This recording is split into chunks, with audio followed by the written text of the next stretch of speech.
It's 2023. Time to slay the dragon's dick.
Happy New Year.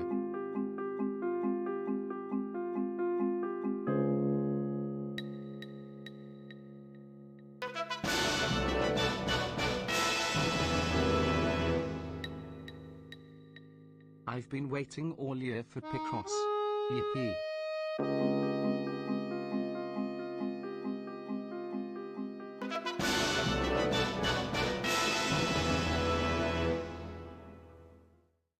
Wow.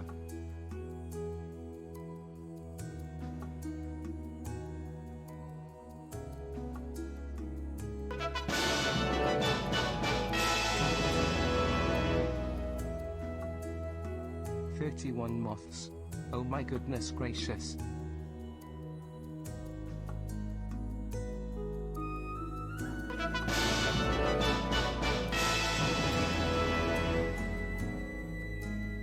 "29 Picross. Oh boy. Oh boy.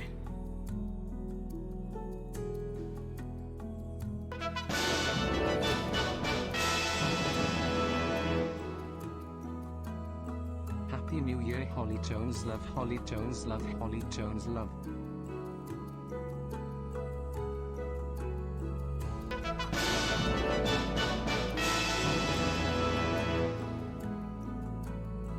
Picross wahoo.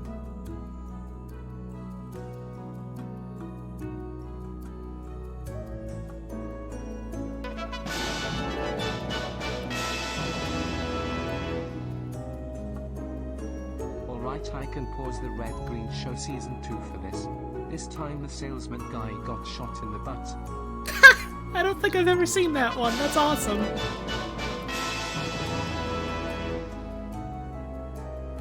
It's like Among Us in here.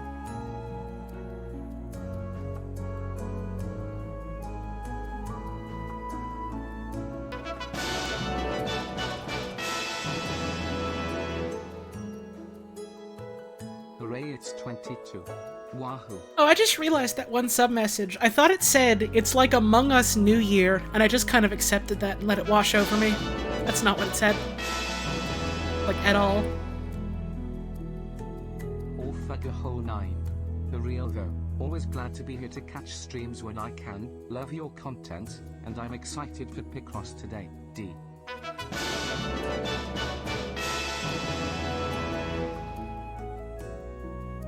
"2 year. That's pretty cool. Actually. You and the RTVS crew have given me some very fond memories. Keep doing what you're doing, okay, smile."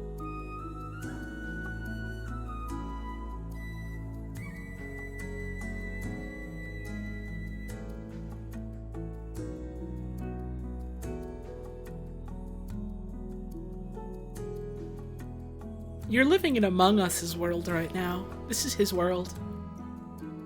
And they made a song about it in Sonic 06. Because they saw the future. So.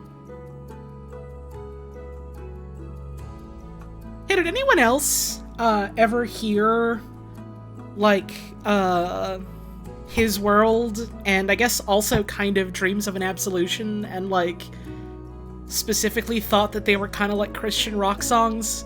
I guess Dreams of an Absolution is more like Christian dance music. They're a little bit a song about God, I think. But I guess also about Sonic the Hedgehog.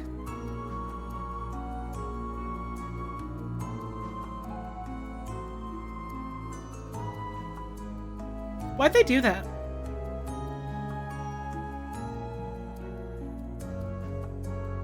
Christianity isn't even in that game. I checked.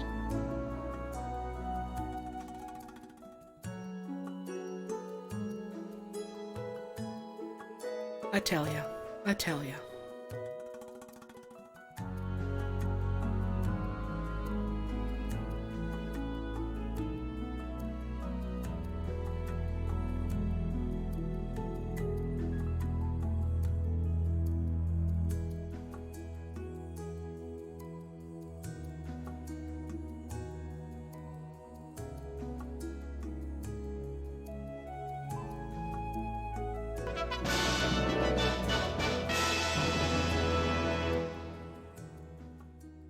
Pickled cross.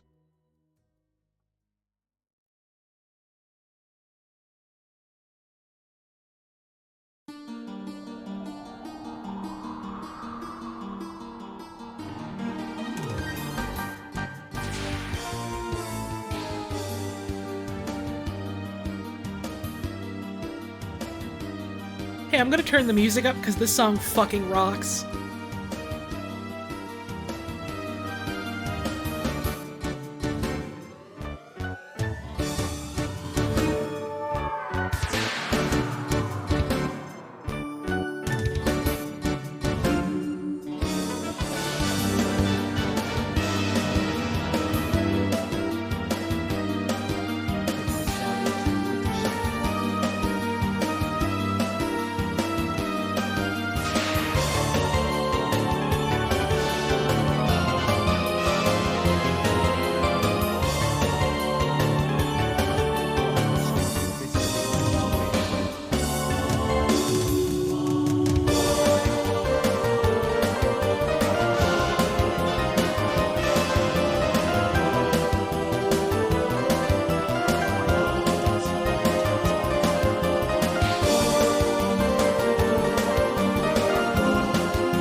This is nice to listen to while I recover from a head cold. Thank you for Picross.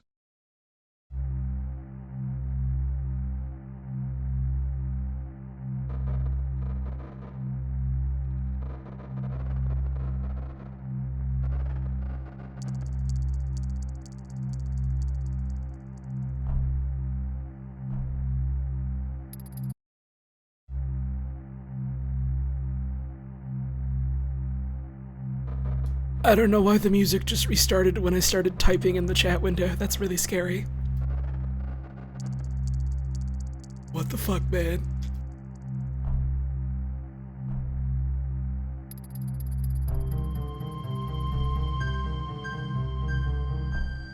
I just wanted to type punch.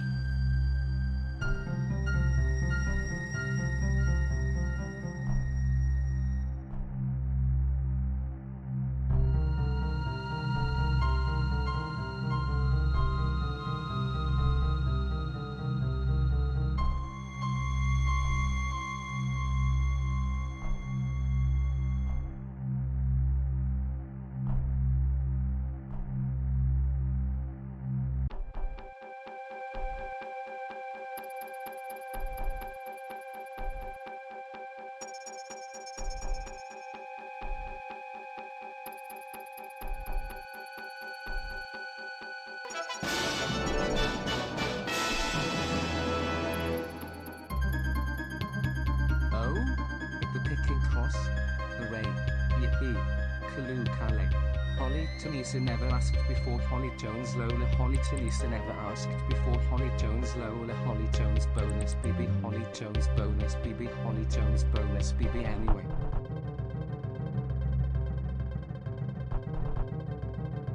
It got tired of reading your message. Oh no. It gave up.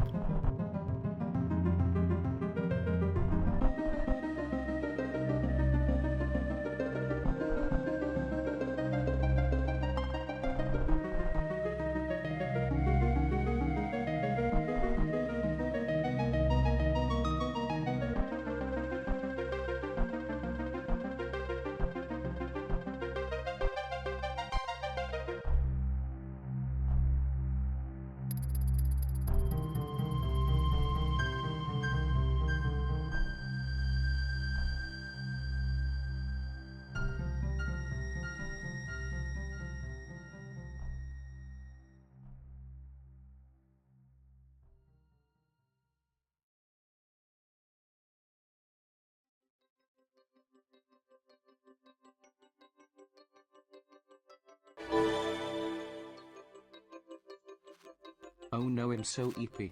Z, Z, Z, Z. Wow. It worded that first one like a question.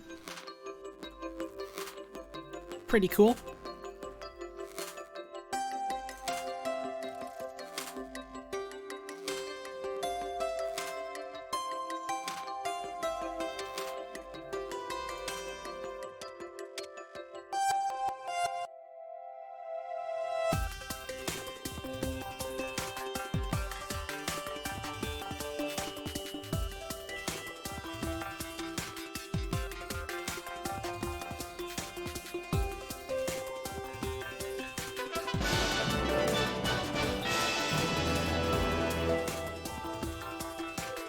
In your future I see many funny little squid. Also a nice hearty soup or two. Yippee.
have the first Picross of 2023. But will we see the first eels of 2023? No, the first eels of 2023 were annihilated when the balls dropped. We're very sorry about this. BBB upon ye.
I think the 2023 will be a good year for me, and I hope it is a good one for you too.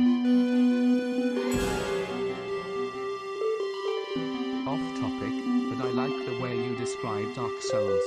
It made me rethink the way I look at some games, Dark Souls included, as being puzzles, and it makes them more enjoyable. So thank you. I just like reframing things as puzzles in the same way that fighting game players like reframing things as fighting games. It's fun. Picross. Picross. Hey everyone. Smile. Hope y'all are doing good. Hope you've had a good 2023 so far. I almost said 2022, Picross. which I think is what I did last year when I was like, yeah, the first stream of the year, and then I accidentally said it was the previous year instead of the year that it was. I'm gonna play Picross. I might as well just switch over to the game right now, because it's a game I can play and chat at the same time, so I can do my talky intro stuff while I do that. Thank you, Balp, for the raid. Hope you were having yourself a good time with Dwarf. Howdy to everyone coming on in from that stream. Hope y'all had a good time. Thank you, Retro Haberdashery, for the 18 months. Happy New Year. Happy New Year. It's a whole brand new one. 2022 for me was kind of a bad year that had some real good stuff in it, so I hope this year is a good year that has good stuff in it. Incredible insect, does so much work for us, deserves a funny toy. Yippee. Wow. I didn't catch any of that because I was talking, but thank you for the money. I appreciate it. Thank you for the resub as well, Sarkanoff. Hey, you hope you've been well, Holly. Up and down. Unfortunately, mostly down lately, but it's, things are getting better, and that's a relief, I suppose, is one way of putting it. I had a dream with you in it and asked you if you've ever seen whales in person. That's scary. I haven't. That's scary that I was in your dream. I'm not allowed to be there. I gotta be in bed by 9, or I'm gonna get sick. Merry Picrossing. Thank you, Exio, for the 25 months. Much appreciated. I think all the alerts have settled down a bit. I think I can talk now. I'm gonna attempt. Howdy, everyone. Welcome to the stream. I wanted to do a bit of Picross today. I wanted to stream something today. I originally wanted to do something yesterday, and I had a migraine from hell that lasted literally from, like, the moment I woke up until, like, a couple hours into my sleep. So that was something. Today my body feels like a human again, so here we are. Doing Picross. I hope you've all had a good today. I hope you've all had a good past couple of days. Thank you, Cool Kid Lamb Chop, for the tip. Money for make head feel better. Oh, I appreciate that. Thank you. And I hope you've all had a good New Year so far. I guess that's a good segue onto the topic of money, I suppose. Thank you, Magic Hats, for the 10 months. Much appreciated. Yippee. Hey, if you enjoy the streams, and you want to support what we do here, never mandatory, never any obligation, don't ever feel pressured to, but, always very greatly appreciated if you want to, you know, support the streams financially, toss a couple of bones over my way. You know, you can always subscribe to the channel. It's a funny little monthly fee, gets you some emotes you can use here and across Twitch. And also on Discord if you join the Discord server and link your accounts and stuff like that. You can give out gift subs to other people. You can give bits, that's just money for my monthly Twitch payout. Or you can tip directly, and that just goes to my wallet right away, like this! Pointing at my screen like you can see it. My sweet sister, hi. There is some sweet news to kick off 2023. Miss Lana might become your neighbor real soon. Let's go! Oh, that's awesome. I had heard Ma talking a little bit about that, so that's, exciting to hear that things are going well in that regard for you. I feel like I don't gotta, you know... I feel like no one's gonna be surprised to hear that moving in this day and age, getting a house and a place to stay is fucking rough, but,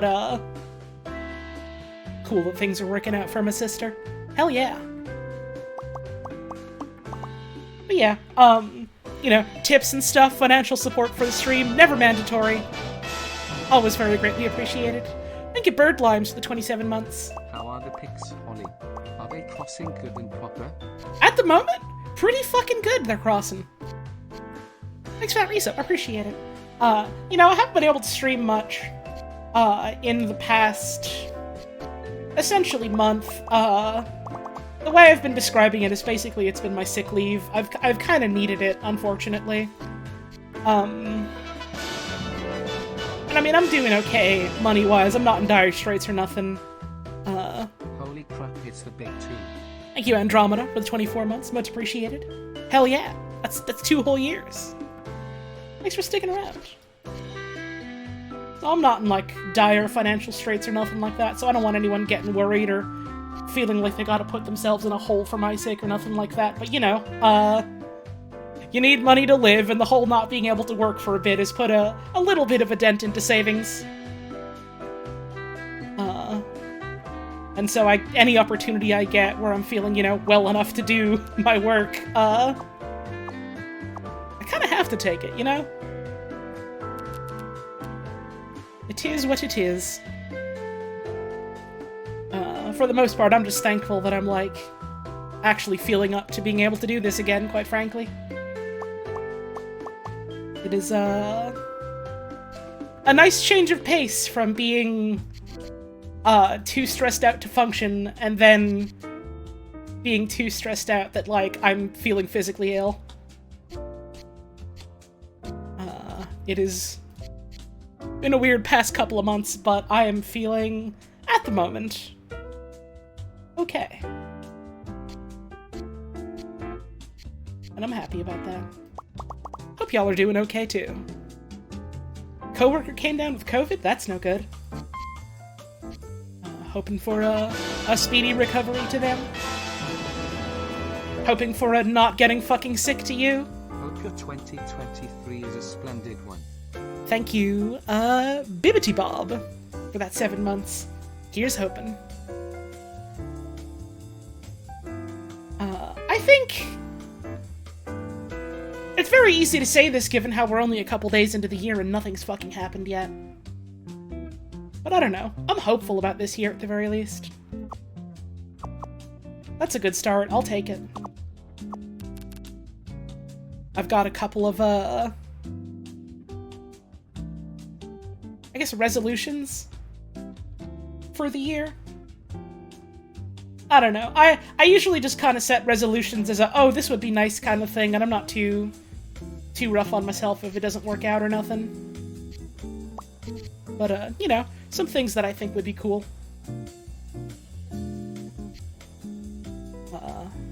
Last year I said I wanted to try, getting back into doing music stuff.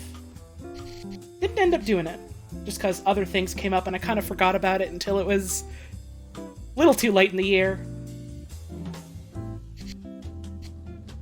I want to give that another go again this year. I want to try and put out, like, applications and auditions for more voice work stuff.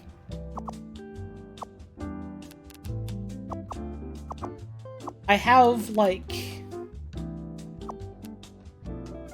2 in the works right now. Neither of which I think I can talk about yet, but, hey, if things work out, please look forward to them. And if they don't, well, they're cool projects anyway, so please look forward to them regardless. What kind of music do I want to gravitate towards? I'm not really sure. Kind of feeling... Like, I had downloaded, I don't remember exactly which one it was. It was one of those, tracker programs, for making chiptunes. And so I had that installed, and then was, like, too intimidated to actually boot it up and use it. But, I don't know, I think... I don't really have any physical instruments right now, and, you know, getting and maintaining physical instruments is expensive. So, it's a little bit outside my reach right now. Maybe someday, but, I don't know, right now I like the idea of noodling around with something, kind of electronic. This has to go here, right? Yeah, because the 1 would have to go here. Okay, so 2, 2, and then 1. There we go. That's what I'm hoping for, music with sound-wise. Wait a second. Oh, no, this is fine. I misread this 4 here as a 1.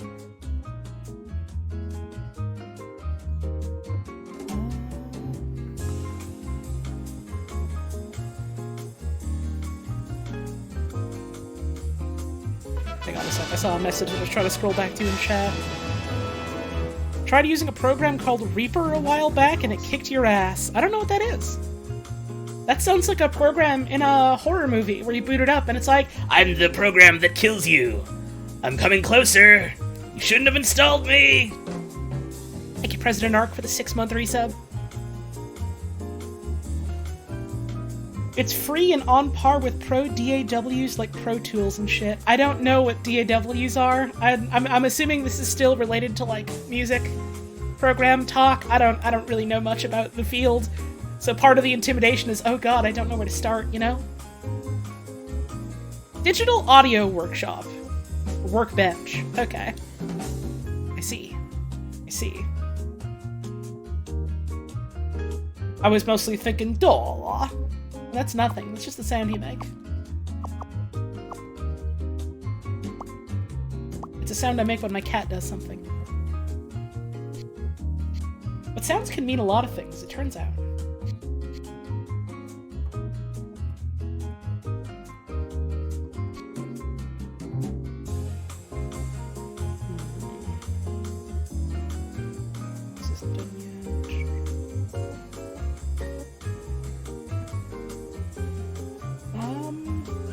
Does it have to be one of the 3s? I think.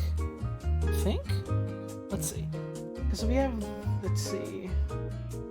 Yeah, this has to be one of the 3s, for sure, no matter what. Which means this one is here.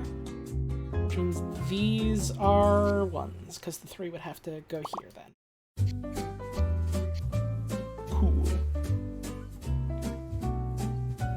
Reaper's cool, your knowledge of it is very basic. Neat. I'll have to look into that one more specifically then, seeing how a lot of people are mentioning it. And also, it's apparently free, and I assume none of you are getting paid a commission to recommend a music program to me.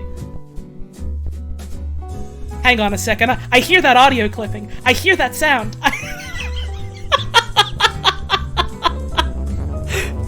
It's the first one of the year.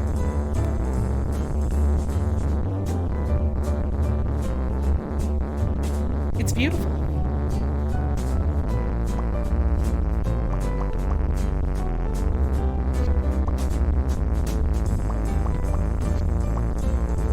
What better way to start the year than by cranking it?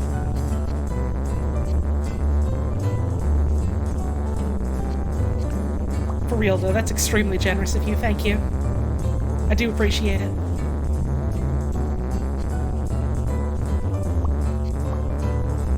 That reminds me, probably next week. Next week I'm not streaming because it's GDQ, and so I'm gonna be, you know, watching that and probably setting up a place to host that, since Twitch hosts don't work anymore. I do have a solution, but that's not relevant to what I'm talking about right now. Point is, I have something I've been meaning to set up, so I guess I can set it up next week when I'm not streaming. Yeah, GDQ is real soon. It's literally, like, this coming Sunday. It starts this Sunday at noon Eastern.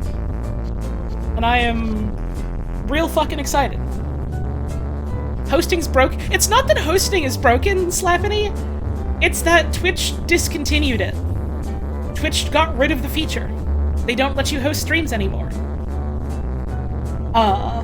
And originally I was just like, oh yeah, I'll host it on the SciTube that, like, the RTVS community uses. I'll just host it on Void's Night. Twitch isn't supported there. But, a friend showed me, like,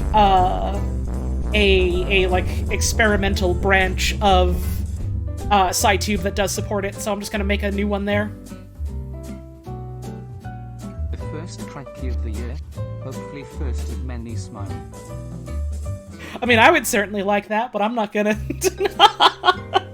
I'm not gonna press my luck or anyone feel like they have to or nothing. Thank you very much for that, Agiburb. That is, exceedingly generous of you. I do very much appreciate it. I try not to fret about the number stuff too much, but, I, like, forgot to set up the, like, ads incentive thing for this month, so I'm getting less from that. And also I haven't been able to stream in a while, so I've been a little bit tugging at my collar like, ooh, money, huh? And then I know there's gonna be a part of this year where I'm gonna be, away from my computer for an extended amount of time, so it's, unfortunately a worry.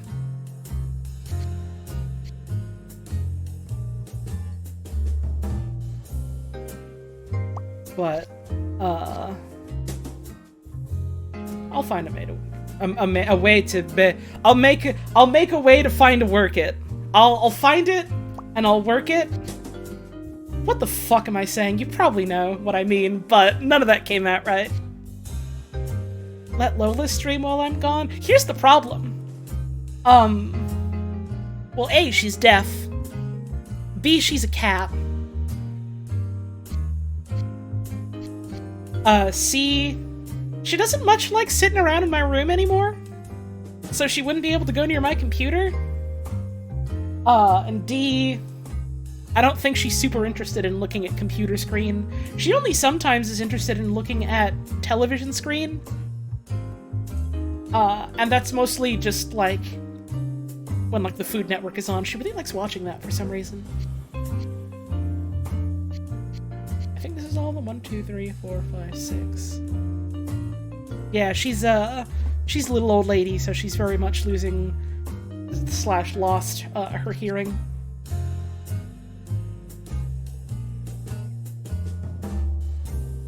This has to go like this, 2 and 1. This is done, this goes here. So what? Oh, it's a gas register. It's a gas register.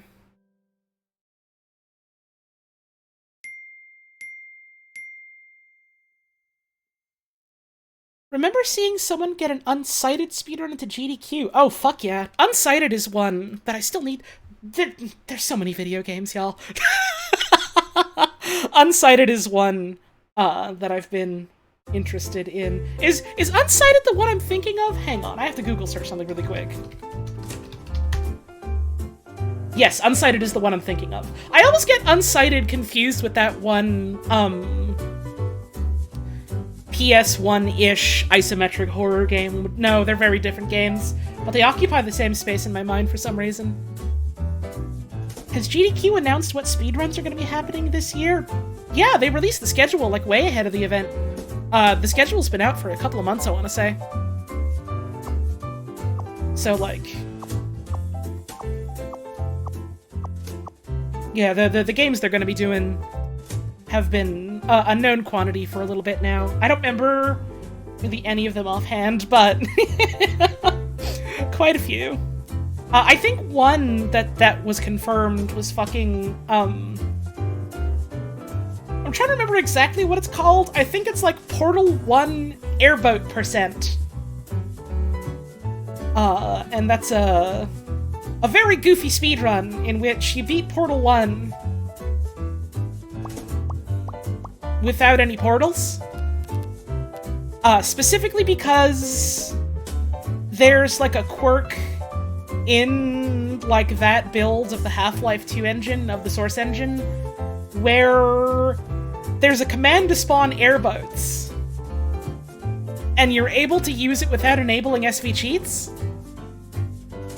And so it's about creating a bunch of airboats to either jam them into walls, to like climb into them and clip through walls, or basically making a fucking helicopter heap of airboats that do a physics explosion and send you catapulting across rooms. It's a lot of weird niche tech that only works because you can bind a key to spawning airboats whenever you please, and so you don't use any portals. At all. It's against the rules of the run to use portals. It's a little bit Gmod percent. Thank you, Edgar Ware, for the 31 months, much appreciated. And I know that off the top of my head because I want to say very recently, as in maybe in the span of the past couple days, the person running it at GDQ got the world record back. And was also like, man, this run fucking sucks to try and grind out world records for, because some of the physics are RNG.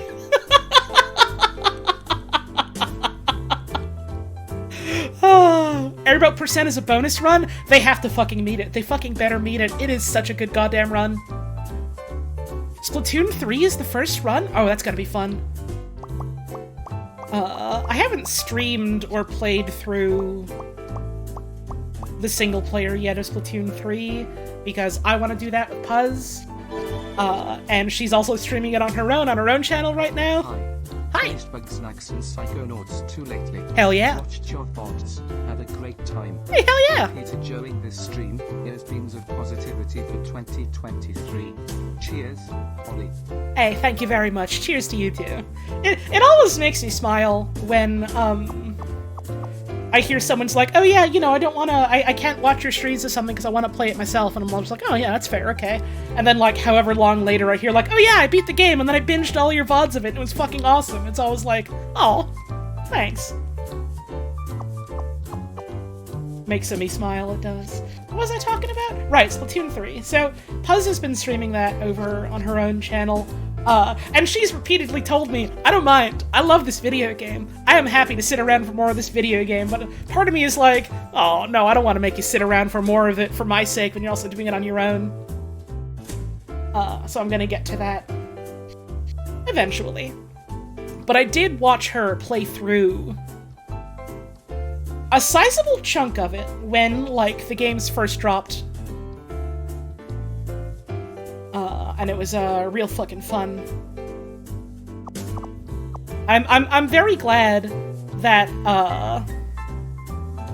they took a lot of cues specifically from Octo Expansion. real smart way of structuring it that way, IMO. Because Octo Expansion had a real fucking solid, I don't know if layout is quite the right word, but if I say that, you probably know what I mean.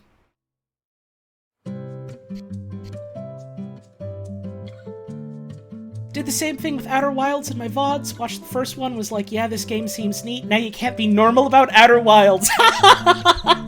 You have experienced the Outer Wilds experience. Congratulations. Howdy, Peregrine. Hope you're doing well today.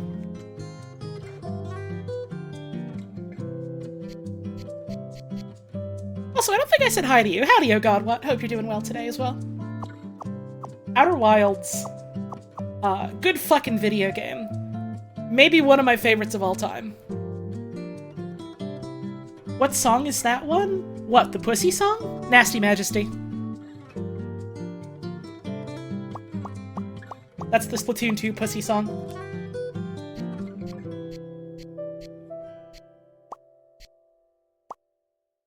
It kind of went off when they recorded that one. Play Jackbox with friends for a few hours? Fuck yeah. Sounds like a pretty damn good day.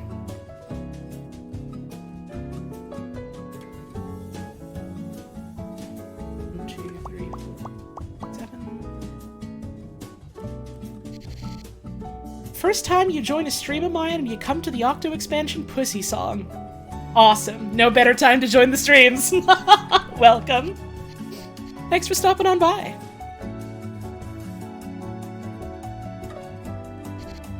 Yeah, I suppose maybe I could have worded that a little bit differently, huh? But hey, in my defense, that's not what I wrote.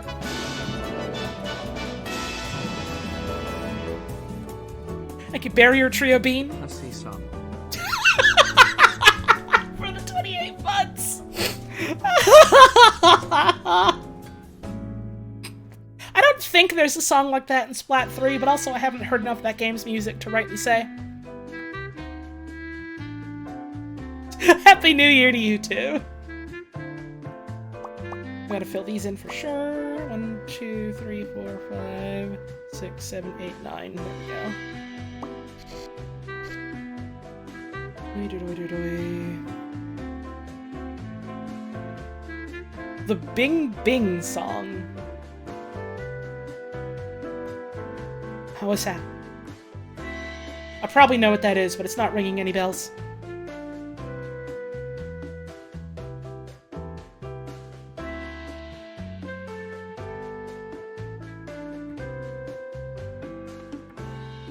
Oh, no, I know what it is. Yeah. Thank you, Jake. You you typed that out as soon as I remembered what it was, and it was like, ah.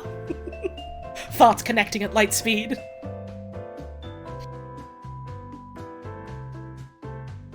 I do also think it's funny that so many people immediately went towards Crazy Frog.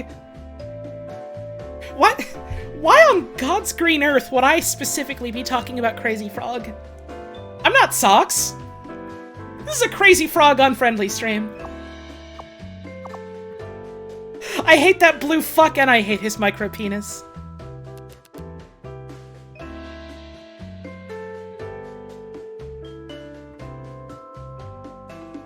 What else can I fill in here?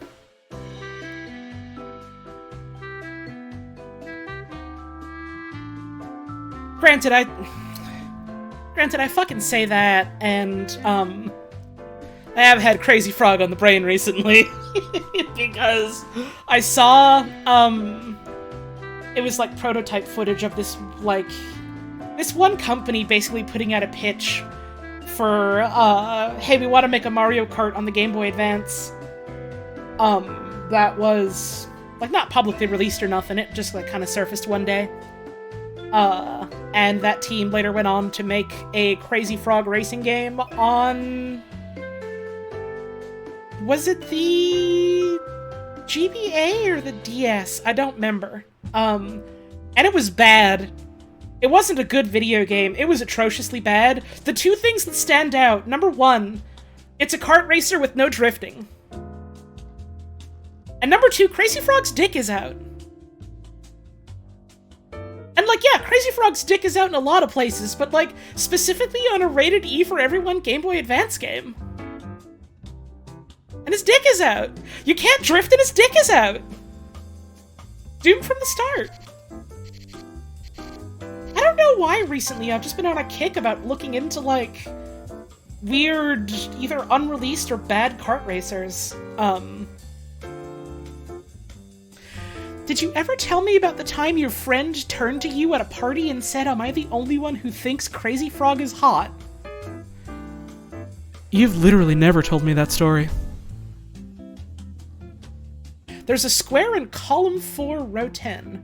1, 2, 3, 4, 1, 2, 3, 4, 5, 6, 7, 8, 9. Huh, so there is. This is, I think, literally the first time someone has used penalty-free backseating for the purpose of actually, you know, telling me a thing about how to play the video game. And you know what? Fair's fair. I did miss that. 23, year of powerful transformation. Year of Picross. Year of famous. 2023 is going to be so famous, if I have anything to say about it. Thank you, Medibot, for the 31 months. I hope you're having a wonderful day today. We can't have 8 here. So 8's gotta fit here somewheres. But also, no, my wonderful sister, whom I adore, you've literally never told me that one of your friends thinks Crazy Frog is hot. You've never told me this. What the fuck are you talking about? This is new to me, and I'm scared.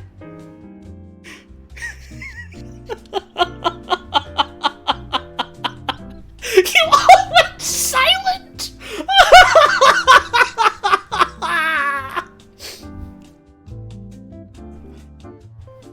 You don't get it, but you respect it? You are a more tolerant person than I am, I'll say that much.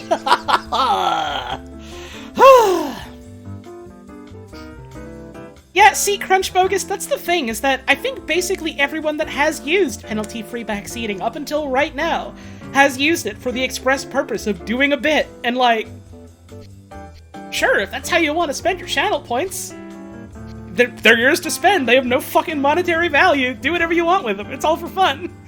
No one's ever used it for the stated purpose, and that's kind of funny to me. I literally had to double check for a second because I thought, like, oh yeah, there's a square in this column in a row. I thought that this was, like, one that I had already filled in, and I had to double check, like, are you doing a goof at me? Oh, no. You're the first. You'd rather the skull? See, that's strategic. See, that's strategic. I priced the skull to be less expensive than the penalty-free backseat option, so that people will go, oh, well, I might want to, at some point, you know, get frustrated and tell Holly what to do in the video game, but also a skull. And that's the trick. Also, I forgot to respond to it, but I did see someone in chat, I apologize, I don't remember who it was, ask something about playing the Ace Attorney games. The short answer is yes, but. But. The long answer, is it might not be on my channel, and it might be, like, specifically kind of played, in the style of, like, we get a bunch of people together and then we kind of treat it like a radio play kind of thing. Because that sounds like fun. That was, an idea that Puzz had, that we've had a little bit on the back burner, but still, on the back burner in a way where we still really want to do it.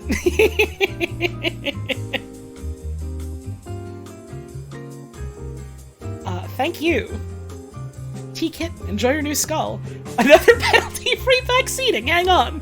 Column 7, row 2. 1, 2, 3, 4, 5, 6, 7. 1, 2.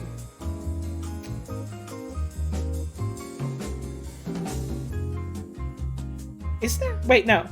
Wait. I miscounted. 1, 2, 3, 4, 5, 6, 7, 1, 2.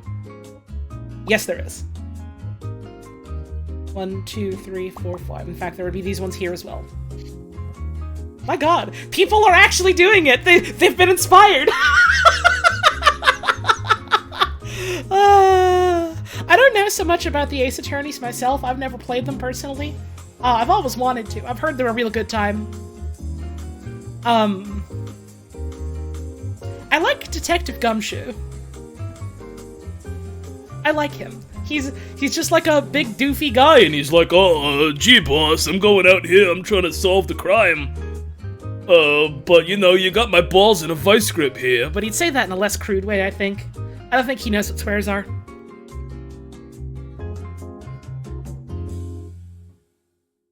I don't know how true that is, because I haven't played them yet. Also, his name is Dick, isn't it? Dick in the hard-boiled detective sense, not in the penis sense, but I mean, I don't know. I ain't looking in those pants. I'm busy. Let's see. Oh, here we go. We have 1 and 1 here, so we have 3 here. There we go. Which means... this is the 1, 1, 2, 3, 4, 5. I almost said something much more crude about penis Gumshoe, and it wasn't even related to Dick. And I fucking lost exactly what it was I was gonna say. That train has long since left the station, but it's just reminded me of like one of the most evocative sentences I've seen in a long goddamn time. I don't even remember exactly what the context was. I just remember, like, more like, and I quote, deep-sea diving in those titties. And I've been thinking about that phrase. Good for you, girl. I literally don't even remember where I heard that from. I just heard it. I would just been like, man, Jacques Cousteau could never.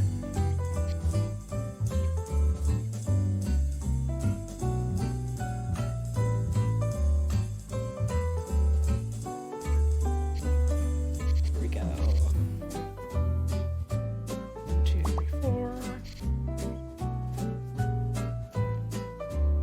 That's like a level above, like, motorboating. Right, exactly, Miss Hart. It's on the level of need her expeditiously. And fuck Pikmin 4, I need her!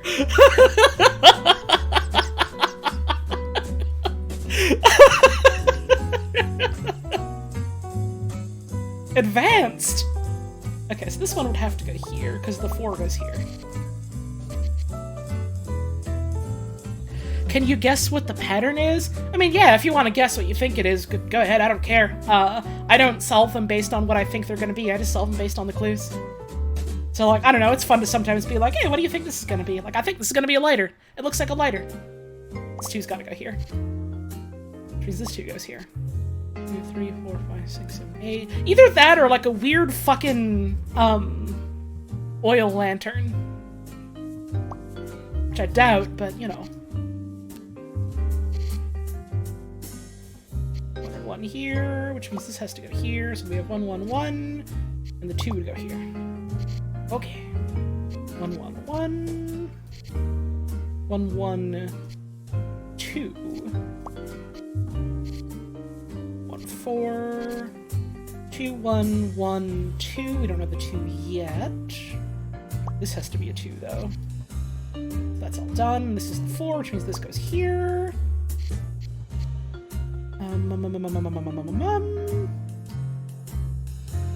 1, 2, 3, 4, 5, so this can't go here. 2 and 1. This 3 has to go here. That's all done. That's all done. Let's cross all these off. 1, 2, 3, 8, 10.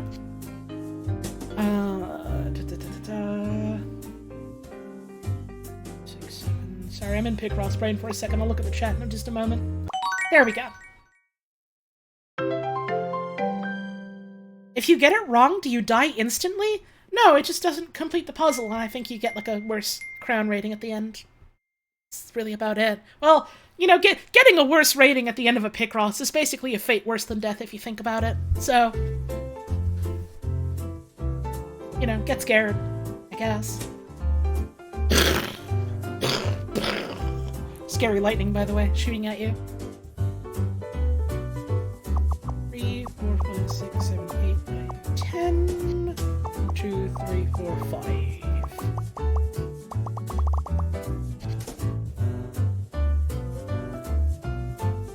Oh, fuck. I'm starting to feel kind of headachy again, and I'm not happy about that. This has been an unfortunate recurring thing where, I don't know, I've talked a couple of times about how, my, mental health lately has been not so great. And a very frustrating experience I've been experiencing recently is I'll have days where, like, I'll feel better in that regard. And I'll be like, you know, I feel alright.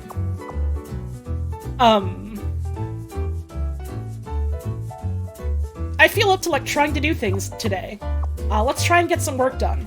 And then, literally, every single time, without fail, something happens physical health-wise. It's always something. It's always something different, too. And it's just like, okay. And so that was yesterday, where, like, the day before yesterday, I was thinking, you know, I feel pretty good. I'm gonna try and get, like, a bunch of stuff done this week, and maybe try and get going on a bunch of stream stuff. And, you know, that'll be helpful to try and get back into it, and also supplement the fact that I'm not streaming the week after because of GDQ. I'll make this work! It's gonna be great, I'll make this work! And I woke up, and the entire day was spent with a migraine so bad, I felt like I was going to throw up or faint or both. Not good!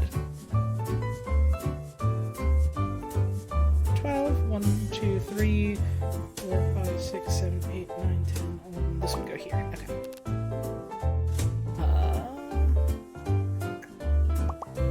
And I'm feeling better in that regard, in that, you know, I feel like I can be a human being again physically, which is nice. But it's been a little bit on and off today, and it's just kind of like, man! Fucking come on!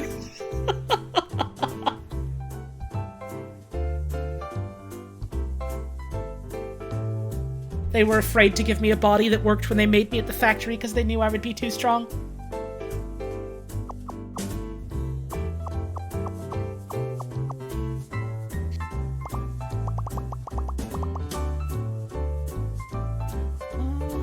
Where's 10 go? 1, 2, 3, 4, 5. These ones for sure would have to go here. For sure. This has to be connected. These are connected. I don't think this one is gonna be Jesus on the cross, but I need you to know I'm enamored with the idea of category animals, solution Jesus Christ.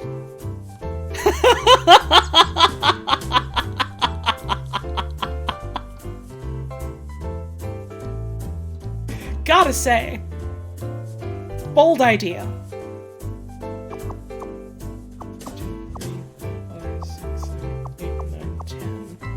1, 2, 3, 4, 5, 6, 7, 8, 9, 10, space, 1, 2, 3. This 3 would go here.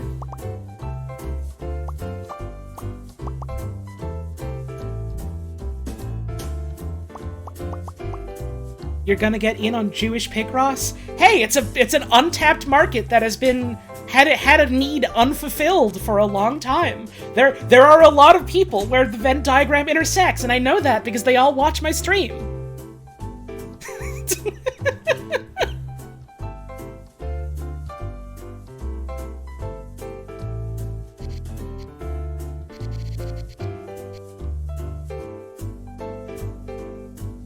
You're Jewish and you like Picross? You see? You see?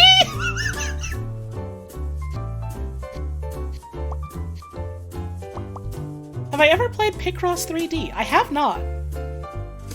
I've heard it's interesting, though.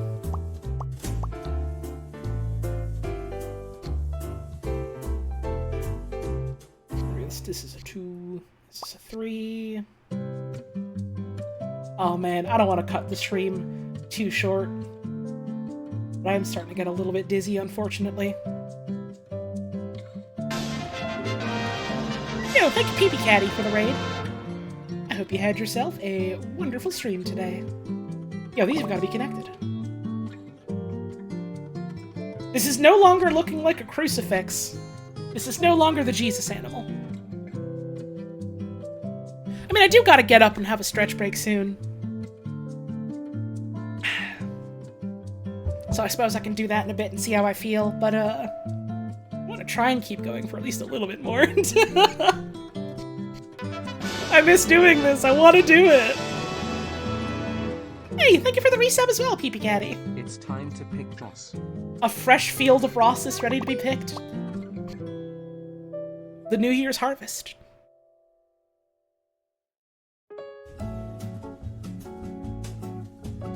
I think I've talked about something like this before. I had an idea for a stream I could do that's a very, like, hands-off stream idea,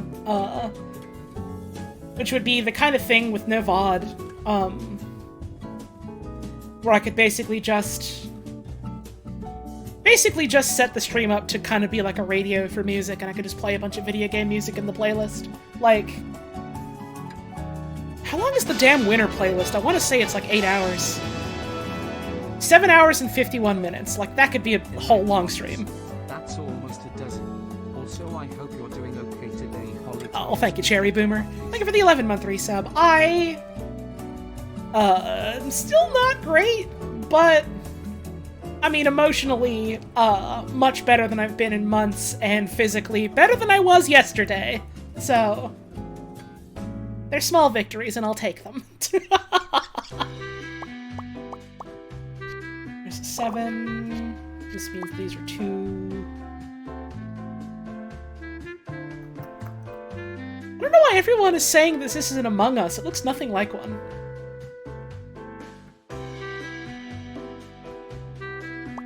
Like, you know, normally they'd be like, yeah, it's got kind of the shape of it. Well, I get it. Come on, you rascals. This is nothing. You're seeing shapes in the shadows when nothing is there.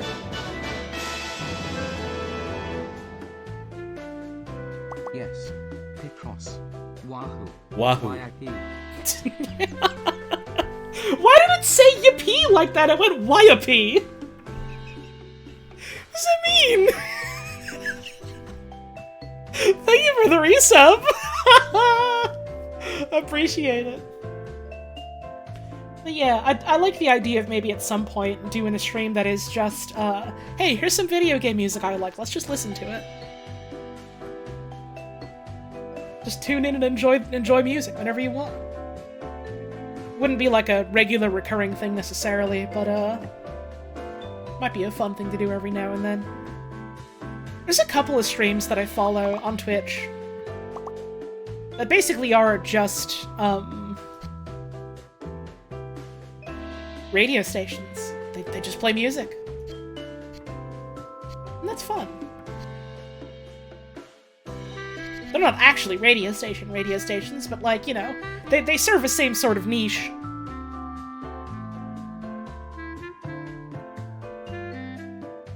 Oh, the 5 is filled in all the way here. There we go. Like the Bob Ross channel just being reruns? Kinda.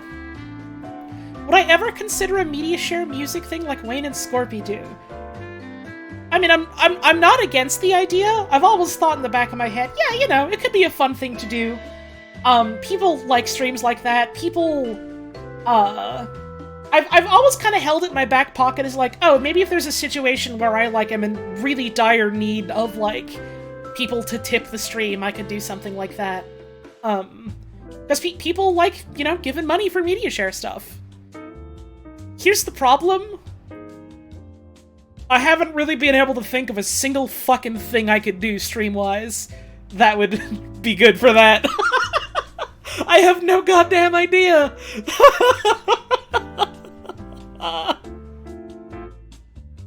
Do I have any plans on future reading streams? Nothing concrete, but I want to do more of them, so almost certainly yes, there will be more. I don't know when and I don't know what, but fucking absolutely. Oh yeah, I did say I could just do that for fucking RuneScape, didn't I? I could just do a fucking RuneScape stream where it's just like, alright,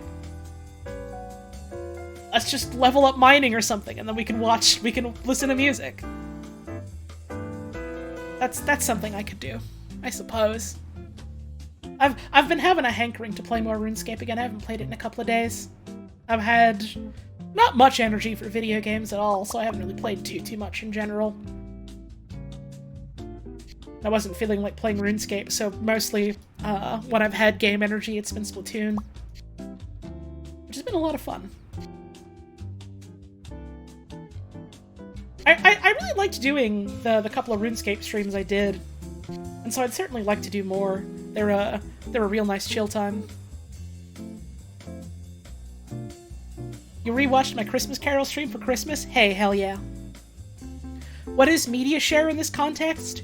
Okay, so media share streams are like, usually the streamer will have it set up and be like, okay, if you tip me a minimum amount of money, like, I don't know, $2, $3 minimum, whatever they set, you can send me like a link to a YouTube video or whatever, and it'll play the music on stream. Sometimes people do it just for music, sometimes people do it specifically for like, send me a video and we'll watch it kind of thing. Personally, I would be more interested in doing it as like, send me music rather than just send me any video. Usually when people talk about that in the context of a stream, that's what it means.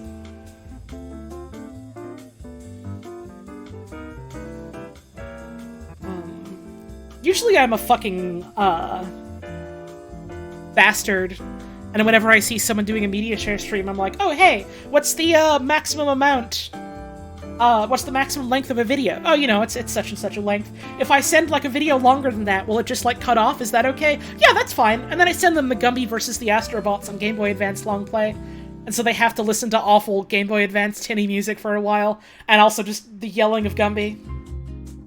'Cause something's wrong with me.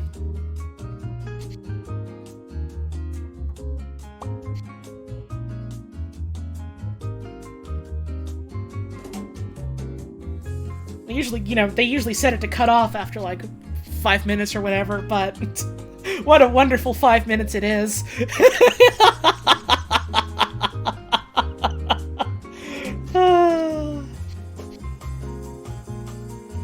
What fucking animal is this? I can't tell. Okay, we have the 2 and the 1 here, which means this has to be our 3.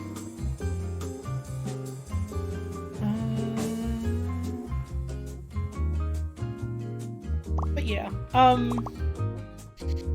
might do some kind of media share thing eventually. I'm not really sure when. Definitely not this week. Certainly not the week after that, but might be a good time to do something like that soonish, considering how I ain't been able to do my job much recently.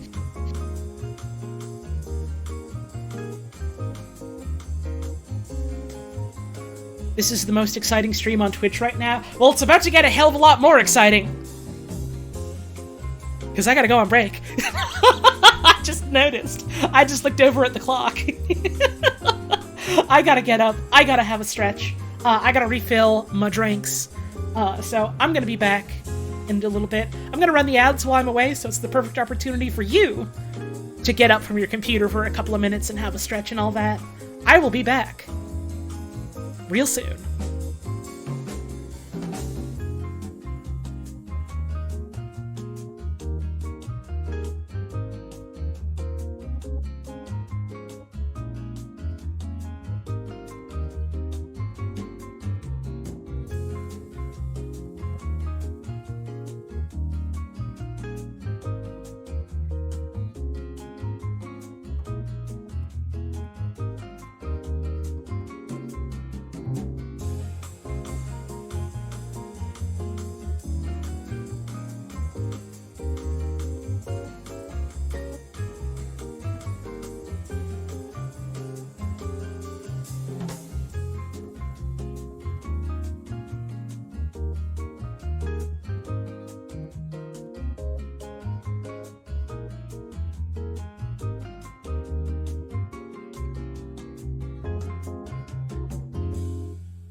Hey, I'm back. I went and got myself a bit of water. Feeling at least a little better. So, I reckon we can go on for at least a little bit more, because I really did want to try and do more stream today. So, let's do that. You love hydrating? Hey, me too. I've been drinking water all my life. 2, 3, 4, 6, 7. At least this has got to be filled in. Wait. 1, 2, 3, 4, 5, 6, 7, 8. Yeah, it goes like this then. All done. 1, 2, 3, 4, 5. The 6 would go there or there. Which means this is filled in. Cool. These have got to be connected. I feel like there was stuff I wanted to specifically talk about on stream just because it's been a while since... I guess it's been a couple of days, technically. I did that one Picross stream before the year ended. Still, it's been a little bit, so I wanted to talk about stuff. I'm trying to remember what. I remember one of them, at least. I picked up a little notebook. And by picked up, I mean I picked it up from around the house. We found it in the house. So it's fun to have a little thing by me that I can just, you know, like, write in and scribble in. I miss the feeling of, like, writing stuff down physically. I, like, infinitely prefer it to, like, a notes app on, like, a phone or something. It feels good. And so I'm glad I have something I can just suddenly whip out and be like, oh god, I have got to write or draw something. What who glug glug yippee. Thank you, Princess Chairman, for the tip. Much appreciated.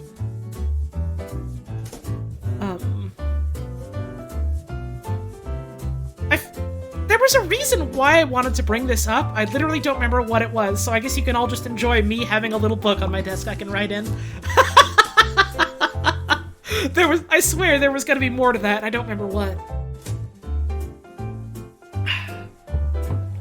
Scorpio New Year stream was great? Hey, hell yeah, I'm glad you all enjoyed it.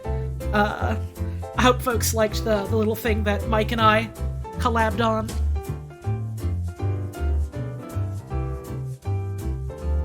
It was a lot of fun doing that. There was a lot of cool shit in that stream. It was fun to watch. I hadn't seen basically any of it ahead of time except for, like, the one that I worked on. Was the clown doll my idea? Okay, so here's how it went down. Here's specifically the rundown, for the thing that Mike and I did.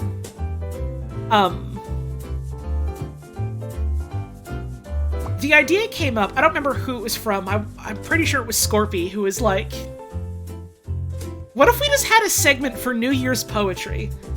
And it was, like, way too long. What if it was just really slow and way too long? Something like that. I don't remember if all of that was his pitch or if just the poem was his pitch.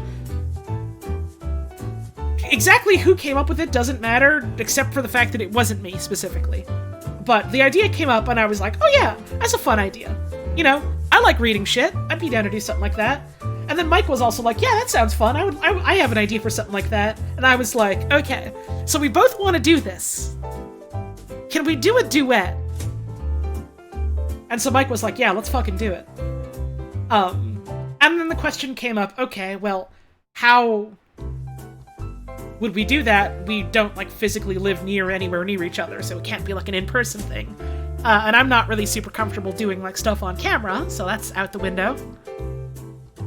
And so, immediately I just think, like, hey, Mike, do you own a skull? Do you have a skull? Like a prop skull, or a plastic skull or something lying around? Can you hold up a skull and then I, like, talk through it?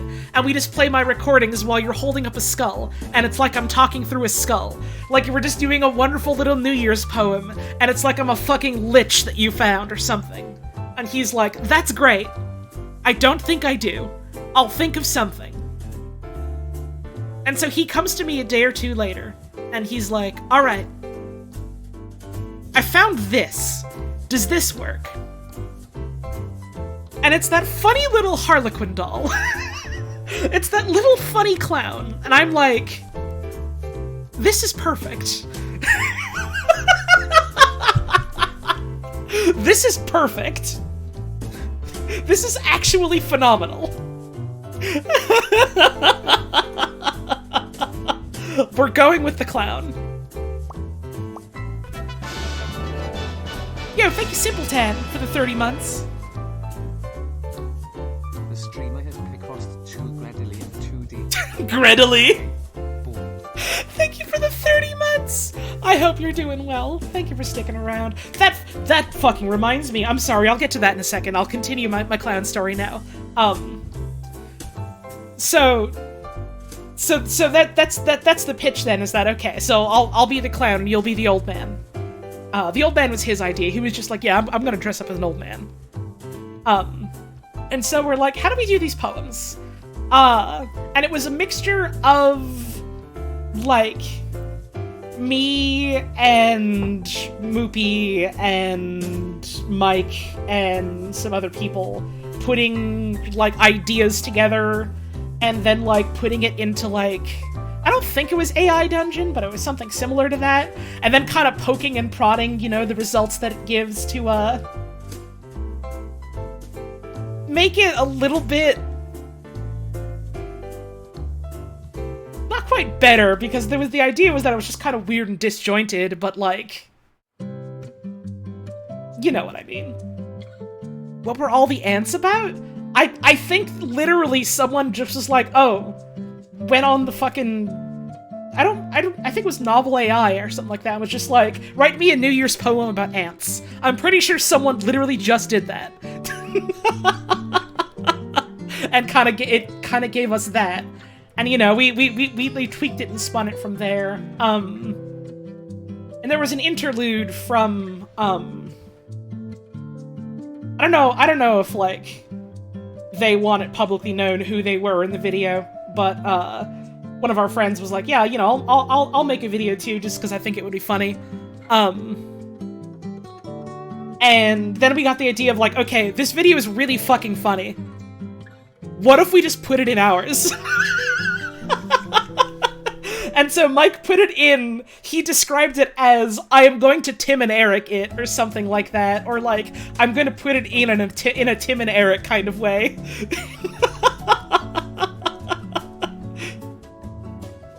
And so that's why that's there, just kind of appears. It's really good. Oh, this one's already filled in. Cross these out. Okay.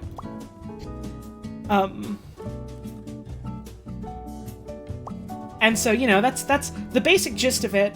And so then I was like, right at the end, you know, actually, this is at least a little bit Among Us now that we're close to the end here. Not super, but a little bit. Anyways, so we get to, like, the end of, like, okay, so we have all of our lines. Was really funny seeing people see you and make all the wrong possible guesses for who it was. The funniest fucking thing that consistently happens every single time someone is on screen on, like, one of our streams that people don't immediately recognize. They just go, wait, that's a white guy. Is that Gur?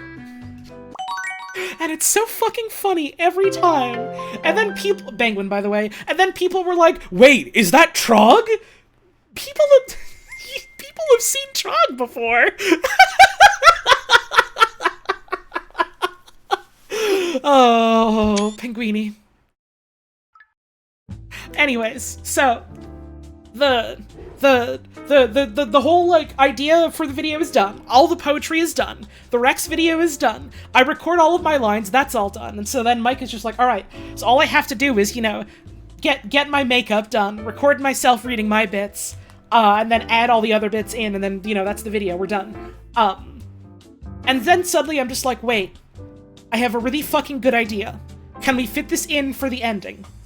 And so it's like, alright, so what's your idea? And so I'm like, listen. The whole bit is that it's this really long, slow, drawn-out poetry section. What if right at the end, Like, you put the doll down, you leave. You zoom the camera in back on the doll for a while. The doll starts saying more lines, and it abruptly cuts off. And Mike was like, yeah, that's really fucking funny. Let's do that. So I'm just like, alright, I'm just gonna ad-lib some lines. I'm just gonna ad-lib some random lines. And then, at your leisure, I trust you, cut it off whenever you think is the most funny. And I record them, and I send them to Mike, and he's like... Oh, it's not so much that he's like, as much as both of us simultaneously kind of have the realization of like, oh, Holly, these lines you ad-libbed are way too fucking funny. I don't want to cut them off. And so I'm just like, alright, well... we still like the idea of putting this at the end somewhere. I trust you to do something with it. You're smart. You're smart, you're good at making things. I trust your judgment here. And so Mike just has the really good idea of fucking adding more echo and reverb to the laughing at the end and having it fade out like that. And I almost passed out laughing at it.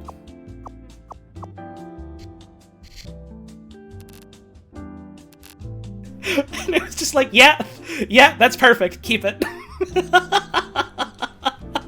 And I remember I was talking with my girlfriend, I was talking with Puz,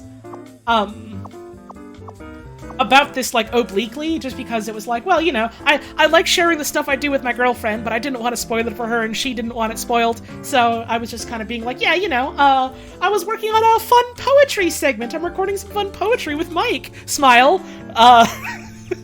and not elaborating, and she was just like, oh, I see. And then, I messaged her, I don't remember if it was that same day, a couple hours later, or like a couple days after, and I'm just like, oh my god, Puz, I just fucking realized I was a little bit of a gruntilda when I made those videos. You were excited as fuck? I mean, I know you were. I'm sorry, I didn't mean to downplay that. And I was just like, oh god, I think I did a little bit of an almost gruntilda on that one. And she was just like, oh, that's exciting. I don't know what that means yet. And so then, you know, it comes out and people are watching it live and she's just like, yeah, honey, that is at least a little bit of a gruntilda, isn't it? I've never fucking played a Banjo-Kazooie. They are making you so fat and rolling you down a hill to flatten the grain? That's awesome, Brady. I'm really happy for you, I think. I hope. Are they paying you for it? That wouldn't be anything. Okay. Although, no matter what, this has got to be connected to the 8. Right? Because if I do 2, 3, 4, 5, 6, 7, 8. Yeah, this is dangling here. Okay, so we gotta do this at the very least. Okay.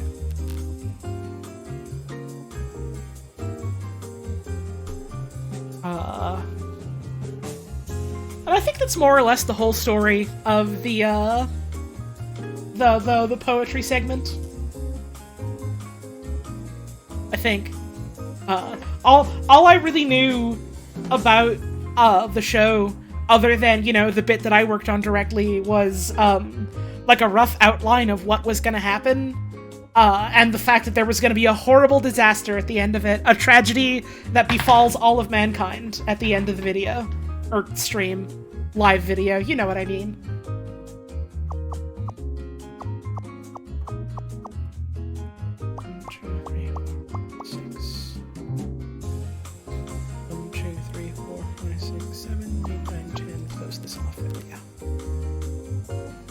It's so sad when it happened. I didn't know Balp's entire stand-up bit was that he drank poison and died. Until I was watching it. It was really fucking funny. And then he died again!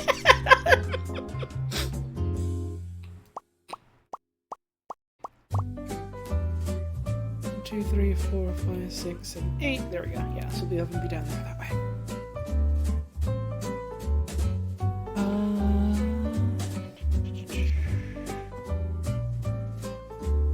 Now, it may... And I mean that in a sarcastic way, because it shouldn't at all. But it may come as a surprise to you to hear this, but Balp is really goddamn fucking funny.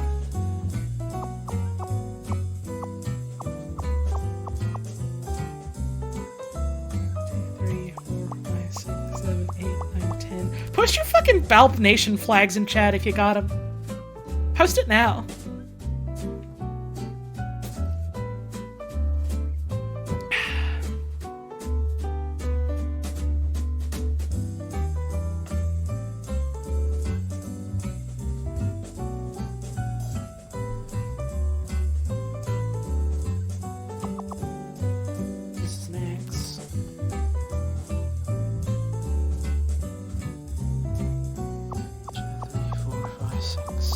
This will be filled in. 1, 2, 3, 4, 5, 6, 7, 8. So this X would go here. This is a 1 as well. 1, 2, 3, 4, 5, 6, 7. This would go here. Hell yeah. 2, 3, 4, 5, 6, 7, 8, 9, 10, 11. 2, 3, 4, 5, 6, 7, 8, 9, 10, 11. Cross all these out. Start working on these long ways bits to get some more cut out. 2,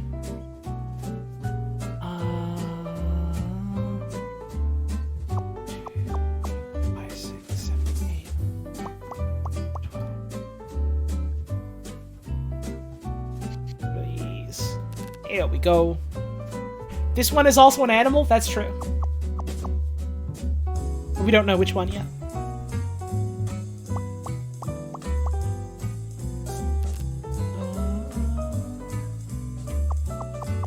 Right, I remembered what I wanted to talk about earlier with my fucking notebook.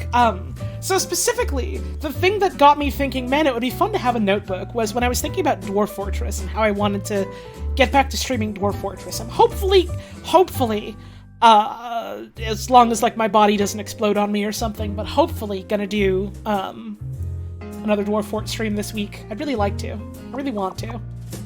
I don't know when, but sometime this week. I'd like to. And so I was like, yeah, Dwarf Fortress, real fucking fun. Very dense game with a whole lot happening. It would be fun if I had, like, a little, like, notebook beside me or something that I could write notes in, so I could, you know, better remember stuff. That would be cool. And then I was thinking, man, there's maybe a bunch of games that would be nice to have stuff like that for, and I was remembering fucking streaming through the first Layton game, and how I had to keep getting scraps of paper to scribble on to better, like, visualize puzzles in my head. That I was just kind of like, you know, maybe I just want a little notebook to write it in general. Maybe it would just be fun in general to have something to write in. And so I'm probably gonna break it in by writing about dwarves. I haven't yet, but I'm probably gonna. And then I'll just have it to write about whatever I fucking want. Or, like, do little doodles in or something, because I miss doodling. Like, I don't have, like, you know, a drawing tablet or nothing. I don't think it's worth me investing in that, considering how I don't do a lot of drawing. But I like drawing. It's fun. It's more fun for me to scribble with, like, a pencil or something than just use my mouse and MS Paint, you know? Will the notebook contain lions? No. If I'm making real-life lions, I gotta go the whole 9 yards and paint them. Poetry segment. It was terrifyingly mesmerizing. Thanks for the funnies and for helping the Australian summer be a bit more bearable. Hey, hell yeah. Good luck. Getting through to summer. And thank you for the tip, I appreciate it. 3, 4, 5, 6, 7, 8, 10, 11, 12. I had an idea for a lion painting stream. Someday. I don't have painting supplies, and I don't have a camera, but... So this is someday as in the future, not someday as in maybe in the next couple weeks or months. This is someday as in someday.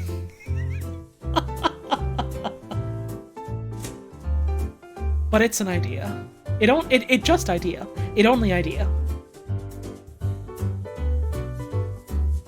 I do like the idea of doing drawing streams, though. I had talked with Puz a couple of times, and, like,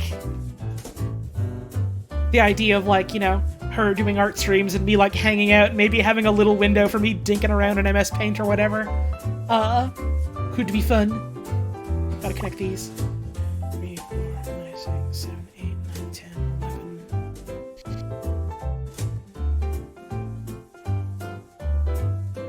I still want to do that. I see Puz also still wants to do that. So, look forward to that eventually, I suppose. Puz hasn't been able to stream much lately because, I mean, A, she's been taking fucking time off. She's been taking a goddamn break. She deserves it. But also B, she had some hard drive trouble and, had to get a new drive and now has to, like, you know, reinstall OBS and all that.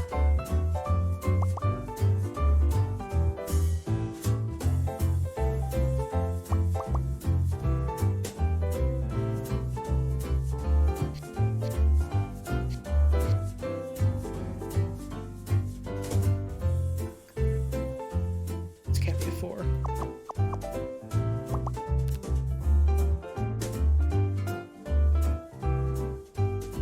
Replacing a fried hard drive sucks. Yeah, it sounds like it was especially rough because, like, she's got a laptop. You know, you've got a desktop. It's at least relatively simple. You just pop the side off. You statically ground yourself. You unscrew the thing and screw a new one in. I haven't fucked with the guts of a laptop. I don't want to. I'm scared of that. Laptops aren't usually designed for, like, ease of disassembly and replacement, you know? They're designed for ease of portability.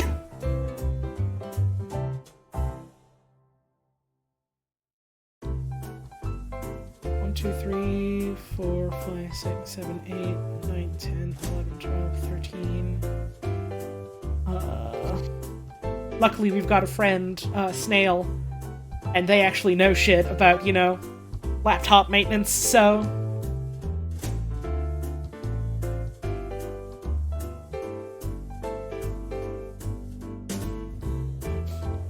Worst part is your laptop isn't even portable, it's a giant beast, it's the size of your torso! What? You have never once expressed to me that your laptop is fuck huge.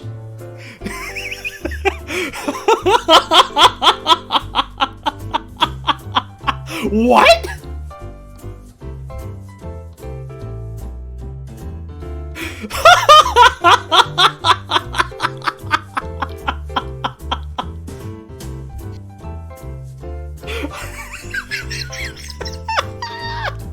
What the fuck? Why'd they make it so goddamn big? What's the purpose? What's the point?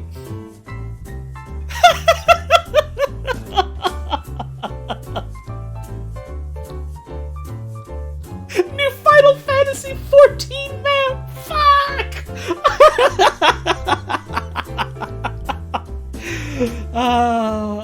It's a new weapon for summoners. It's the Allegan Slaptop. And it's a book the size of Dallas.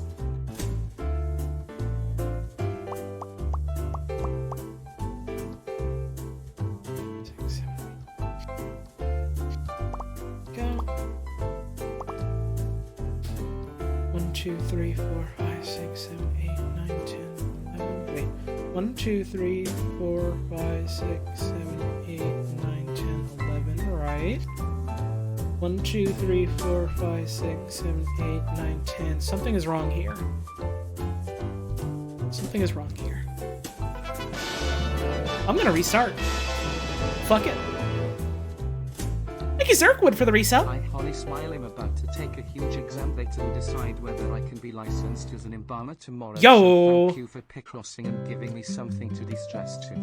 Picross forever. I wish you success, and I wish you power. And also, that's cool as fuck. Damn. Happy to provide a place to kick back for a while. Thank you for the resub. Much appreciated.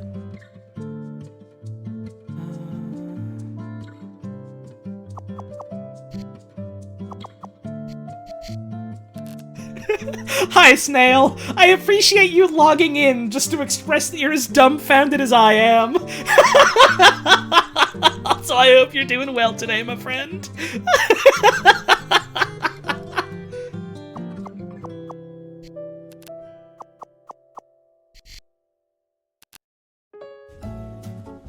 One, 2, 3, 4, 6, 7. This would go here. 1, 2, 3, 4, 5, 6, 7, 8, which means this has to be filled in a little bit. There we go. Water starts pouring out of the laptop Moopy style. No. Here's the thing. For all of the horrible happenstances that Puz has had to deal with her computer, at the very least, I take solace in the fact that she is not having a Moopy level computer incident. She hasn't yet experienced, my laptop shuts down and reboots because people on Discord were too loud. And hasn't yet experienced my computer is coughing and leaking at me. That's a whole other level. And also, to her credit, Puz is like actively trying to make it stop doing that. Moopy is just kind of like, well, it is what it is. 2, 3, 4, 5, 6, 7, 8, 9, 10, 11, 12, 13, 14. Just because, like, you know, it's an old piece of tech he has that he doesn't want to get rid of, even though it is older than God. And is a fire hazard. 1, 2, 3, 4, 5, 6, 7, 8, 9, 10, 12, 13, 14.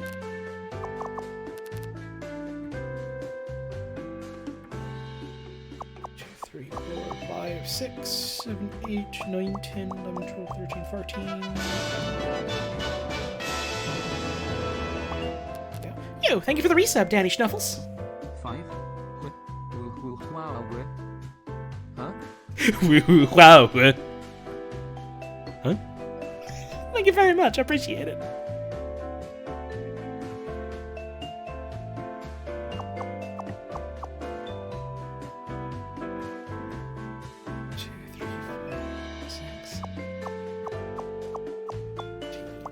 Filled in. 2, 3, 4, 5, 6, 7, 8, 9, 10, 11, 12, 13. Yep. Laptop so old you feed it punch card. No, see, if there was a punch card laptop, I would want to own it because that sounds charming to me.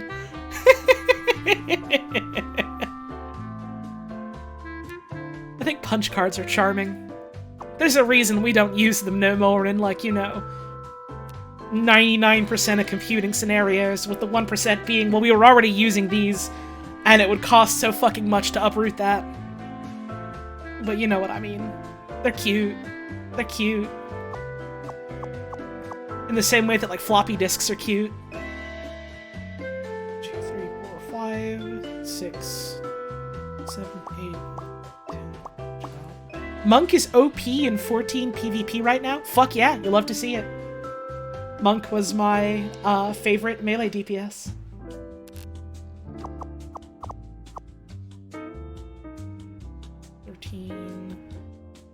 No, that will not work. So let's get rid of this. There we go.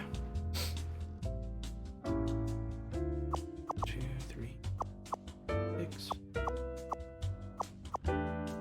Is it because punch? Yes, but not just that. It's because punch, and also because it has really cool animations, and also because I like Alamigo, and for, like, a while, until I, like, you know, got to Stormblood and stuff, the closest I could get to, like, yeah, here's more stuff about Alamigo, was doing the monk quests.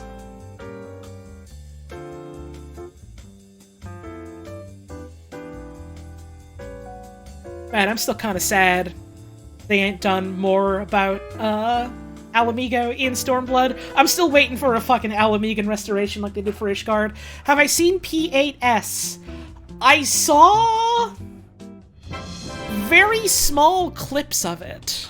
Ghosts are real, but only for computers, I think. That's true. That's true. Thank you, Astro Bowie, for the tip. Much appreciated. I haven't kept too much up with Savage ever since I had to retire from it. Other than, like, you know, occasionally looking in and seeing, like, how you and your group were doing, Brady. Savage stuff is really cool. I don't have the time or the energy to devote to, like, regularly doing it and learning it, which is kind of what you need to do. And so it's, you know, it's a shame. It is what it is, but, like, I tried it. I think it's cool that it exists.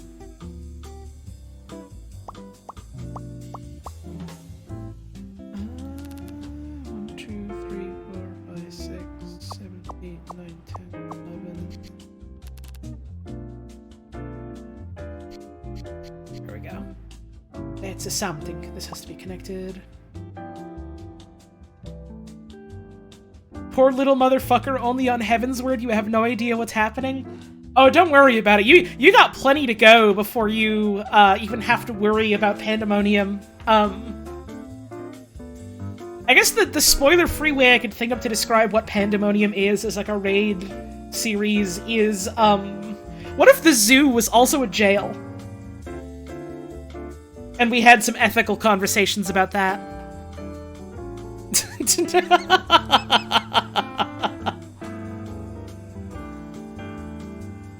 And also, what if Dad was there? Right. Not your dad, but Dad.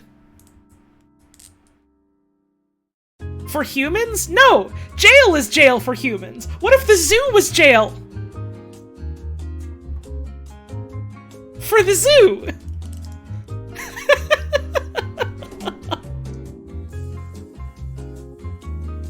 Monk used to be your main until Red Mage won your heart? Hell yeah. See, there's a lot of DPS classes where I'm like, yeah, this is, like, fun as fuck to play, or this has really cool, like, aesthetics and quest lines associated with them. My heart is still a healer main, though. Healer and tank main. DPS is, I'll do it if I have to, or do it if I really, really want to. Because most of the time I want to play the other roles.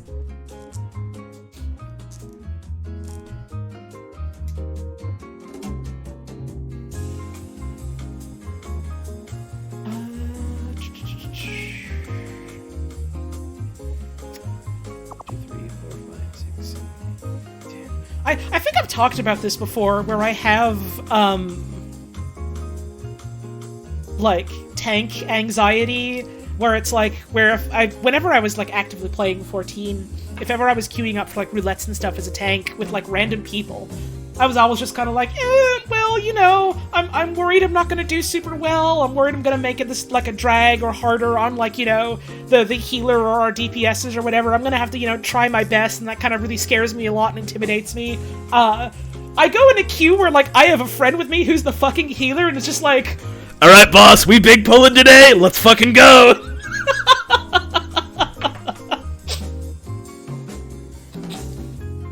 I have so many fond memories of just, like, queuing up where, like, either Brady is the tank and I'm the healer, or vice versa, and we get in and it's just like, alright, here we are, back at classic whatever dungeon this is, wall to wall, you fucking know it!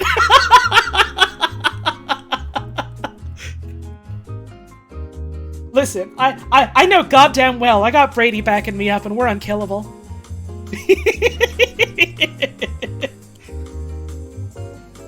I like playing healer when the tank is doing big pulls. It makes me feel alive.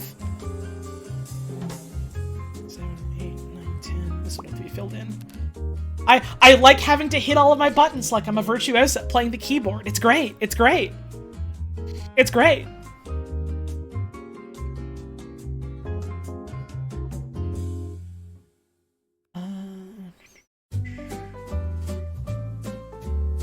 Healing scares you, but that could be the WoW trauma. I never really played any substantial amount of WoW to know what healing is like in that game. Healing in 14 is fucking fun. Healing in 14 makes you feel like you are God. It's great. It's fucking awesome.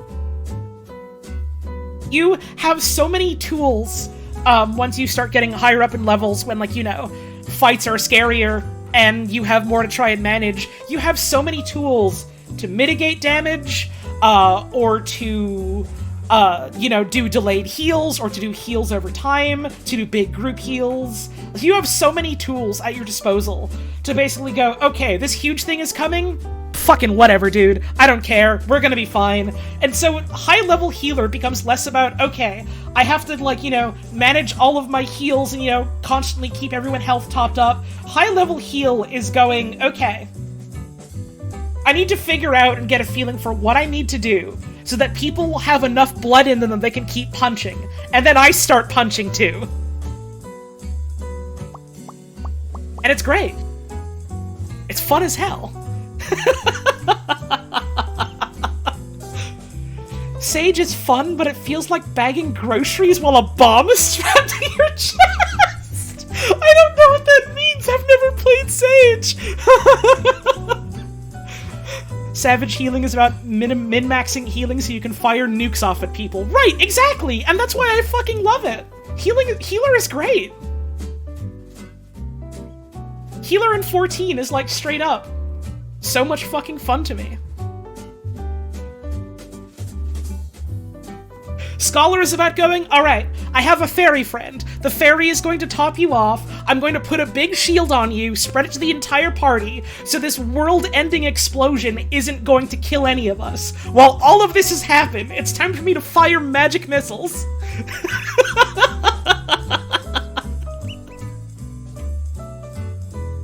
Scholar is awesome. I didn't get to do a lot of endgame Scholar in Endwalker, just because, like, when I was gearing up to do, like, Savage stuff, I was basically just told, like, well, the only slot we have is DPS, so I was like, alright, I'll like, learn Monk then, and that was fun. But because of that, I didn't really get to do a lot of healer in Endwalker, and then I was just kind of like, I don't have the energy for this anymore, and I don't really want to play right now. And so I'll have to dip back into that next time I get into, 14, whenever that is. I was a good as hell monk in Erictonius. Oh, well, you flatter me. I appreciate that. I really liked Monk. I don't have DPS brain, so I feel like I always just kind of struggled with the rotation in general. You see, here's the real secret about why I like healers and tanks better. You have all your other buttons that are tools for doing your class roll. Here's your DPS rotation. You press 2 buttons.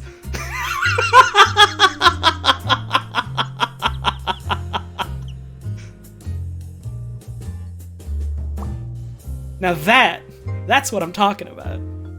Is FF14 a subscription or a one-time buy? You have to buy the, like, base game and then the expansion, and then you also have to pay a monthly sub. But there's, like, a huge free trial where you get to play all of the base game and all of the first expansion for free. Without paying, like, a monthly sub. Or, like, buying the game either. So, like, I would very much recommend, if you're interested in the game, just do the free trial. Because it costs you nothing. And you get, like, a huge chunk of the game. You get the base game, which is, a lot of important exposition. A bit of a slog in some places, but I have a soft spot for it. And then you get the first expansion, which a lot of people agree is, like, one of the strongest chunks of story in the game, if not the strongest. Do I have any favorite fights or tunes in 14? Favorite off the top of my head? In terms of fights? A lot of shit in Endwalker, which I can't talk about because I got friends what are still going through, the game, so I don't want to spoil that. And again, also a spoiler in terms of favorite songs, literally the theme to the final boss of Endwalker's main story. Specifically the, like, theme that plays in the second phase. That song is so fucking good. I vividly remember when I was playing through that fight, I want to say I was, like, home alone, and it was, like, 1 in the morning or something like that, and that goddamn song came on during that phase, and I was crying so fucking hard as the music hit that I almost died because I couldn't see mechanics through the tears in my eyes.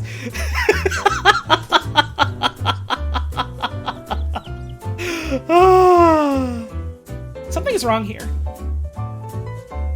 This can't be 3 and 5. What the fuck am I doing wrong? Restart again, whatever. This is the 14 all the way. I keep getting distracted, and also I'm rusty at Picross. Endwalker was a lot of fun. Endwalker felt like a very conclusive finale to that game's story up until that point, to the point where they were like, oh yeah, and by the way, we're still doing more story stuff after this, and I was like, okay, well, I could simply decide to, like, never play again and never resub, and I would be more than satisfied.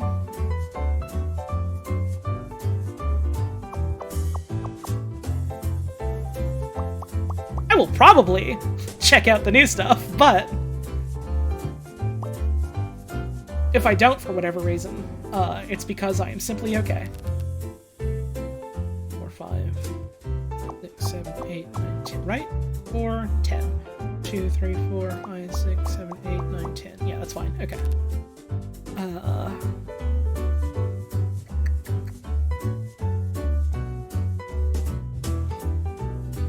Yeah, I haven't checked out, like, basically any of the patch stuff after Endwalker. I just haven't had the desire. I had post-MSQ clarity. I was satisfied.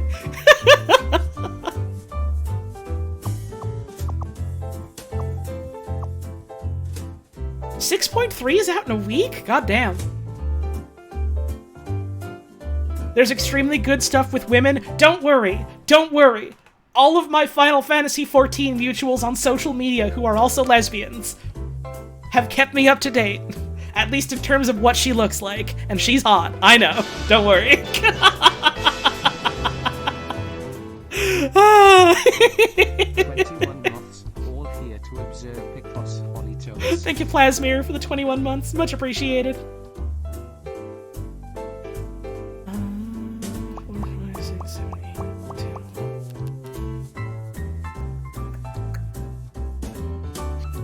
These are ones, these are ones.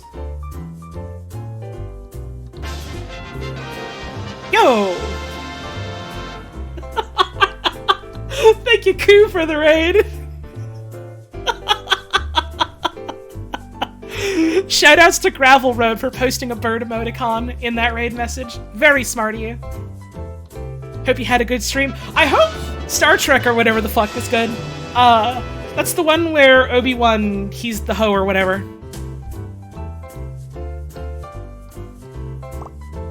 Is Jedi Fallen Order the good game?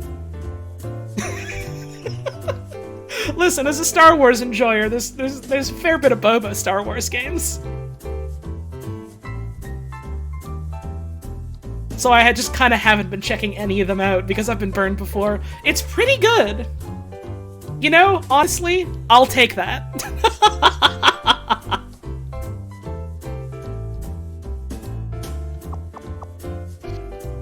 Kind of boring story-wise, but the game is fun. Hey, hell yeah.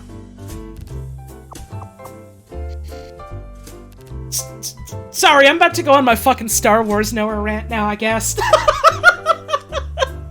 I feel like...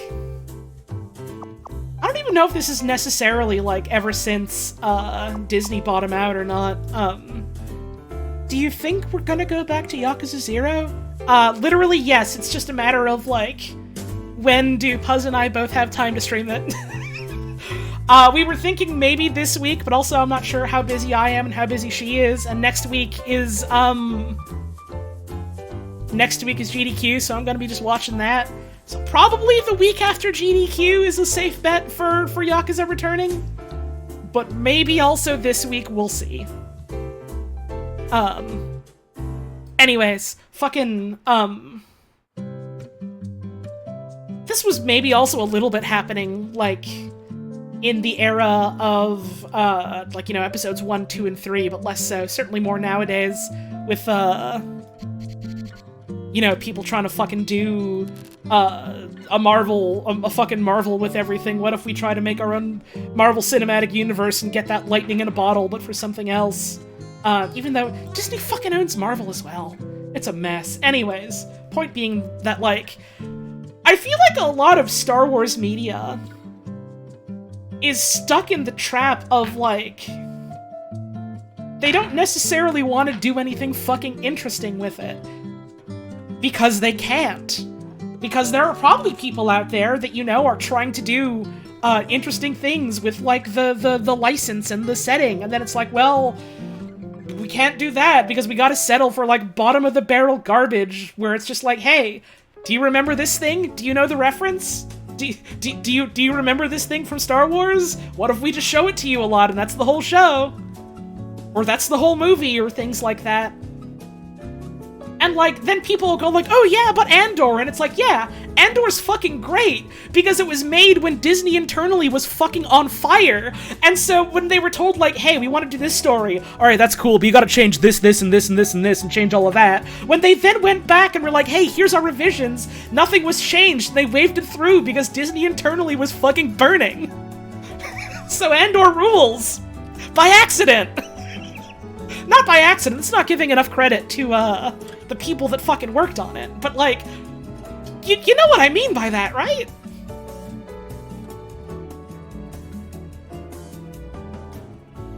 Being a Star Wars fan is like being a Transformers fan, and making peace knowing deep well in your heart that, it's bad. Except when it's not. You know? You're a Marvel fan, you know this, you understand.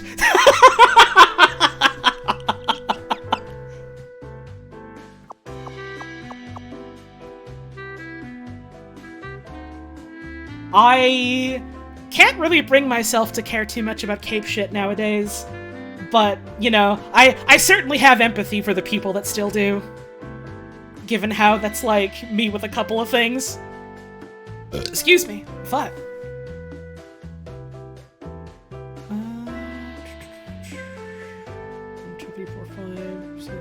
8. Let's try doing some downways instead first. 9. 1, 2, 3, 4, 5, 6, 7, 8, 9.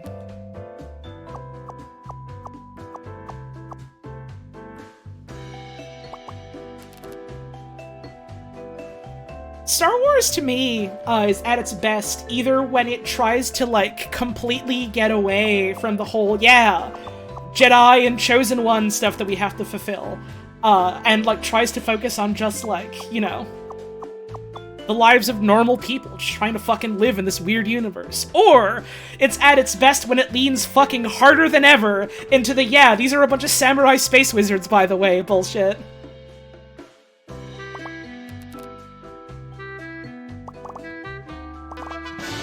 Give me a show about moisture farmers, or give me a show about, like, someone shooting lasers out of their eyes. You know? And then, like, people explode or whatever. Thank you, Shannon B, for the 30-month resub. Much appreciated. Like, fucking episode 9 was dog. Like, I don't think that's much of a hot, bold take to say that episode 9 was not a good movie. It was quite bad.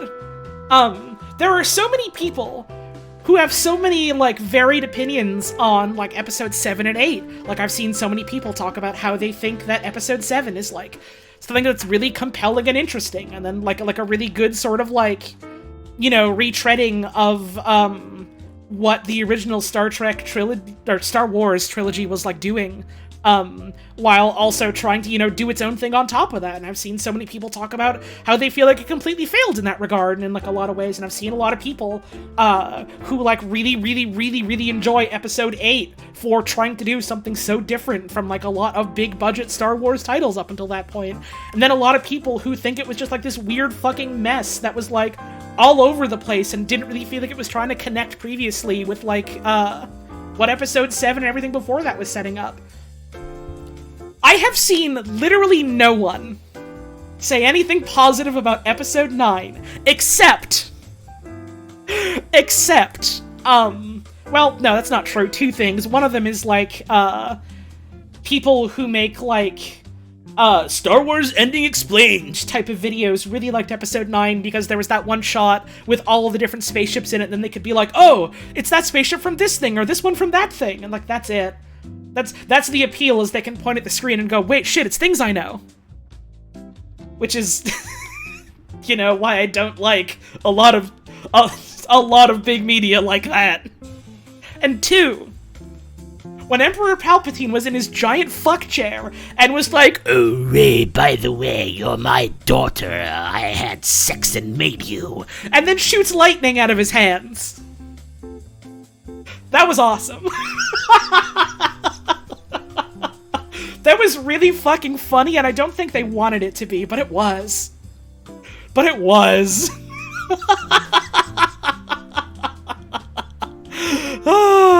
Yeah, the Worthy Kids video about Palpatine is really goddamn good. The base boosted Force Lightning being canon is really goddamn good. Nothing else about that movie is good. Nothing else about that movie is good. Palpatine fucks. I mean, I think technically no. They do some hand-wavy thing about, like, yeah, it was like, they had his crumb in vials so they could put it in, like, you know, women to bear his children, or like it was like cloning or something. But that's dumb and that sucks. He had sex.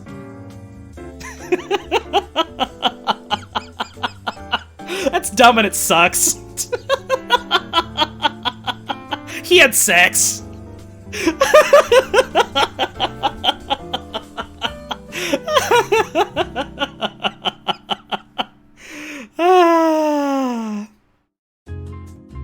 two, three, four, five, six. Also, my god, I'm just fucking remembering. Was it Episode 9 where they were like, yeah, we have like a major, like, you know, expository before the movie plot dump that we're giving you, just to, like, you know, add additional important context to, like, where the movie starts in media res, and they did it through fucking Fortnite. And so the movie just kind of starts, I think they try and do, like, an in media res thing, but, like, it sucks. Because they assume, right, you watched our Fortnite collaboration, right? And it's like, no. Why would I do that?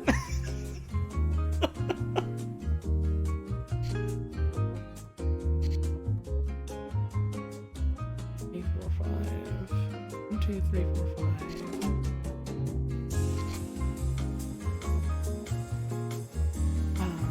I literally can never forget that they fucking did that. I literally can never forget.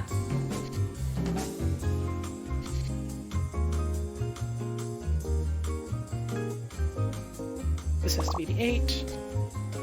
This is looking like a dog.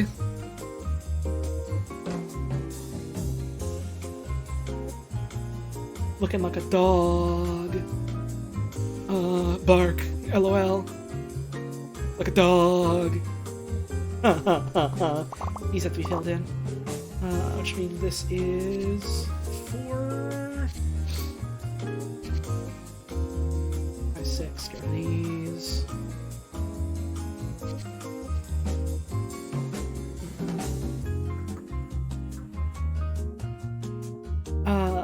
Also, man, the fucking... Sorry, this is just me riffing on a bad movie I hate now. I prefer to talk about good things that I like, but now I'm just talking about bad things that I don't. I don't know. I'm kind of whatever, just on principle about, like, straight romance in movies. If they make me care about the characters and the couple, then sure, I can get invested. But, there are a remarkable amount of movies where it's just like, well, yeah, we're making the man and the woman get with each other because that's what you do in a story, right? It's like, no, you don't gotta. But,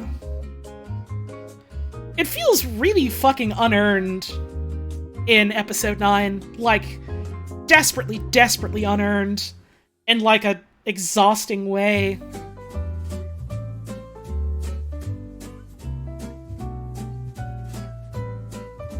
Like, literally no fucking chemistry.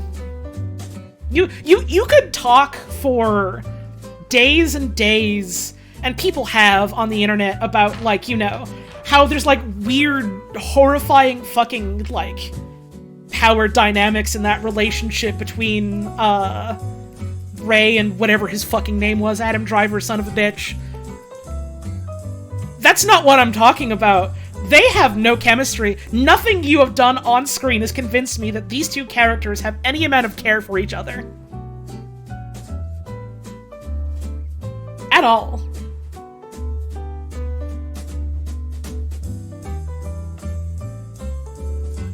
Somebody compared Ray and Kylo with Scully and Mulder? They haven't watched X-Files. This is a person that's literally never watched X-Files. This is a person that has never seen X-Files. They just know, oh, right, well, these characters are sometimes antagonistic towards each other, right? They've never watched the show. They've never watched X-Files. That or they never fucking watched Star Wars.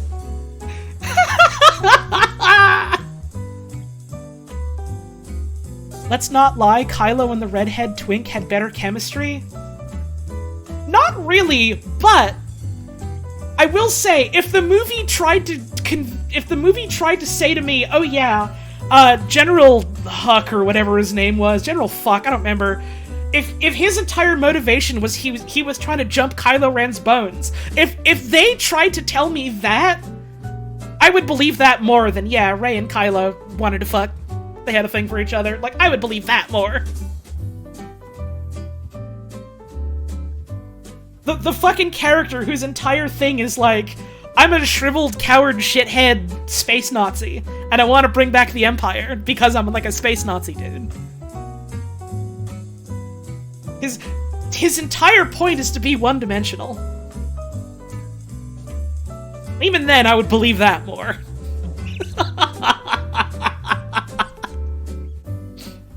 Man, you...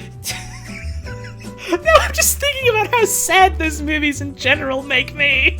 The fucking... They set up, like, oh yeah, Kylo Ren and his Knights of Ren and these cool dudes that he has fighting with him. They don't do anything with them. They set up, what's her name? The one actress who's like the very tall woman as being like, you know, the cool antagonist, like, knight in chrome armor evil woman. And they do nothing with her. They do nothing with her.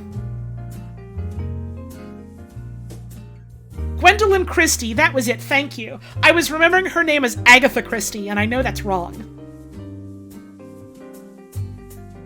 It's so absurd how Phasma exclusively existed in marketing. There is so much of those movies that basically just exist in the context of, this is for marketing, this is for an advertisement, this is to sell toys. It's the Kangaroo Jack moment, where it's like, yeah, here's this thing that we keep showing you and telling you about, it's gonna be this really interesting, you know, this major part of it, and it's like, no! This is 2 minutes!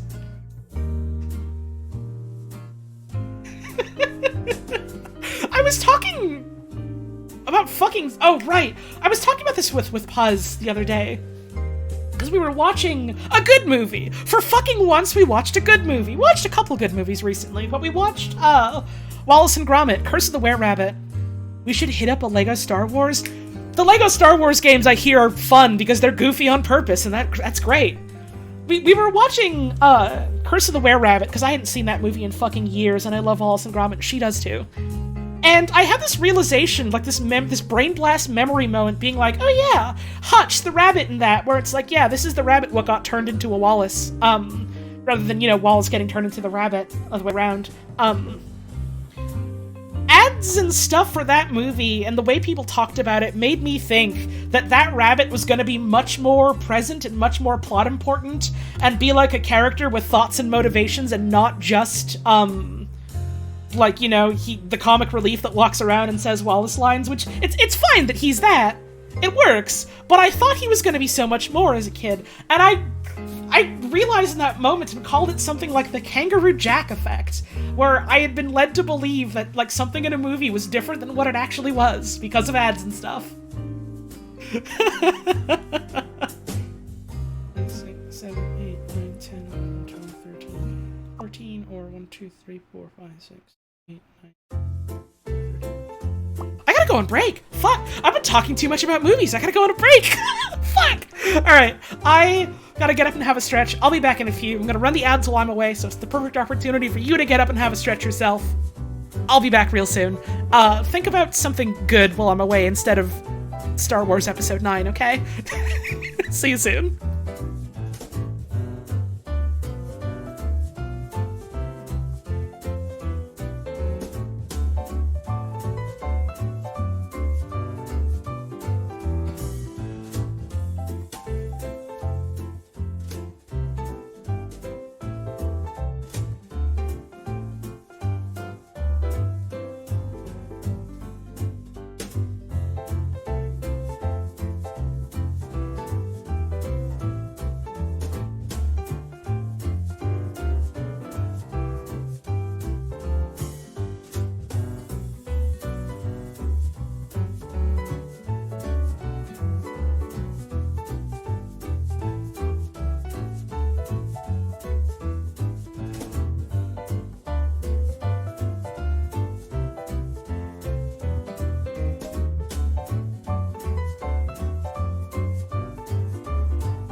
Hey, I'm back.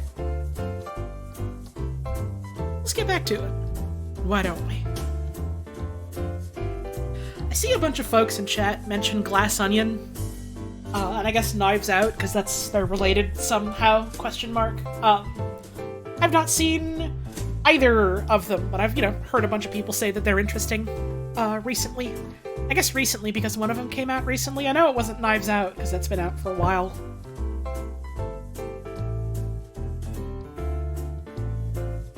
Same director as The Last Jedi. Huh. Interesting. All I really know about Knives Out, and I guess, or more specifically about Glass Onion, is, I saw a couple of posts of people being like, yeah, I wish there was more, like, fiction like this. And I was just kind of like, I don't know much about what it is, but I'm sure there probably is somewhere. And then I saw another post that was like, yeah, there's people asking for this when there are lots of, shows and movies and stuff about detectives that are just, like, weird, charming dudes. And it's like, oh, okay, yeah, there's tons of that shit. Detective fiction is quite fun, I think. I got a soft spot for it. Columbo is very good. The little bits of Poirot that I've seen have been a lot of fun. I don't remember which Poirot it was. I'm almost certain there have been, like, multiple adaptations of that. I've heard good things about Monk, which I have not seen myself.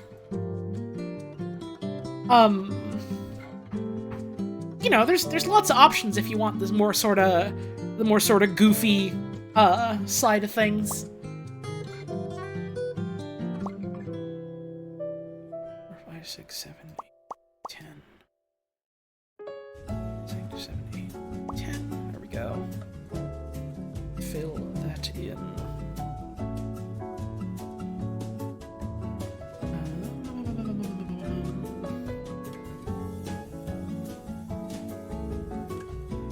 Monk is a charming show, but I bet its portrayal of OCD is kind of dated. I mean, yeah, isn't that show from, like, the fucking...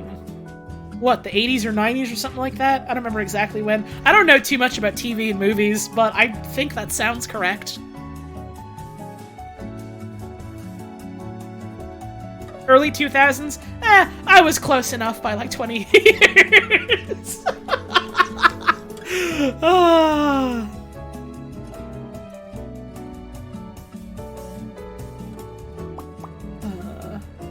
Yeah, detective fiction in general is just a lot of fun to me. I am a sucker for the genre, just kind of in general. Not even just like, oh, what if the detective was also kind of silly in some kind of way? Like, I love Columbo. Columbo's great, but there are, other types of story. And they're interesting too.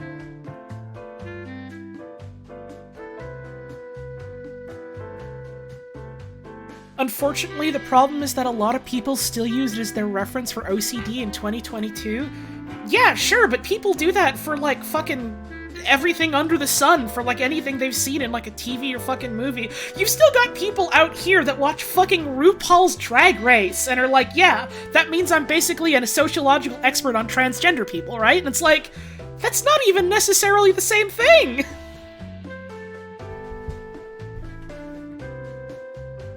People are just gonna be fucking weird about, going out and learning things in general, and also a lot of that stuff is unfortunately, like, hard to find info about, because bad actors and bad sources get prioritized instead. Think you're just sensitive to Monk specifically since you have OCD? Yeah, that's fair. I don't mean to be like, oh, you're wrong to feel that way, I just mean like, yeah, unfortunately that's the way it is for lots of stuff, though.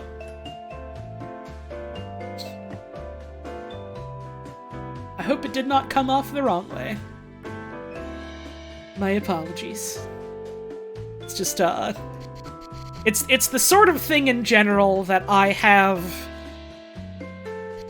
large exasperated feelings about, which I imagine you do too.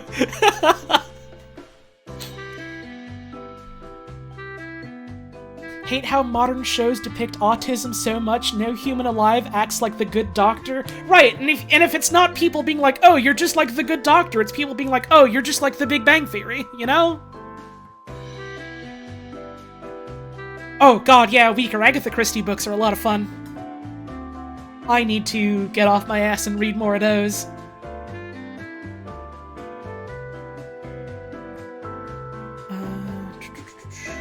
2, 3, 4, 5. 1, 2, 3, 4, 5. There's one series of detective books that I really like, which is the, I'm still, like, very slowly chewing through them. I enjoy the, I don't remember if the series has, like, an actual name, but it's, like, the Kurt Wallander series. It's written by, Henning Mankell, who was, like, a Swedish leftist. And they're kind of dark and grimy, stories, about, like, crime in Sweden in the 90s, and, like, the main character is, like, this, like, sad dad, gruffy type of dude who, like, his wife left him, and his relationship with his daughter is, like, a fucking mess, and, like, this is extremely not for everyone. I like him. I got a hankering for that kind of story. I'm a sucker for sad dad detective novel. Crying in Sweden in the 90s? I mean, not entirely wrong. But not quite what I said. Inspector Kurt Wallander is a little bit of an epic divorce, man. You're not wrong to say that. Thank you, Evie Maru, for the 32-month resub, and thank you, Benadryl Cucumber, for the 30-month resub. It's a little bit of a centaur, isn't it? This Picross looks like a centaur, I think. It's a little bit of a centaur. 3, 4, 6, 7, 8. These, which means this is our 3. And this is our 5. Laios Dungeon Meshi is some incredible autism rep, as is his sister. I can't speak on that much. I don't think I'm autistic, at least, but I certainly have seen a lot of autistic folks talk about how they, like, really connect with Laios in a way. And I think that's really cool. Because Laios is a really good character in, like, a lot of ways. Man, I fucking got caught up with, Dungeon Meshi, Delicious in Dungeon, whatever you want to call it. I, like, got myself, like, digital versions of the official translations, and then went through all of those and was like, well, shit, these are done, but there are still more issues that were out in Japanese. I gotta read the fan translations of those. And so I'm all caught up on the story, and now have to wait the agonizing wait until, like, the middle of next month to get more, and it's like, fuck! This is why I like to try and wait until, like, a story is, like, a serialized story like that is completely finished. Before I, like, you know, get into it, because I just want to read all of it in a row, more or less. They're so fucking close to the end of the story in such an incredibly, like, oh god, this has to resolve soon kind of way. Like, I think I kind of described it glibly to a friend as, like, the only way this isn't ending, in, like, the next couple of chapters is if they pull a Dragon Ball Super and then go, oh yeah, by the way, now all of you are getting kidnapped to the world between dimensions, and you have to fight off all these people in the Tournament of Power from all the other dimensions. Like, that story's about to have a big old bow wrapped on it. It's almost done. It's almost under the tree. What's it about? The really, really short version is it's about people going through a dungeon, like a fantasy game dungeon, and eating a lot of food using the monsters that they kill to cook and eat. The slightly longer way of putting it is, so there's a dungeon. In-universe dungeons are these, like, things that appear underground, and monsters keep spawning from them, and there's also, you know, like, treasure and valuables in them. No one knows where they come from, but they're there. And there's this one on an island. And there's a group of adventurers there, our main characters. And they're in a situation where they're fighting a fucking dragon. And the dragon gets the better of them because they're all hungry. Because they haven't stopped and eaten a proper meal in a little while. and the dragon is about to kill them all when one of the party members, Fallon, who is the sister of the main character, Laios, teleports them all to safety as the dragon, like, chows down on her. And so the party goes, oh shit, we need to go back and get her. But all of our supplies were dropped when the dragon killed us. Or didn't kill them, but it, defeated them. We need to go down and rescue, your sister. But we're broke. So what do? They meet the best dude in the world, who is a dwarf, who teaches them, hey, you can just cook and eat monsters. You can just take the monsters that you find and you can just cook and eat them if you know what you're doing. And if you want to, be good adventurers that are strong and healthy and get through, the troubles of the day, you're going to want to eat healthy. And, eat good, fulfilling, nutritious meals. And so they're like, all right, so we're flat broke, but we're going to start going immediately so we can get to the dungeon and save your sister with no supplies by going in and eating monsters. There is much more to it than that. There is a lot more to it than that. That is the basic premise. You learn a lot more about, like, the nature of the world and the dungeons and the characters and things like that by fucking reading it.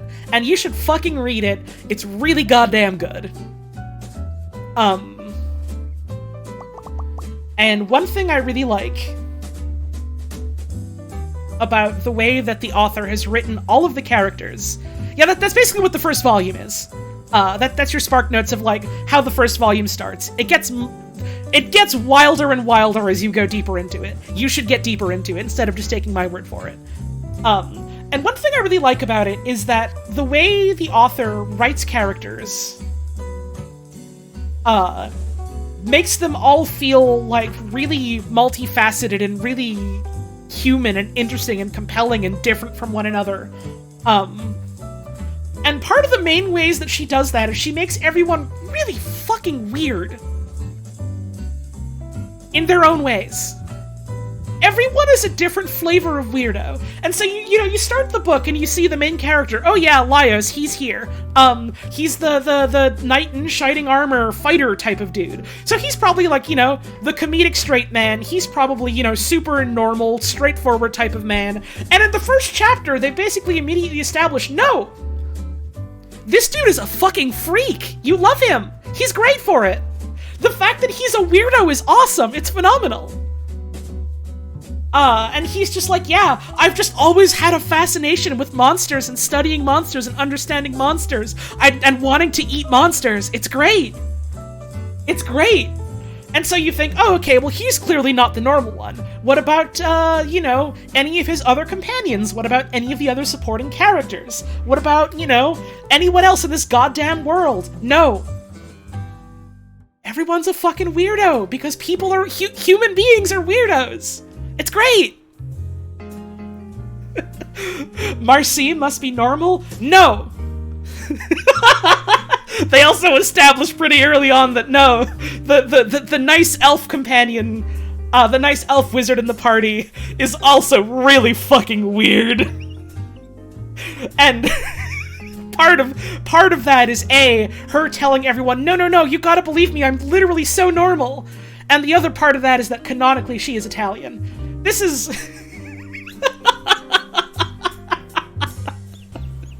Obliquely!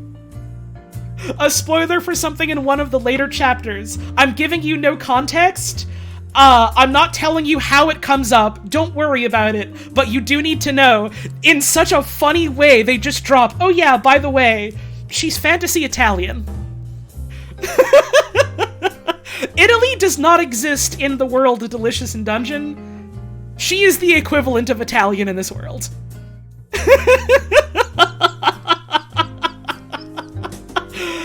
And I'm not gonna say what it is because I don't want to spoil too much about the later chapters, but they do something so fucking funny with that revelation. God, it's such a good manga. It's such a good piece of fantasy fiction.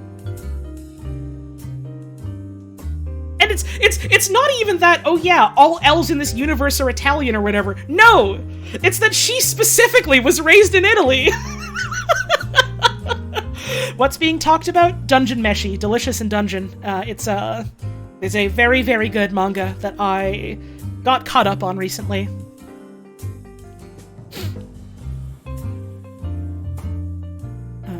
Let's see.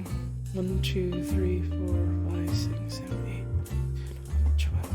1, 2, 3, 4, 5, 6, 7, 8, 9, 10, 11, 12, 13, 14, or like 1, 6, 7, 8, 9, 10, 11, 12, 13, 14. There we go. There's good characters. There's good characters. You ever read something and go, damn, cannot wait to see what this person makes next? Yeah! I can't fucking wait to see what Ryoko Kui works on after she wraps up with Dunmeshi.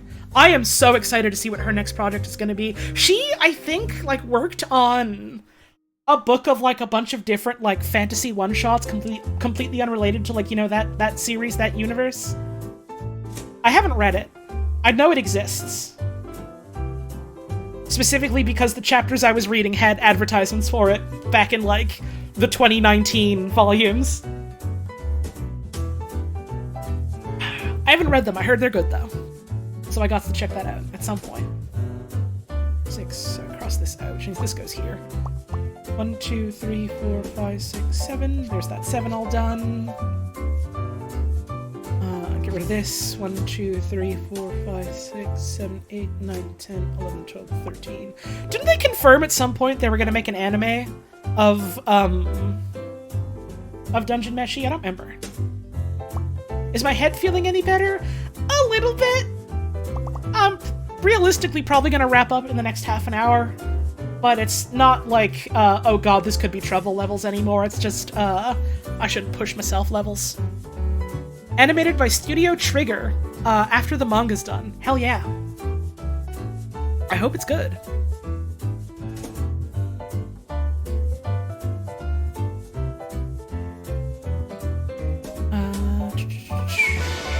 I saw someone, hang on. Thank you, Nightmare Judge, for the 25-month resub. Much appreciated. New year, new puzzles. Oh yeah. Hell yeah, you know it.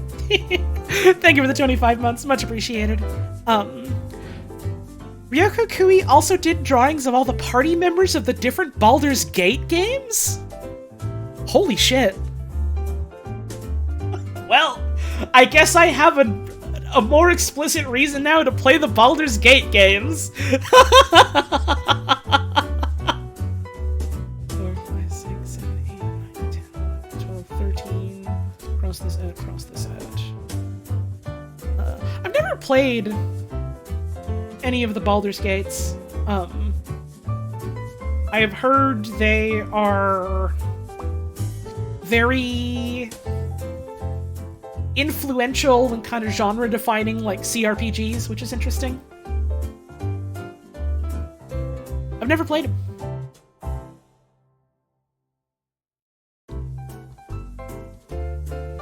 Don't play Baldur's Gate 1, it is too dated and too hard. I appreciate what you're trying to do, but you need to understand you saying that to me makes me want to try it.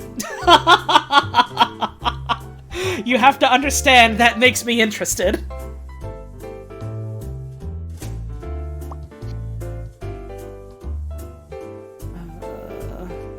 Can't stand D&D 2nd edition personally. I know nothing about how 2nd edition works.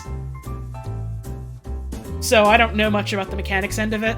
So I would be going into that, you know, fresh as a wee babe. The playstyle in Baldur's Gate 1 is run in circles around people, punch them, and keep running? I kind of love that, though. Even if it maybe kind of sucks in a way, that's really charming to me. 1, 2, 3, 4, 5, 6, 7, 8. It sounds like it's this, like, weird mix of them trying to adapt, like, a turn-based combat system to a more, like, real-time combat thing?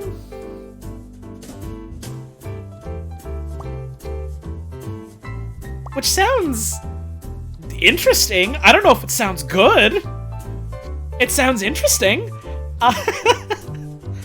And then Baldur's Gate 3 is like real time with pauses. Okay, huh.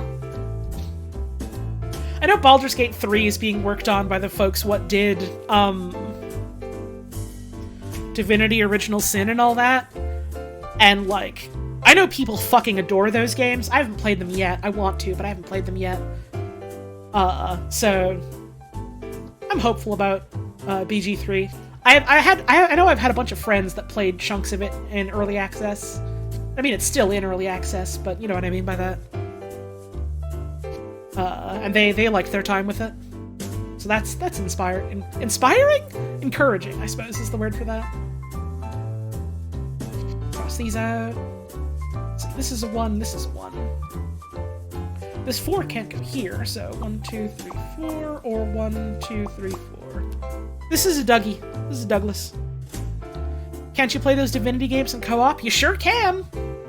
That's part of why I haven't played through any of them yet, is because I've always wanted to play through them specifically co-op. And just never could wrangle anyone who had the interest and the time. Does Baldur's Gate 3 let you play as a lizard thing? I have no idea. I haven't played it.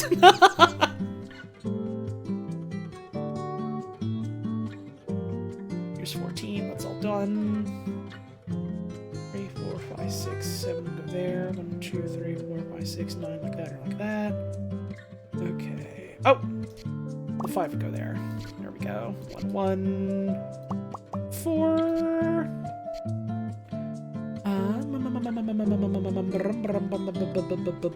This can't be a 3, so these go here. Okay. 12, 13. Howdy, Duke. Happy New Year to you. Hope you're doing well, my friend.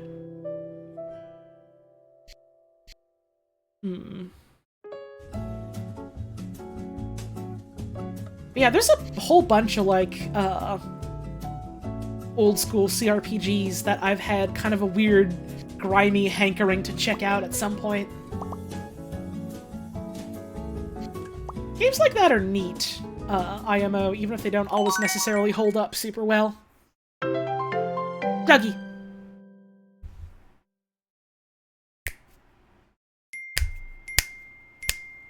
You know him. You love him.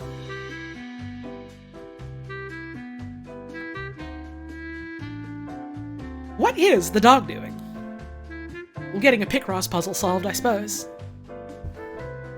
Fallout 1 still feels fun to play. Fallout 1 is one that I've always bounced off of every time I've tried it, where I liked, I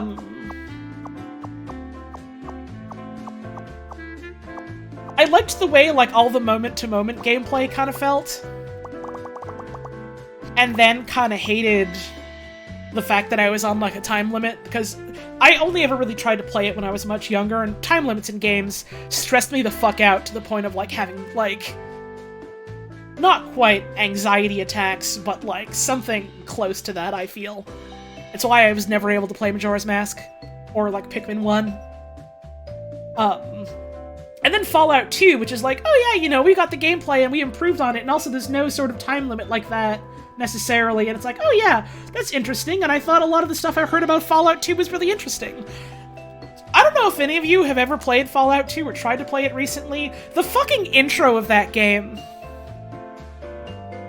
it's not good. I don't think that's all that hot of a take to say the intro of Fallout 2 kind of sucks dog. Kind of sucks dog doo-doo.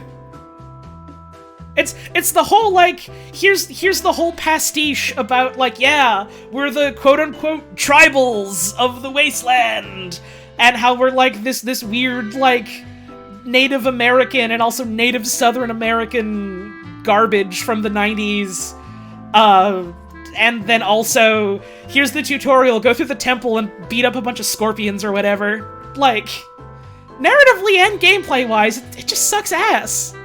It's bad. And I never really got past that, because it was like, I don't want to play anymore.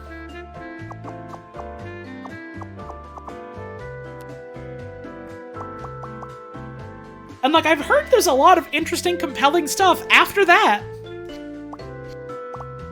And it still kind of sucks that you gotta deal with all of that.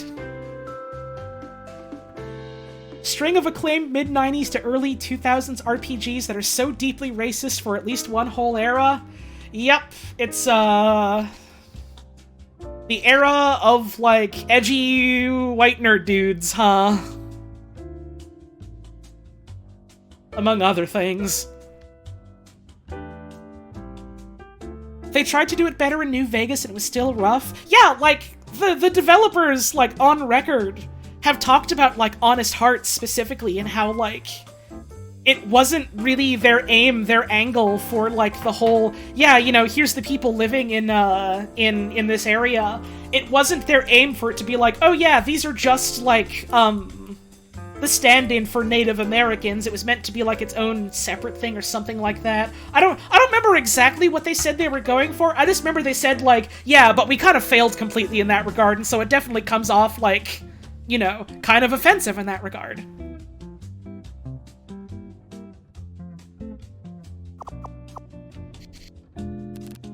I don't know, I just think it's a low bar that is being crossed, but I still think it's at least some level of satisfying question mark to see people go, yeah, we fucked that up. We could have done this better. We will try to do this better in future things.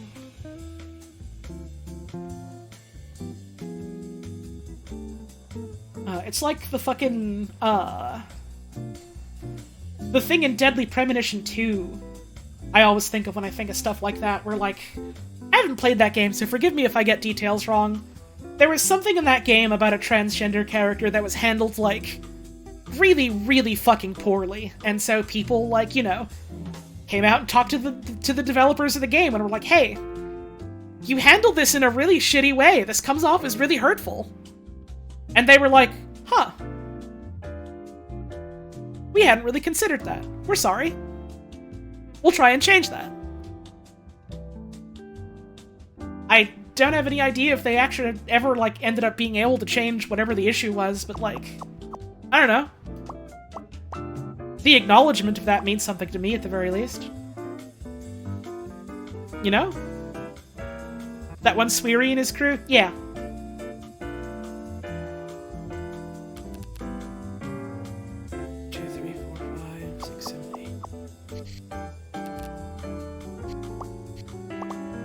There we go.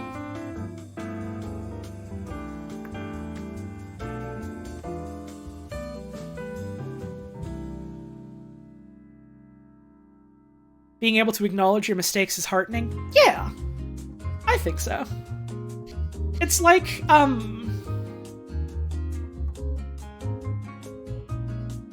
not quite the same thing. Not quite the same thing. But, you know, One Piece, in a lot of ways, and multiple times throughout, you know, however long that comic's been going for, has tried to handle the topic of, like, yeah, you know, here's a character who's, like, you know, got a weird gender thing going on in some way or another.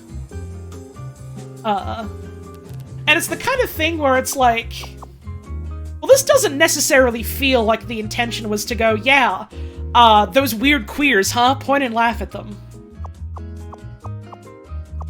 Even if some of, like, the earlier stuff, you know, doesn't necessarily feel great or, like, hold water necessarily super much. And then you get to, like, a lot of the later stuff in the series, and it very much feels like, oh yeah, huh, the author has kind of, like, realized in some way or another, this maybe kind of sucked. What if I do this differently? And, like, now in, like, the most recent arc, you've got, like, two very important transgender characters. Like, Yamato is openly a trans man. There's, I forget her name, but there's another one who is, like, a trans woman, and in, like, the English dub of the anime, they are getting a trans woman to voice her. They got the fucking actress who did Testament and Guilty Gear to voice her. That's cool as fuck! Oh, Kiku. There you go. Thank you.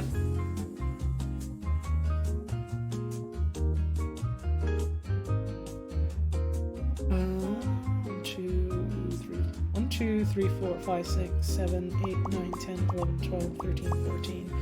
Is this, hang on. 1, 2, 3, 4, 5, 6, 7, 8, 9, 10, yeah, there we go. 1, 2, 3, 5, 6, 7, 8, 10, 11, 12, 13, 14. That's too many. Excuse me. There we go.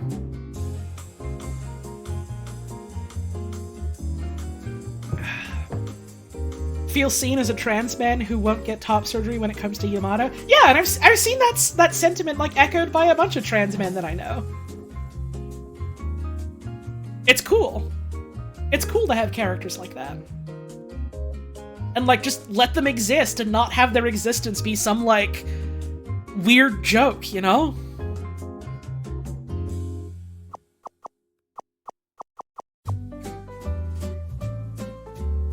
6, 7, 8, 9.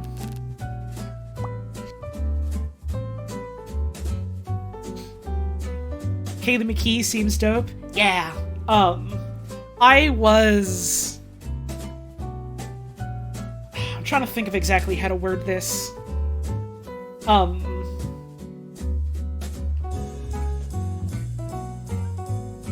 Flattered and surprised and scared when I saw, like, the news come out that she was, you know, voicing that character in the English dub. I was like, holy shit, that's sick as hell. Oh wait, no, she's had, like, tons of roles in a lot of cool things. That's awesome. This is great. And she saw my post, and she replied, and she was like, oh my god, thank you so much. I think you're, like, really funny, and like, I hope for good things for you, too. And I was just like... Wait, you know me?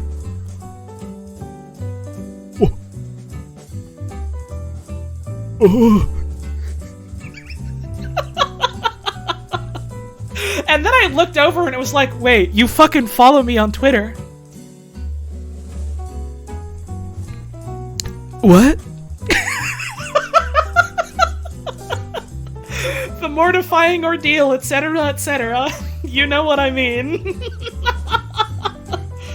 There are, like, multiple cases of, like, established voice actors, who I'm either, like, you know, acquainted with or friends with. And every time I remember that, like, you know, these are people that have, like, you know, published roles in, like, big name things, and they're out here talking to my ass, and it's like... fucking starstruck, I suppose. You know? Like... it still blows me away that, the fucking voice actor, for Yutiko in Warframe, one of my favorite fucking characters in that game, both in terms of, like, how she's written and how, like, the vocal performance is done for her. Not only is, like, the voice actor for that character, like, someone I'm acquainted with, someone I'd like to think I'm friends with. You know, sometimes, like, online interactions like that can be a little, nebulous. I like to think we're friends, or at the very least, you know, like, friendly acquaintances. Not only that, but, like, he's offered to, like, give me fucking, like, advice on, like, you know, setting up, like, a fucking, what's the word for, like, a portfolio for, like, voice work, and, like, you know, give advice for stuff like that, and I'm just like... I don't know, sometimes I remember that and I'm like... man, small world. A demo reel, that's it, thank you.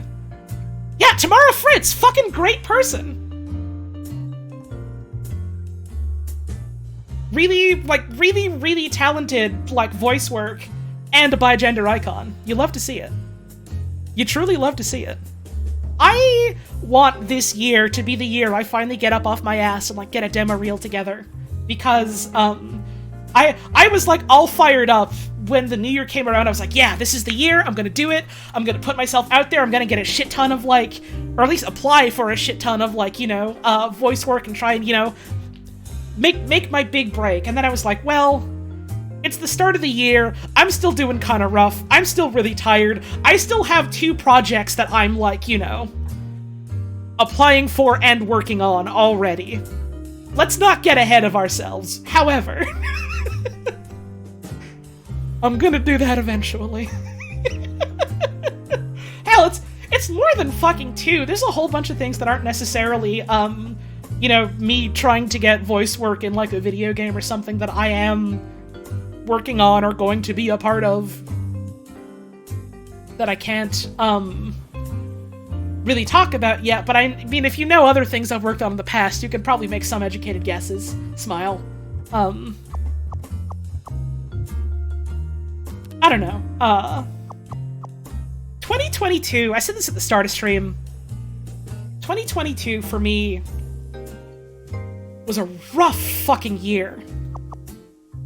Interspersed with some really, really wonderful moments in it. Even if overall the feeling I had was, man, this year was garbage. There's still a lot of things I can look back on and be, like, genuinely really happy about and, like, proud of and things like that. And so it feels really good to keep all of that in mind and go into this year just feeling fucking hopeful, you know? I'm excited about shit. That's great. Fortnite new character Holly? No. No. They would have to pay me billions of dollars, and even then, I'm not interested. No. Yo, howdy Erica, hope you're doing well today. Thank you Venonix for the 12 months. We want you.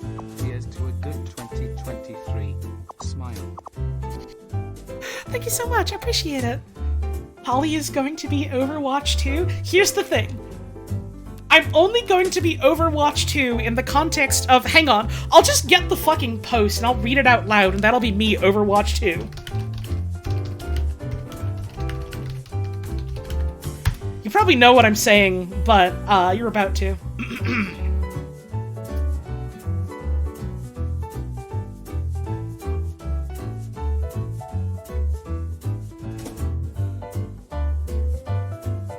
Overwatch 2. It was the coldest night in Overwatch 2. The wind howled, and the snow was blowing hard down the chimney of Overwatch 2's world. Let's put another log on the fire, said Reaper. I'll make some tea, that should keep us warm, said Moira. I don't want anything. I'll wear my coat, said Tracer. The wind was howling hard. It was the darkest night in Overwatch 2.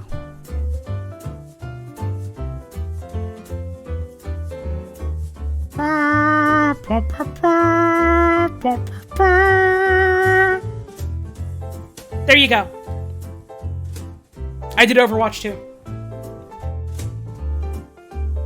Activision Blizzard, I expect a fat fucking check in my mailbox in the next couple of weeks.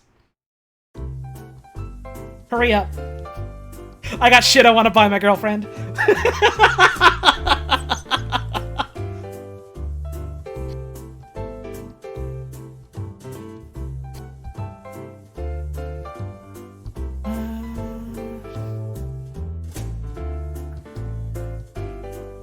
There you go. That's my demo reel. Any game developers out there with a lot of money, you want to hire me to say words?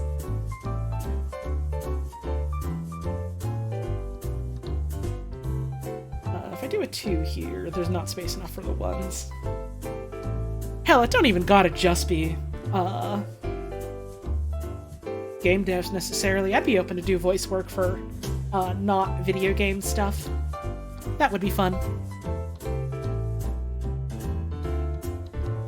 Man, my role in it was comparatively very small. But doing my part to help work on the fucking Fangamer Deltarune collab gave me a hankering to try and do more stuff like that in the future. Just like, hi, do you want me to do a weird fucking voice for a weird gag? You could pay me. That was fun as hell.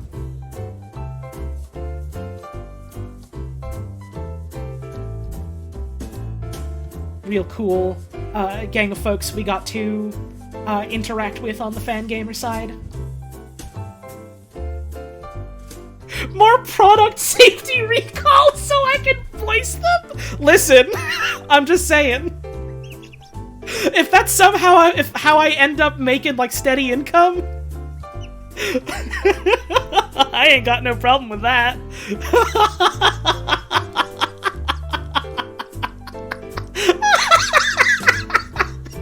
Oh, Pokemon Company, please, you need to release more balls that are dangerous to children. Will I be the narrator for the audiobook version of your sci-fi epic graphic novel with scratch and sniff speech bubbles for your smell-based conlang? Peregrine, specifically because you're the one asking it. Yes, sure. Holly for Omega Mart. See, I don't know what Omega Mart is. I saw some people say, because, like, you know, I tried to, like, spend special attention to, like, what people were saying about the recall bit of the Spamton video, because that's the one that I, you know, worked on directly. And so I was like, oh, I'm curious what people thought about it. And there was, you know, the normal, like, oh yeah, that was really cool. Oh, that was funny. That was a funny thing they did. Oh, I know the reference to Pokeball. There were a remarkable amount of people that were like, oh, this is so cool. They're doing an Omega Mart reference or something like that. And I was just like, what is that? Hello?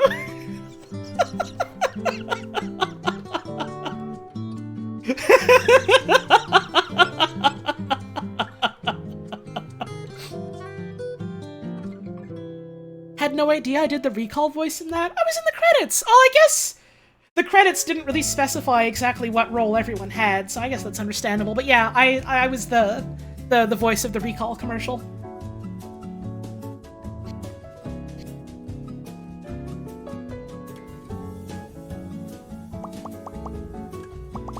I just kind of figured at this point everyone knew that, but also I kind of figured that because I knew that.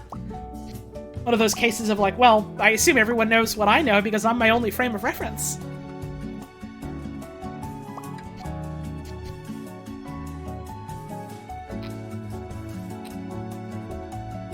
You knew that I knew that? My fucking god. You basically know anything. Not everything, but anything.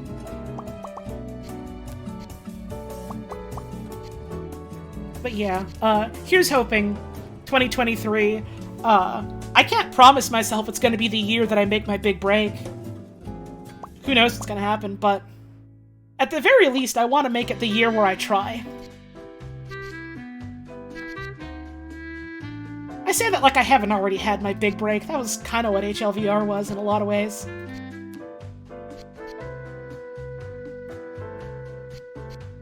I don't know, I like working on cool stuff. I like helping folks bring something cool to life. It's fun. 11, hang on, this is 11, so this is all 15. It's all done.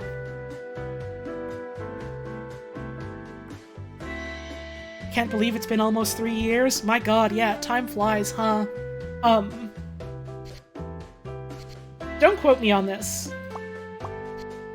And also, I can't really give you more info than this, but, at the very least, like, this year, like, Wayne and the rest of us really, really want to try and, get a move on in regards to other and similar projects, I suppose, is, a concise enough way of saying it without making any promises that we might not be able to keep, you know? We will see what the future holds. We're gonna try.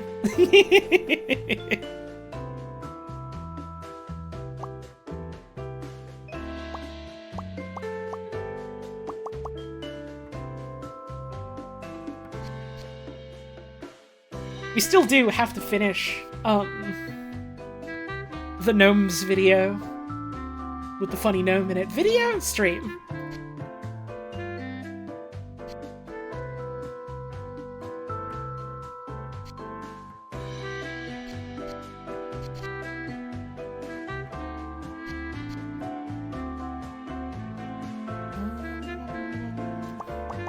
5. This has got to be a 1. This also has to be a 1. Month. Yo, Miss Jackie CR! Thank you for the 17 months. Much appreciated. And thank you, Silver Stripes 96 for the 4 months. Very much appreciated. Pick and cross until it is done. That's the plan. Here's the 2. Here's this 2 as well. I know there was a bunch of people who... I don't know, I suppose it's a reasonable enough assumption to make, given how, you know, things go sometimes when you make stuff and then stuff gets in the way.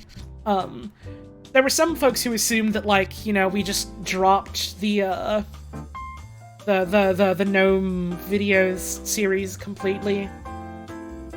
And, like, you know, I'm not gonna put, words in Wayne's mouth, for, like, you know, why stuff happened as far as not getting it done. That's, his story to tell if he wants to, and it's, I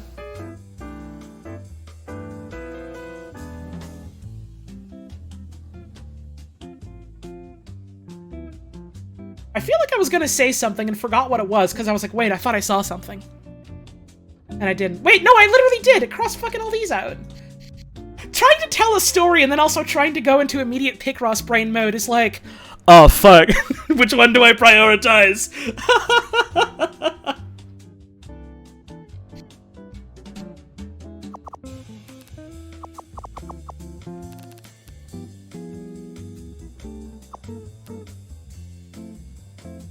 Like, at the very least, I can say this much, because I know Wayne said as much. Shit's been kind of hard recently for, I mean, a lot of people in general. And then for a bunch of us, like, recently, for reasons completely unrelated to, like, what we make and do. Like, you know, so sometimes life just fucking happens at you.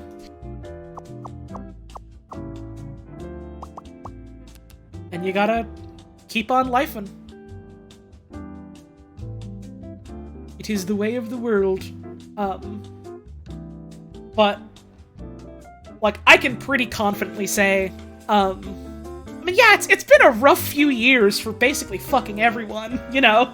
There's been a global pandemic. There's been a problems clown. Things like that. I can say with confidence, though, like, we've all been fucking chomping at the bit,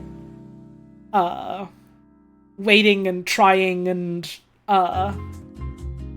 talking about and being excited about, working on more and getting more, you know, done and out the door for people to see and enjoy and not just have it be, like, a thing in our brains that we can think about and rotate and smile, you know? And so I hope folks are still looking forward to,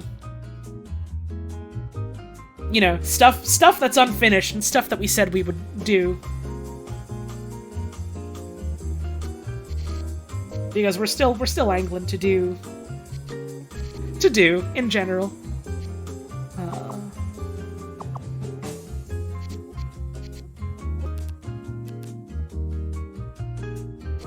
Cross this out. These are going to be connected. 1, 2, 3, 4, 5, 6, 7, 8, 9. That's the 9 all done.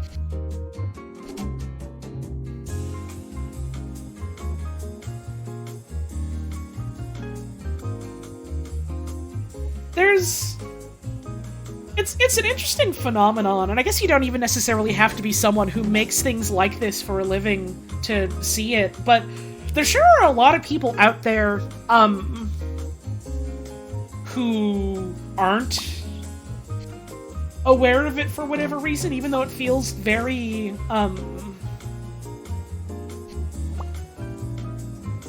it feels very obvious to me.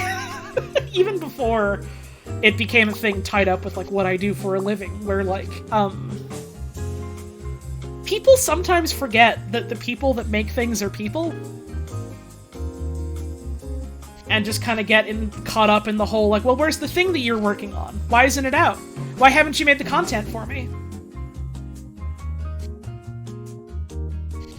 It's very strange and kind of sad.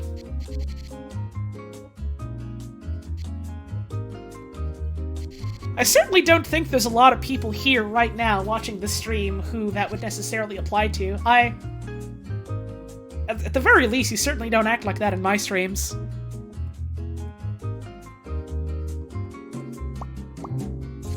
But, like, it sure is a thing you notice people, like, doing and saying and not thinking about sometimes. In a dev server you're in, someone kept asking every other week about a release date for one of the dev's projects. That's weird! That's fucking weird! Wow! That's nightmare! That's straight up nightmare scenario for me. I feel kind of bad, like, that this is like an expectation that's been foisted on a lot of people. Like, I've had a couple of cases where I've, like, commissioned people for something, and they've been like, oh, listen, I'm really sorry, something came up, or I had to take, like, you know, another priority, like, commission because I needed the money, or, like, you know, such and such a reason, anything coming up to basically say, I'm sorry, this is going to take more time. And it's always just like, that's fine. I appreciate you telling me. It always makes me, like, worry, like, oh god, what has your experience fucking been like for, like, other commissions where you, like, feel like you have to come hands and knees pleading to me about, like, by the way, this is gonna take a couple more days, like, it's fine. Harley, do you also have lime green joints? I sure fucking hope not, but that would explain a lot of the knee problems I've been having all my life. Thank you, Glowstick, for the 15-month resub.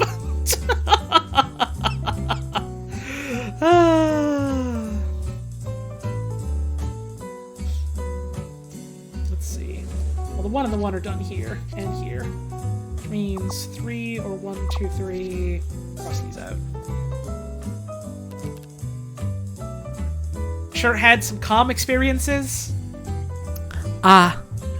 I mean, I figured as much given how I've heard some friends talking about their experiences, but, like, man, it's rough out there, huh? Huh?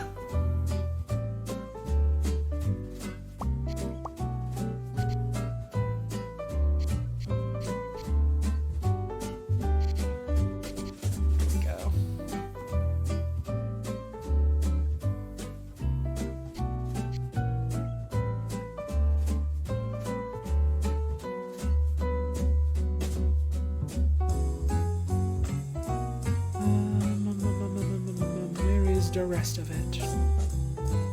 Where is the rest of it? Used to moderate in a server where one of the kids in it would constantly at the owner to ask when they would add certain things and that they were his biggest fan. Yeah.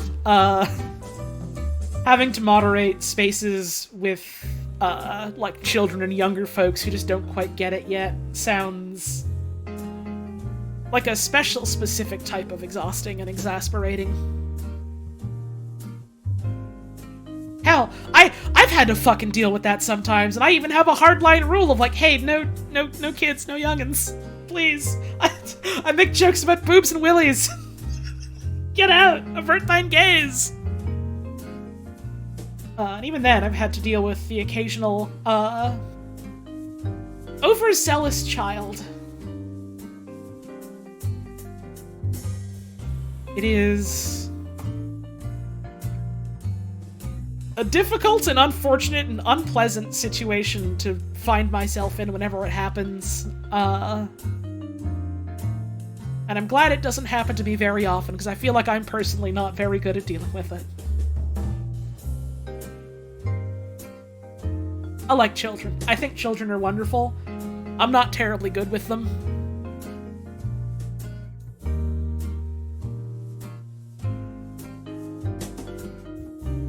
Oh, this one goes here. Damn, I missed that.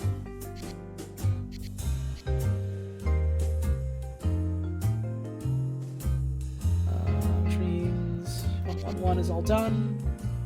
Which means this goes crossed out. Excuse me, these go here. These go here. Okay, which means this has to go here. This go here.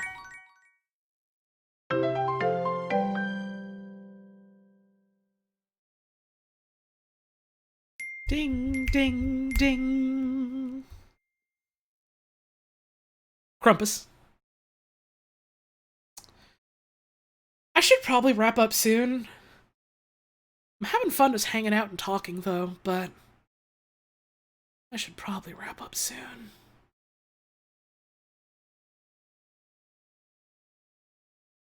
Think the net needs to have specific kid-specific websites? Yeah. It would be nice if there was somehow a better division and sorting of that, as it were. Especially gives me the willies when I think about how fucking, marketed and advertised the internet is. Have I ever seen the show Old Enough on Netflix? I have not. I'll have to, mark that down. See what that is. Children go on errands by themselves for the very first time as a camera crew follows them along. They shop, go to markets, visit shrines, and talk to shopkeepers. Japanese show. That sounds cute. That does sound cute.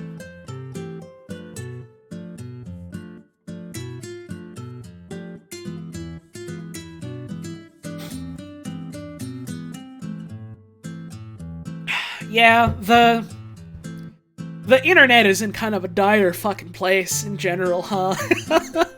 I had a message on Tumblr that I responded to recently. By the way, if you're not aware, question mark, I suppose, I mostly use my Tumblr for, like, Q&A stuff. Like, if people have questions they want to ask me about, like, you know, stuff I've worked on, or what I do, or things like that.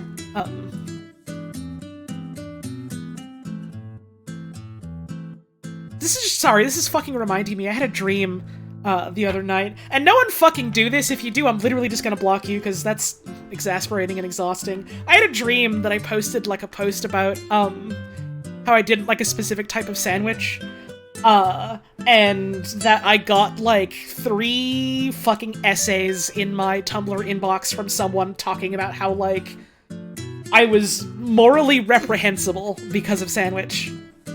And I woke up feeling genuine stress, and I was just like, what the fuck?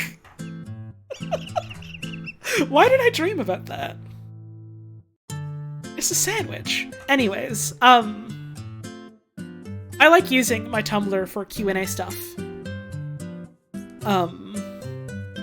And so, like, you know, sometimes people will ask me about, like, what I do and what I make, and sometimes me, because me is part of what I do and make, things like that.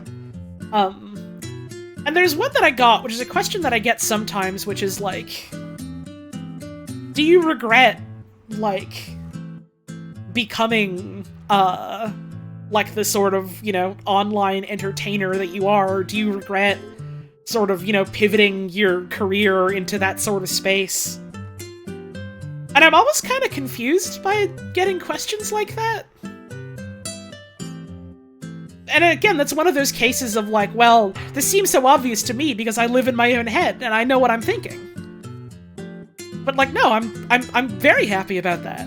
I like having the chance to do what I do. I like having the chance to work on cool things with cool people.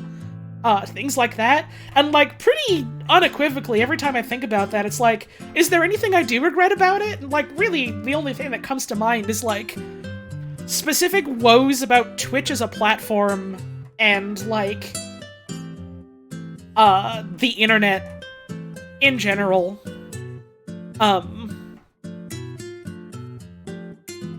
like, as far as, like, woes about the internet in general, part of it is stuff like that, is like, yeah, it's a fucking marketing hellscape, and also there's a ton of kids on it that are just, you know, thrown into the fucking piranhas. Like the rest of us. Those are kids, man. Come on.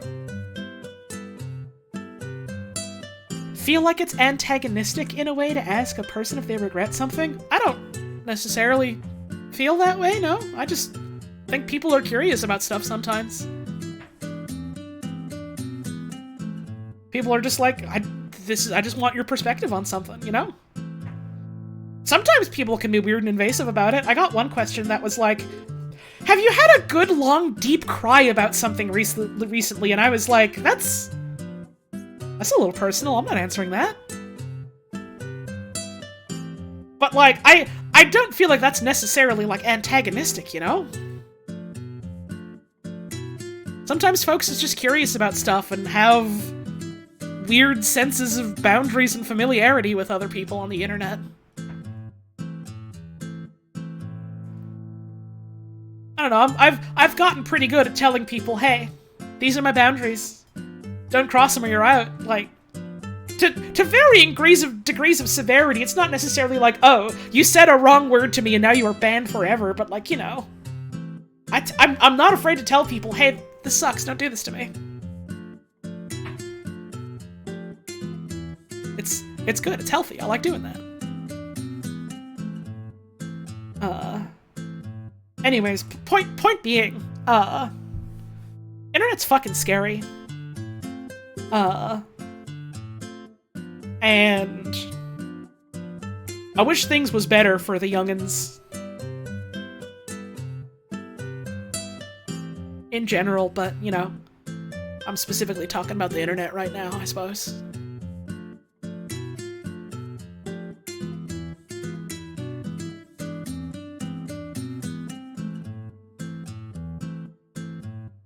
Internet silly people suck, honestly. I don't know, I feel like that's kind of missing the point of what's being talked about. Like, the internet is a thing made by the people. When I'm talking about the internet, I'm not acting like it's some thing that exists in a vacuum and just manifested out of nowhere someday. I know it's a thing made by people. I'm acknowledging it's a thing made by people. People are making it and running it and making it the way it is. It's like, yeah, the implication here is that it's fucked that the people that are making this and making it the way it is are doing this, you know? It's semantics.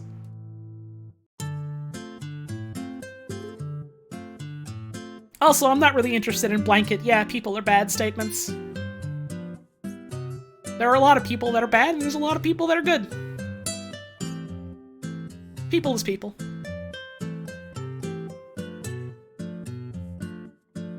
I try not to make, like, big sweeping, assumptions like that unless it's about, like, I don't know, fucking rich people.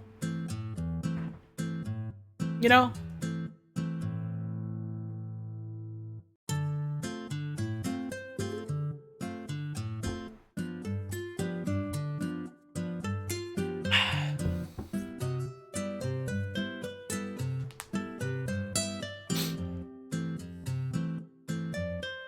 Met your best friends online, but also met some of the shittiest people in the world. Right, yeah, that's what I'm saying. You know? I think we're both trying to make the same point and then just saying it in different ways and then being like, well, that's not what I'm saying. I'm saying this. Well, yeah, I agree with that, but that's not what I'm saying. I'm saying this. It's one of those cases of, like, we're saying the same thing and being like, well, wait, I'm using slightly different words. Uh-oh.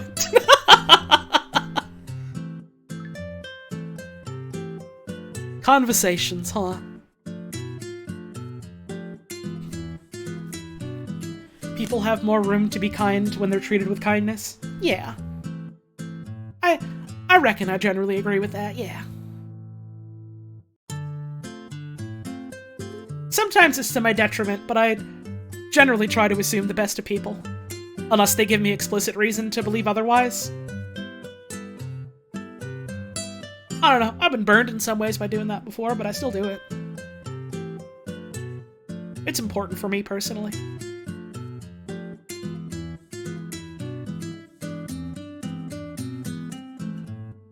Though I feel like I can be kind of a hard ass about it sometimes. It is what it is.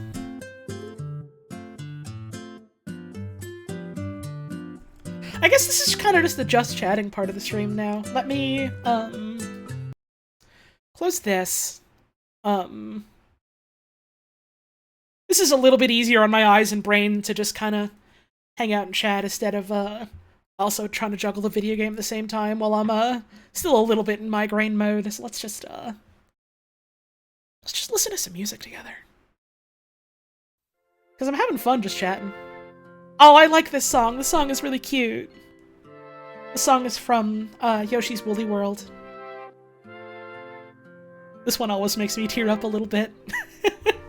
Do you ever have a song where, like, no matter where you hear it, no matter what the context is, it always makes you feel a little bit weepy? This song is one of them. Another song is, Fallen Down from, Undertale, I think is the name of the song. The tutorial song. Literally, no matter where I hear it. There was a video of someone's fucking Mario 64 hack where he long jumps into a wall and explodes into a coin and dies. But it's playing that song, so it makes me cry. Which is so funny, objectively. It's like, oh my god, Mario sad moment. But it still makes me do it. There's also music from Outer Wilds that makes me do that. The music that plays, I can't even describe what it is. But it's the thing that you do before you go to the end of the game, I guess is one way to put it. The music that plays there makes me feel like I'm gonna fucking sob my eyes out. As does, like, you know, the actual music at the end of it.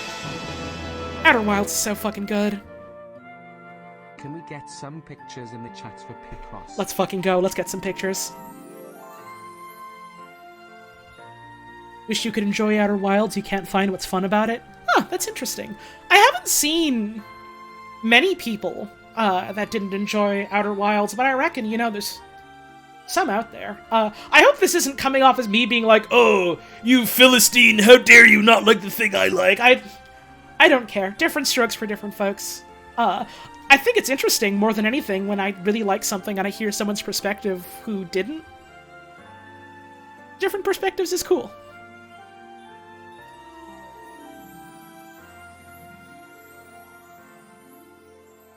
That game is important to me. Really like how all the RTVS group things are accommodating to members who aren't comfortable showing their faces. Yeah, that's something I've always appreciated about my friends, is they have always been very cool about the fact that I don't really like sharing what I look like with people, even people that, like, you know, I'm close with and care about. I don't do that very often.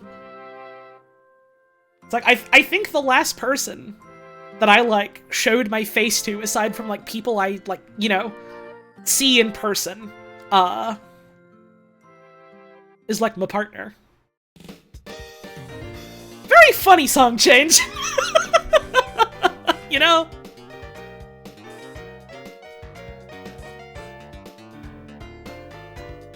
I like having people that are my friends that I'm close to, that don't give a hoot about me not, like, you know, doing, like, you know, IRL stuff or showing people what I look like and not being weird about it. I appreciate that. It turns out, after years and years of drifting through different groups of people that were... I mean, not every single, you know, person I don't talk to anymore was because they were bad people. I don't want to give off that impression, but, you know, certainly after having dealt with different situations of people that were, it's nice to know that I've had a group of friends for a long-ass period of time that just, like, are cool people that, like, care about me. You know? Having friends is cool.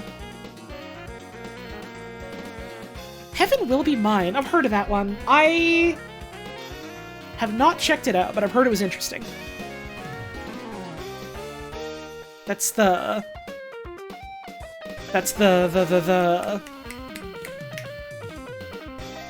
one where they're in, like, giant mechs and stuff like that, right? Right, it was made by the We Know the Devil people, wasn't it? It seems neat. I gotta give it a read someday. I will say, I ran out of snoozes for snoozing the ad block.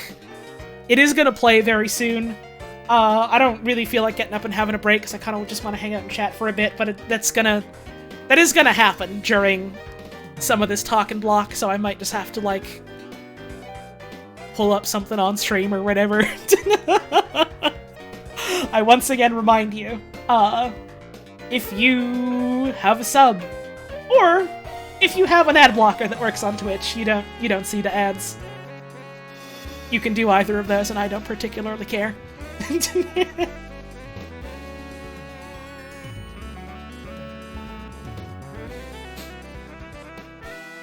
don't think I've actually read... Oh shit, that's 10 gift subs. Thank you, Camille! That's very generous of you, I appreciate it!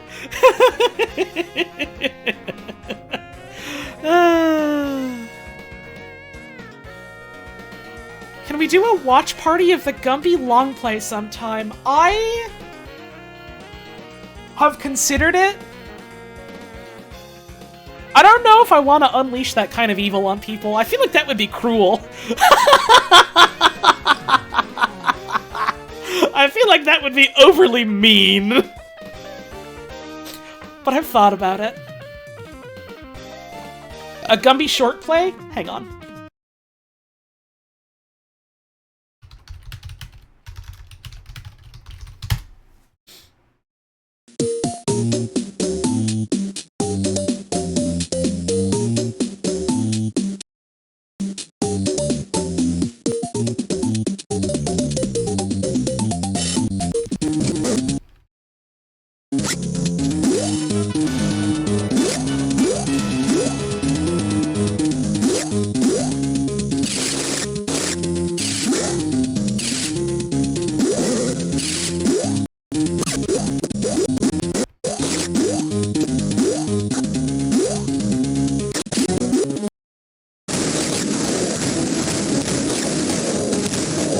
Actively a harmful sensory experience, by the way. The ads.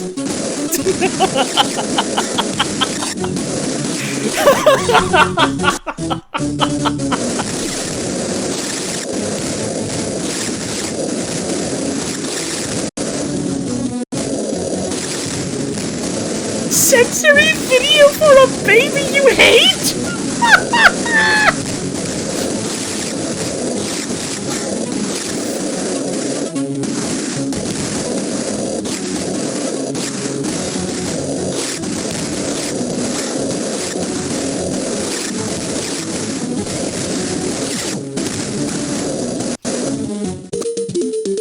Gumby vs. the Astrobots is the only game brave enough to ask, what if Donkey Kong Country was bad?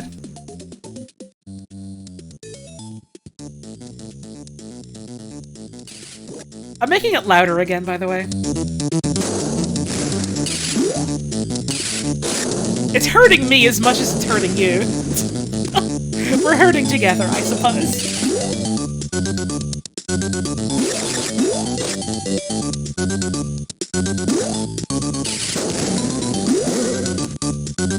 When Gumby is in a ball, it reminds you of Claymates? Yeah, that's because Gumby is made of clay. Not just like in the, oh, yeah, it's claymation sense, but in the, canonically, he is made of clay. In universe.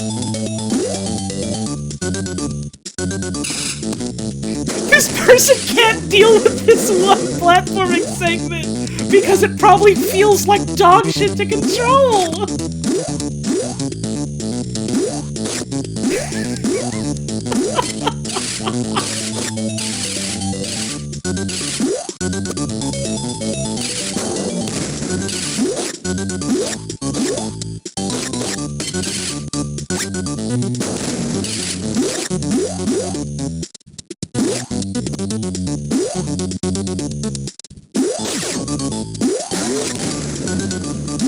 You consider yourself a Gumby fan? The way I like to put it is, I have a love-hate relationship with Gumby. And I like putting it that way because it sounds funny as fuck.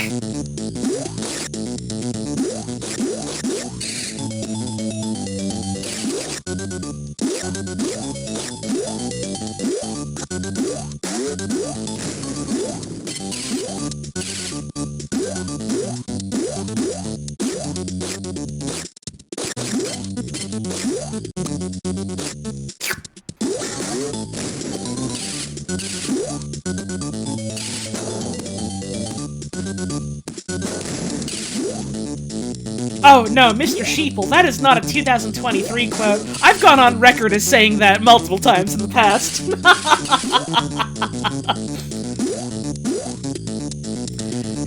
Oh, the ads are done, by the way, so I can stop fucking playing this. Oh my god, my ears are free!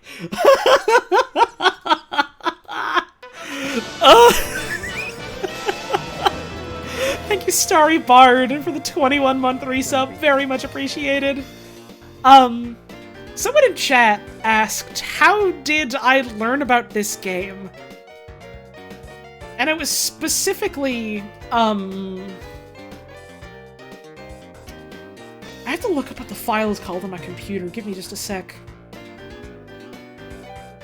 Right, so there was some, like, post I saw someone make somewhere at some point. Like, obviously a joke, because when you think about it, it doesn't hold a lot of water. That was just like, try to think of the title of a video game that doesn't have the letter F. Good fucking luck. And I was like, oh, so what's a video game without the letter F in it? I searched for something on, like, Google or whatever along those lines, and one of the first results that I found, for whatever goddamn reason that day, was Gumby versus the Astrobots. And I was just like, what is this?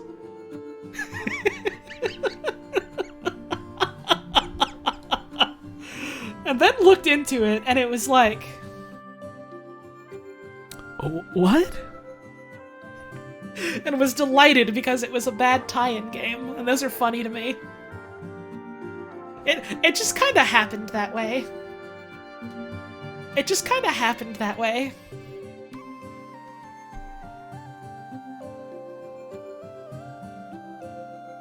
Now, what is the video game with the most Fs in it? Fuckfarter's Frankenfurter Fest. Real. By the way. Don't play it.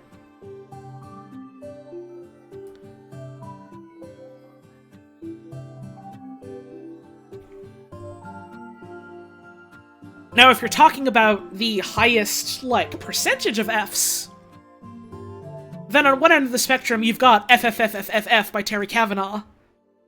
And on the other end of the spectrum, you got F-Zero, which has none.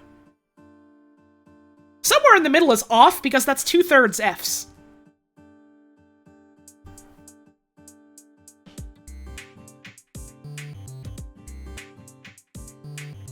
But F-Zero, it's got 0 F.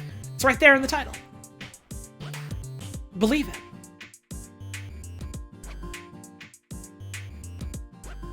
That's the weird but probably true, unless I'm misremembering, story of how I learned about Gumby versus the Astrobots. What about visual novel F, A Tale of the Two? Well, they've clearly got 2 Fs. But that's not very many in terms of all the other letters they got there. Been feeling like replaying Off lately. Off is... I like putting it as, it's one of the neatest games I'm never going to play. Where, you know, it's got cool character designs, and it's got a neat little world and a fun little story. I don't like the gameplay. I don't like the combat. I like everything about Off that isn't actively playing it. It's a very, very dull RPG Maker, like, turn-based RPG. Everything else about it, really cool. I didn't want to play it. So I experienced it by everyone else playing it around me. You know, watching other people play it. Have I considered Jimmy and the Pulsating Mass? Yes. Yes, I have. I want to play that at some point. Another one on the subject of, like... I guess 2 other ones on the subject of, like, niche-ish RPG Maker games that people have maybe heard of or not. I want to do Super Lesbian Animal RPG. Gotta watch Ty's playthrough of Jimmy still. I saw bits and pieces of Ty Tuesday playing through Jimmy, and was like, this game looks really cool. I need to stop fucking watching these streams because I want to play it myself someday. And so someday I gotta go back and watch him play through it. Anyways, I want to play Super Lesbian Animal RPG. That's one that I wanted to play with Puzz. We were thinking about maybe doing it this week and starting it, but then we were both kind of like, I don't know if starting something new this week and then doing a week of no streams at all feels great. So we'll save it for maybe the week after GDQ. So I want to do that. Another one I also really want to do, and I gotta look up the name to make sure I'm getting it right, that I heard good things about. It's called, and I quote, "Weird and Unfortunate Things Are Happening." And I want to check that one out. It sounds cool as hell. It's another sort of RPG Maker typo game. And I heard a lot of good stuff about it. And I'm seeing someone in chat say, "Oh man," in all caps, which I think means that yes, it's going to be cool as hell. So that's exciting. I guess also on the topic of fucking RPGs I want to play, here's the problem with, doing video game streams and wanting to play a bunch of RPGs. I think RPG streams are fun, both in terms of a thing to watch and a thing to do. Generally, role-playing games are real fucking long. Which means that realistically I'm gonna be at one for a while before I get to another one. Just stream every Xenoblade game, they're short. Look, you joke! I was literally about to segue into eventually I want to play the Xenoblades. I have... I'm trying to think of the way I want to word this. I have such a... sick, twisted curiosity about those games. I played through chunks of Xenoblade 1 and fucking adored it. I have heard very mixed things about Xenoblade 2, ranging from complete vitriol to, well, there's some good stuff, but also some shit. And then Xenoblade 3 came out, and I was like, well, given the track record of 2, it's probably not going to be super great. And then I heard so many people go, no, this is a huge improvement over 2, actually. This is really compelling in a weird way. Or sometimes in not a weird way, depending on who you ask. And so I was like, oh. Huh. And so I just have this really strong desire to go through all of them, to, like, see for my fucking self. But also, it's gonna take so goddamn long to do that. And also, Puzz wants to be around for those. Because me talking about them has also made her curious. 2 is a game you'll very easily acknowledge it's very flawed, but God, you love it. Right, yeah, that's the thing that interests me, about 2 specifically. Like, you know, there's people that rag on it and hate it, and sure, that's fine, that happens for anything. But even the people who, like, really enjoy 2 have, like, capital letters things to say about that game. And that fascinates me. Whenever something comes out, and it's like, yeah, you know, there's stuff that I really like about this, however. You know? I don't know, I've just always been, like, very interested in things like that. I always find stuff like that super compelling. I always want to, like, you know, dive in for myself and see what it's like for myself.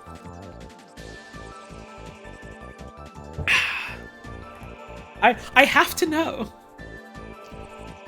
I have to know.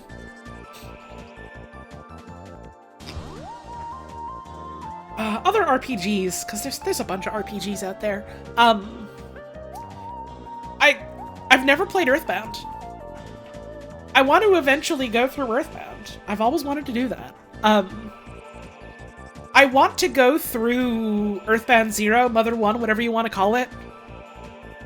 That is a video game that I've been told by multiple people whom I trust and adore.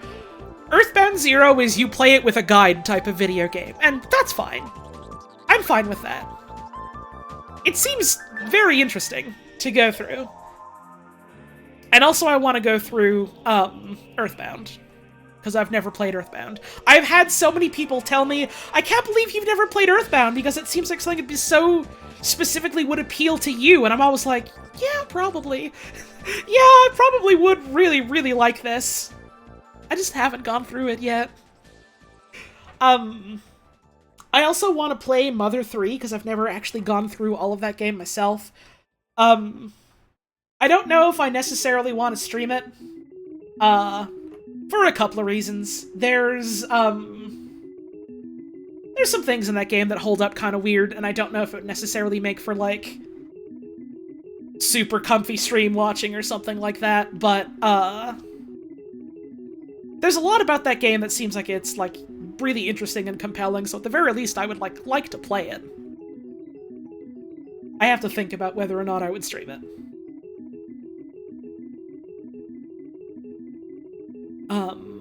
RPGs as well. Have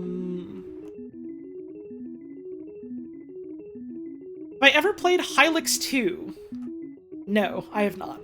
I own the Hylix games. I watched Log play through all of Hylix 2, and that was like a real fun time. Have I played Franken?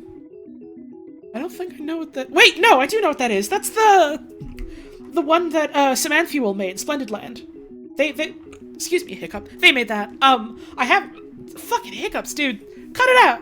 I haven't played that one. No, I want to. I've heard that one is a short one, so that'd be a fun sort of one and done type of game.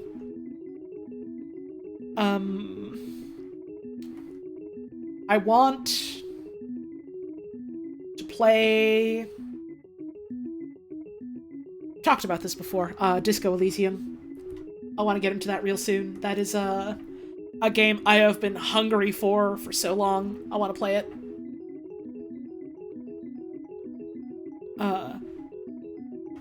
I guess Yakuza 7 is technically an RPG.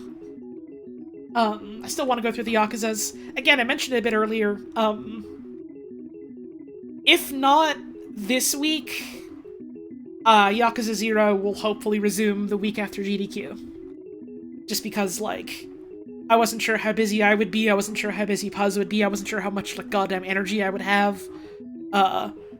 We want to try and do, like, one stream together this week, but we talked about it, and it was like, alright, well, if we're only doing one this week, maybe we just ease into things and do Layton instead.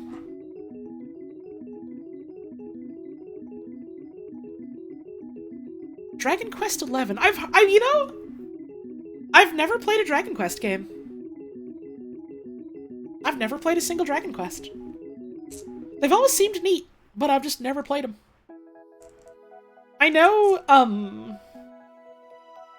Penny was really into— I think it was DQ11 she got really into. It was one of the Dragon Quests, and she was having a really good time with it. Sylvando. You literally say the dude is so gay. Sylvando was like the very openly, this man is obviously homosexual even if they don't say it character, right? Like, that was him. That was the super flamboyant motherfucker. I remember that name, I think specifically because of that.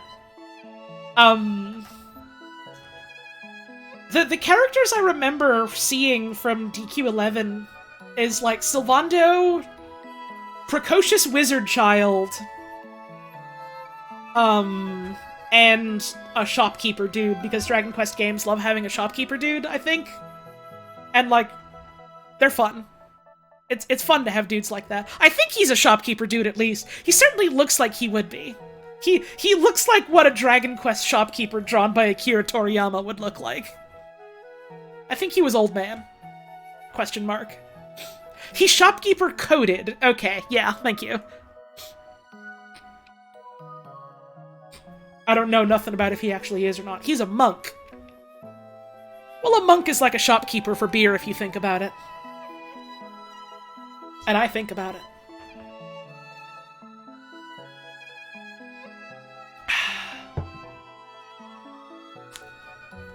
What other RPGs? I want to play Crosscode. I think Crosscode is an RPG, right? Crosscode is one I've wanted to play for a hot minute as well. I know Mira went through it and she really, really liked it. At least I think she did. I heard good stuff about it.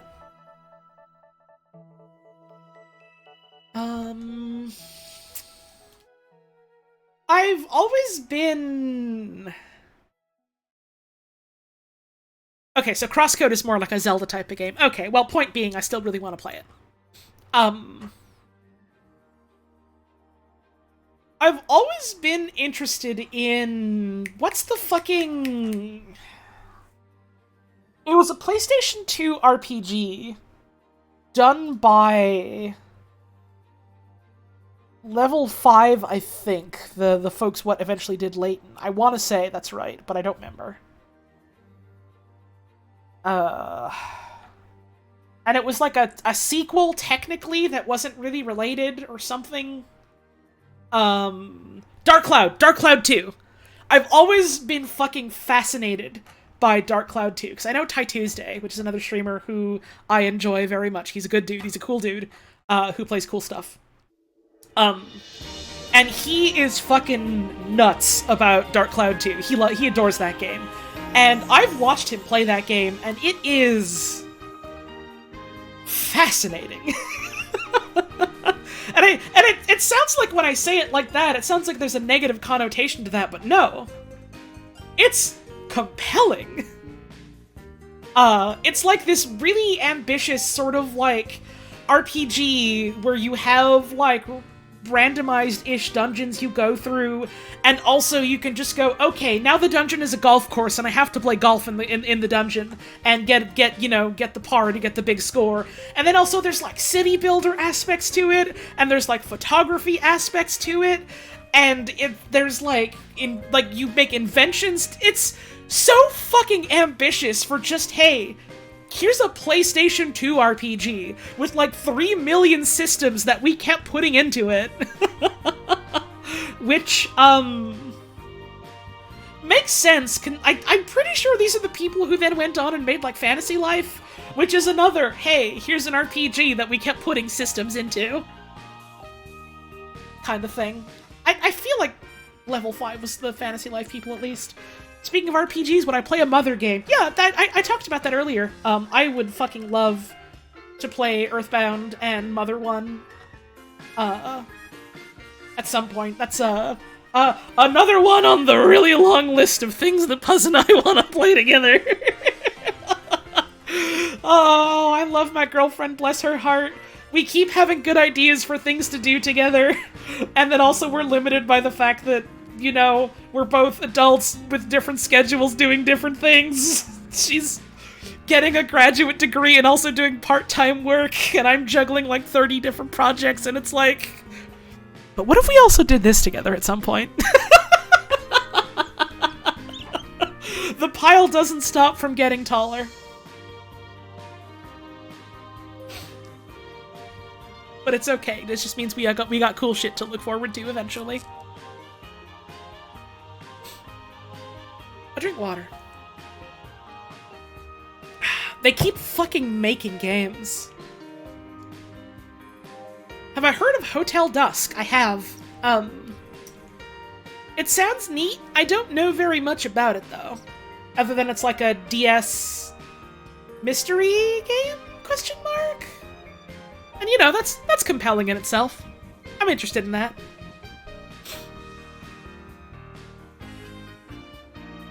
There's lots of neat games. By the way, you know, occasional reminder, if you want to leave me a game recommendation, I got a channel dedicated to just that in my Discord. That is the best place to recommend a video game for me to check out, because I check it regularly-ish, and, you know, have the association in my brain that this is the place I look at when I want to, you know, ideas of what I would want to pick up or what people would be interested in seeing. Because, like, all the time, people will, you know, just tell me in passing, or, you know, tell me on stream, or tell me on Tumblr and stuff, and it's like, yeah, I appreciate what you're doing. My brain is full of holes, and I'm totally not gonna remember this. Unfortunately. Convo makes you want to play old PS2 RPGs you own? Hell yeah. I never really played many PS2 games. Like, our family got one when it was, like, already past that system's life cycle.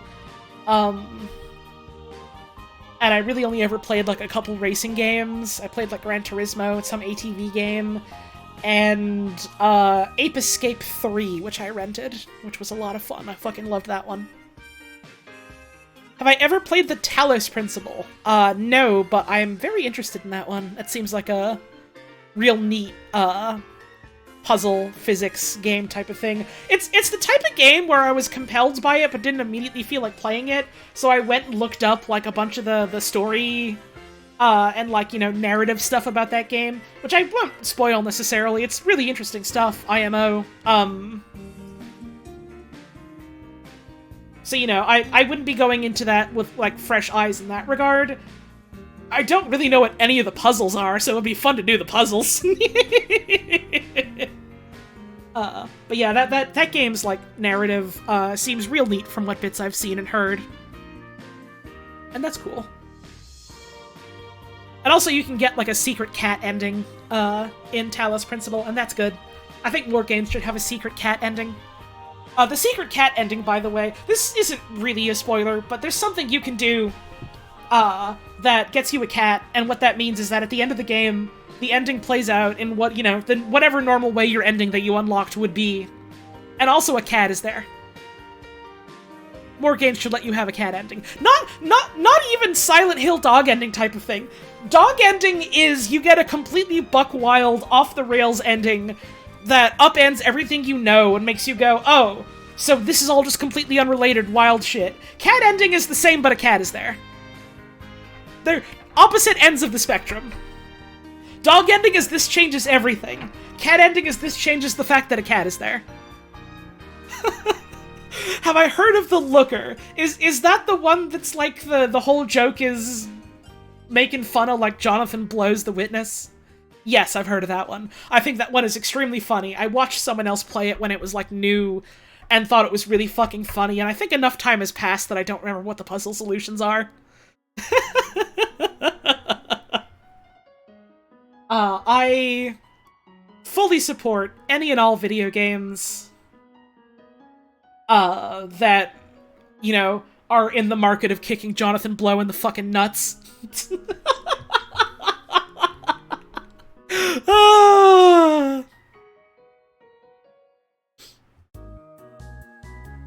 I genuinely love, that no matter what you think of The Witness as a video game, whether you love it or hate it, universally, the response I have seen about that game is, oh yeah, The Witness, fuck Jonathan Blow.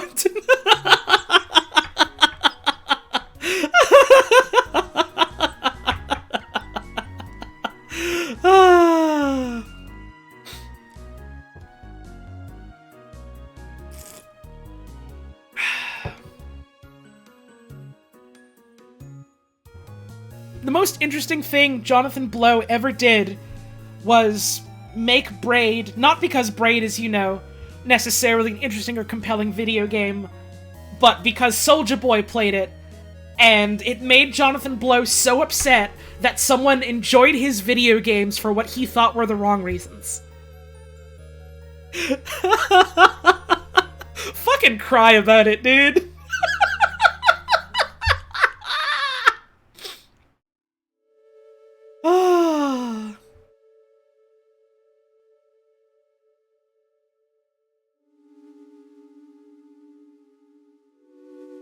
Wait, seriously? Yeah, in fucking...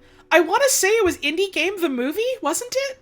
Where, like, he was one of the developers that they were, like, profiling, and there's a bit where they show him, like, watching the fucking video that Soulja Boy made where he's like, yeah, Braid, classic, it's so much fun, you jump on the weird guys and you reverse time! And he's just sitting alone in his room watching this and crying, and it's like... God, dude! I wish the worst problem in my life was that someone enjoyed something I made in a way I didn't expect. I fucking wish!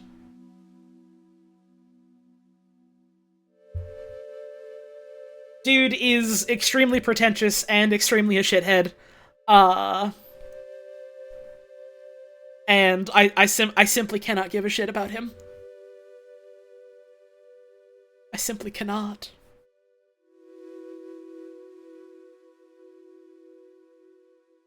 What does the wrong reasons even mean? In this context, it means that, Dear Sweet Soulja Boy wasn't, you know, analyzing the meaning of his narrative, in the video game and how it was all symbolic for, you know, the atomic bomb and his divorce and all of that or whatever, and it's just like, man, come on. Come on.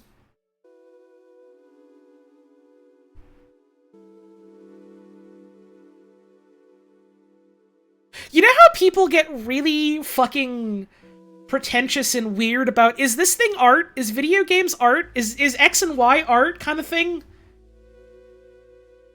Jonathan Blow is more than this, but he's kind of an embodiment of this. You know?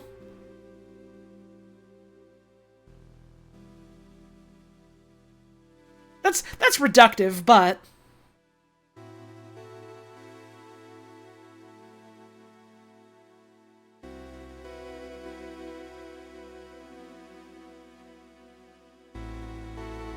Are video games art? Is anything art? Everything's art. Nothing's art. This is a worthless conversation. Jonathan Blow is proof that video games can be bad.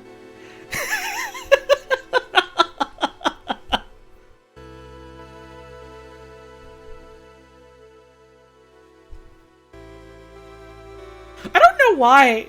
This stream is a stream about me being a hater. Not even, like, largely and overwhelmingly, but, like, between this and Star Wars, there are, like, definite anchors of me just being a hater about stuff, and it's... it's funny to me for some reason.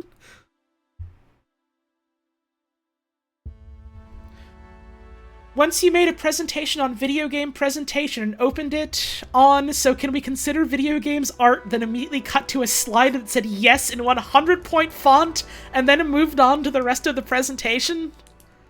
Puzz, I have feelings for you.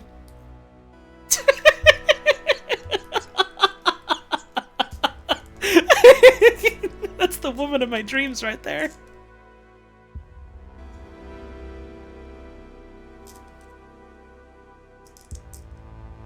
Remembering the Bioshock Infinite hate, Picross. Oh my god, that did happen, didn't it? That did happen in a Picross stream, didn't it?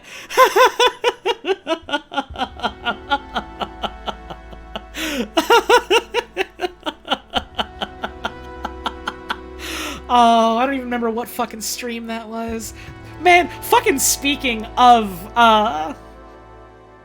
Bioshock Infinite, and I saw Frankie bring up the Gamer Awards. Man, the fucking Gamer Awards, huh? Anyways, point being, I just remembered when they had the fucking reveal for that one game, and I was like, oh, huh, this looks like it could be interesting. I'm getting a lot of Bioshock vibes from this. I wonder if they can do Bioshock, but, you know, better in some ways. Then it was like, from the people that made Bioshock Infinite. Oh, okay. Oh, well, you know, this is a studio of just people who were originally working on that after the original studio went under. You know, maybe they're free from, like, the fucking grasp of... what's his name? Ken Levine or whatever? Maybe they're just doing their own thing now? That could be interesting. Oh, he's still the lead of that studio? Okay. One of the wildest fucking roller coasters I've had in one single trailer.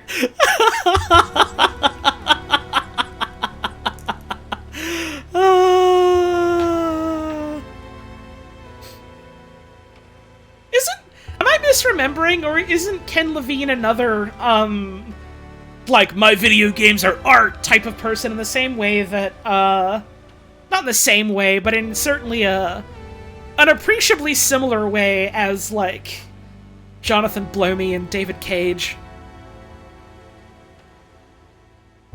And sucks shit in other ways, much like those dudes. But, man.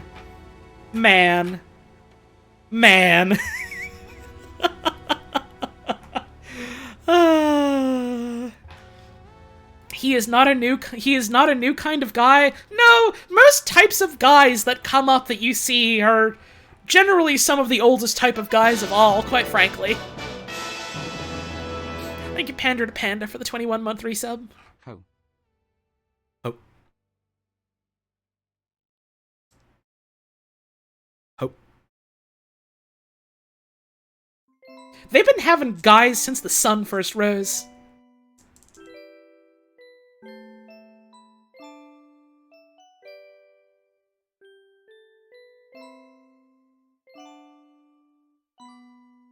A whole wide world out there, brimming with guys. I felt so bad earlier today. I saw there was a post on Tumblr being like, oh yeah, there's a feature in VLC where you can just pause your video and turn it into a jigsaw puzzle to put together, and I was like, oh, that's cute. And specifically the image they had to show that was like of an episode of Twin Peaks. And so I was looking at that, and I thought to myself in my head, yeah, you know, that's definitely how David Cage would want you to experience that show, huh? And I literally sat for 30 seconds in dumbfounded silence, and then thought to myself... Wait, was that David Cage? What's his name? That's not right. That's not right. That's not right. Oh no! I had to frantically search who is the David of Twin Peaks! And I felt so bad for poor David Lynch, who's not gonna know about this and not going to fucking care that I mixed up his name with a different Where's David.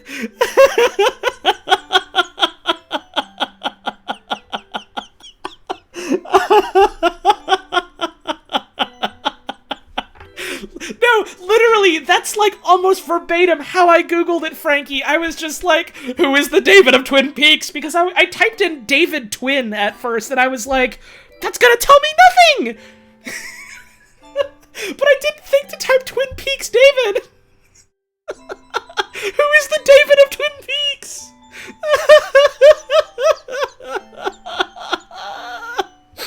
Oh.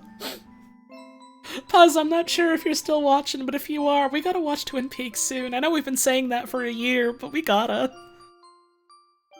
David of Darkness and David of Light? I think that's what Smash Bros. Ultimate was about.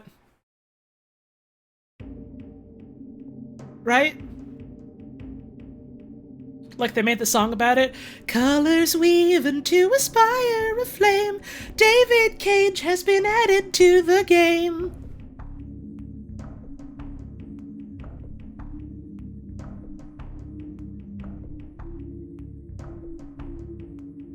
I feel like the first time I made a joke like that was about fucking Jimmy Neutron. I was like, yeah, we have leaked information about the next Smash Brothers DLC. Colors weave into a spire of flame. Jimmy Neutron is added to the game. I don't know why that's specifically so funny to me. But it is! Ah! I know it's uncouth to laugh at your own fucking joke or whatever, but that one tickles me so fucking pink. Ah!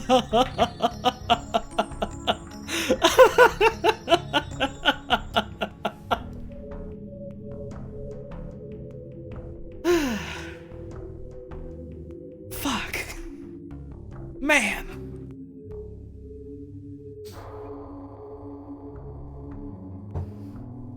What is Jimmy Neutron's tax in the game?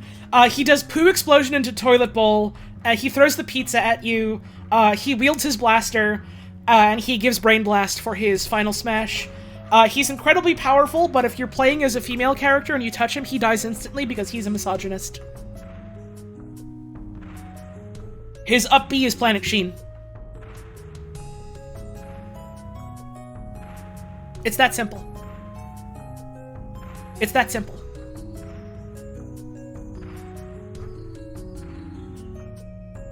It's that simple. What's the command for croissant? See, it's interesting. This isn't, like...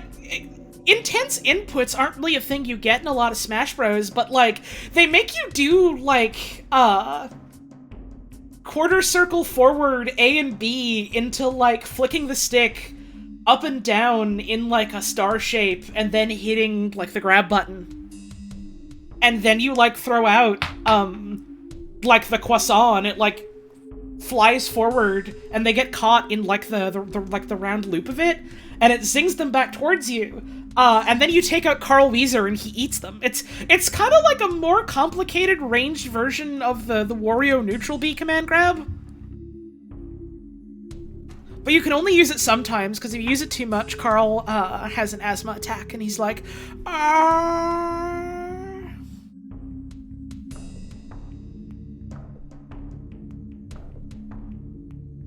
okay, I'll have one more, and then that'll be it.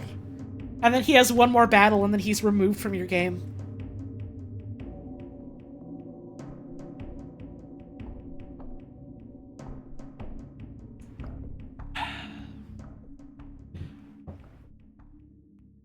What do I think about the Neutron-Sephiroth matchup? I mean, if a bunch of fucking scrappy punks from over in the slums can beat Sephiroth, I don't think he has much chance against the boy genius. I'll put it that way. I'll put it that way. It's looking grim. It's looking quite grim.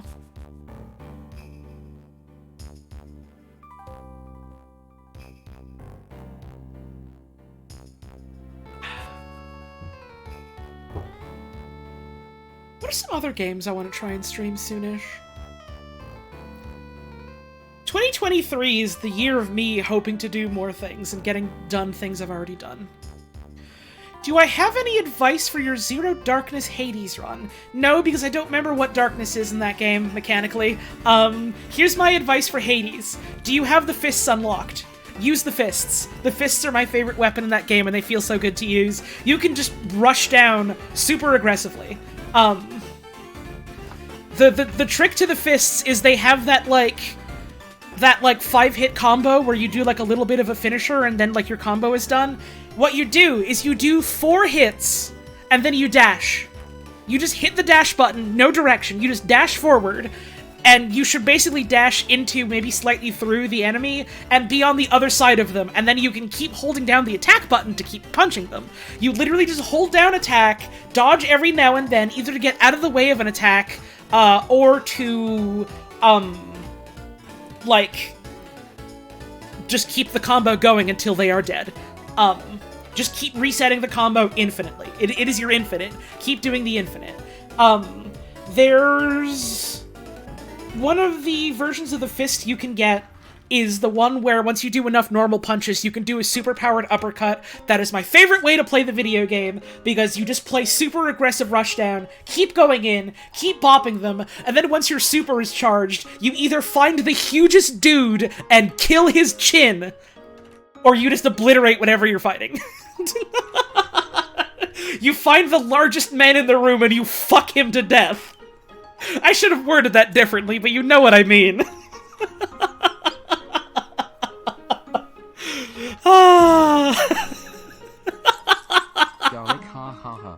Aspect of Demeter, that's what it is. Yeah, Power of Grandma. Thank you, Wario, for the tip, I appreciate it. And, like, the setup that I like to get for that, specifically, is, you get the Demeter normal attack is real good. Is it the Artemis normal attack that makes you shoot out, like, ranged attacks for every normal attack you do? Is that what that is? I don't remember. Or if it's something else. You get one of those normal attacks. And then, for the dodge, you get, Athena. Because if the entirety of the move is you punch and then dodge to keep the infinite going, if you add Reflect to your dodge, suddenly you're both extremely safe and adding more damage by running in on purpose to projectile users.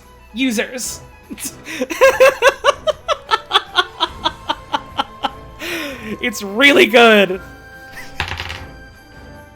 There's an Artemis extra boon that shoots extra arrows. Okay, that's what I'm thinking of. You get that boon because you attack so fast, you basically just have extra hands flying out of you to get anything near you. And then adding the chill on punch just feels really good. Another really good thing you can do is Zeus on your normal attack. And then specific, because that really helps with like groups of enemies, because you've got your little swipes that are realistically hitting one guy, hitting him real good, but only hitting one guy. If you suddenly adding like chain lightning to that, that feels really fucking good. But also, you might think, well, you know, that's good and all, but how's that going to help against the boss? There's a boon you get where adding like chain lightning also basically adds like a single target hit on top of that. And so now your punches are also doing extra single target damage by jolting them. And that's good. That's good. There's lots of fucking combos you can do in that game in general that are a lot of fun. What I like about the fists specifically is that it feels like basically anything can work really good. You want Hades 2? I have really good news for you. They're making it eventually.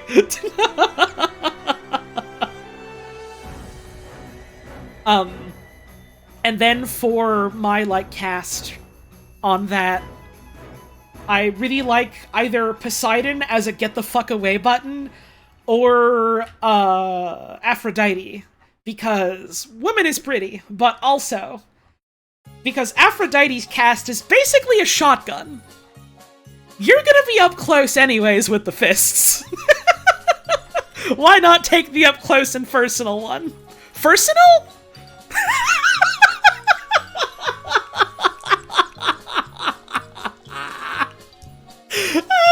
Maybe when you're fighting Asterius, I guess. Or aspect of Enkidu, that's true.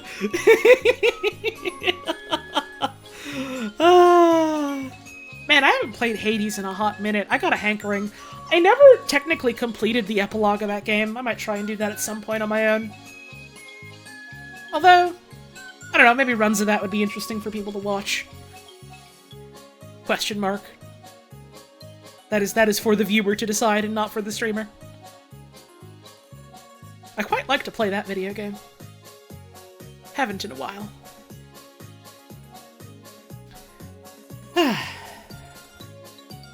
This has been a fun stream. This has been a good stream. Thanks for tuning in and having a good time. Thanks for a nice chat. I think I'm just about done. I don't think I have anything else necessarily I want to talk about. I'm gonna try to do more streams this week. Again, I'm still in that weird period where I'm still not doing super great health-wise, and so, you know, I'm not trying to push myself, but I really want to stream more. It's like, not even from the perspective of, oh yeah, I need to do my job to get money and I need money to live, but just like, I've missed doing this. This is fun. I miss doing this. So hopefully more this week. I want to do at least one stream with Puz at some point, depending on her availability. Probably gonna be Leighton. I want to do Dwarf Fortress again. Probably close to the weekend. Presentation just needs to be prettied up. Exciting. Hell yeah. No worries about how long it has taken you or how long it will take you or anything like that, Doc. I am more than willing to wait. Very excited, though. I don't know if this is... I mean, I guess the idea of it came up because I said something about it on a stream and then you were like, hey, I could do that. So I guess I can maybe kind of spill the beans if you're okay with that. Unless you want it to be a fun surprise, that's fine too. I am okay with whatevers. Go ahead. Alright, so Toho, right? I don't know jack or squat about Toho, except there's women in it, and one of them is like a drums alive woman, and also the witch that likes explosions. Doc, my friend Doc, does know about Toho. And like me, is a sicko that enjoys making PowerPoint presentations to explain things. And so at some point, Doc's been putting together a presentation to teach me about Toho. And that's exciting. I'm looking forward to that. That's going to be a real fun time. So please look forward to that if you either want to learn about Toho or already know about Toho. So I guess that just about covers everyone in the world. Smile. But yeah, other things stream-wise this week. I want to try and do at least one stream with Puzz. I want to try and do Dwarf Fortress at some point. Probably something around the weekend if I'm feeling up for it. I might... Maybe, depending on if any other friends are streaming it, I might stream some of the Splatfest in Splatoon 3. Because I haven't played any Splatfests in 3 yet, and there's one this weekend. And I think that... I'm probably going to play some of it anyways, but might be fun to stream.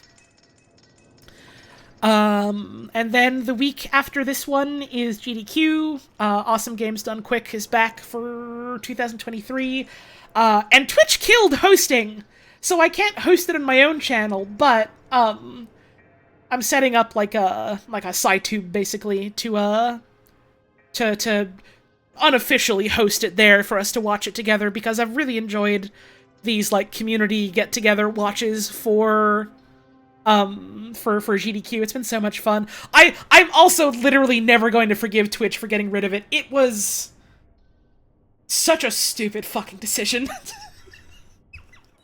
It truly did not need to happen. It truly did not need to be gutted. And yet, they done it. And I'm sad about it.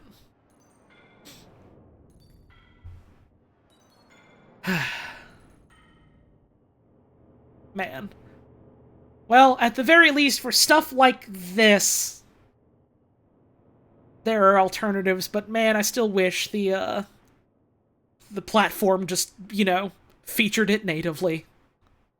You can't host anymore? Nope! They got rid of it on the platform months ago, and it sucks. Hosting was great. Hosting was great.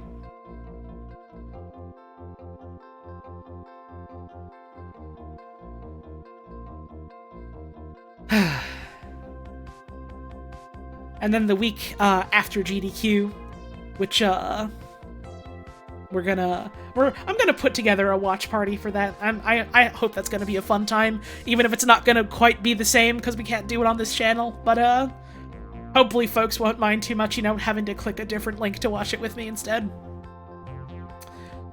Week after GDQ, I can't make any promises yet, but depending on how I'm feeling, I would like to try and get myself to do more streams again, so hopefully a bunch of getting back to things that fell to the wayside in the past month or so.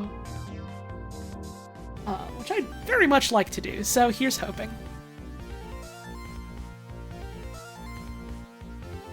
Yeah, one of the saddest things about the not having the hosts on Twitch for, like, this specific thing, for GDQ specifically, like, a bunch of the fucking follower emotes, and, like, a couple emotes in general, and, like, things like that, and, like, community goofs specifically happened because people were just shooting the shit watching GDQ together.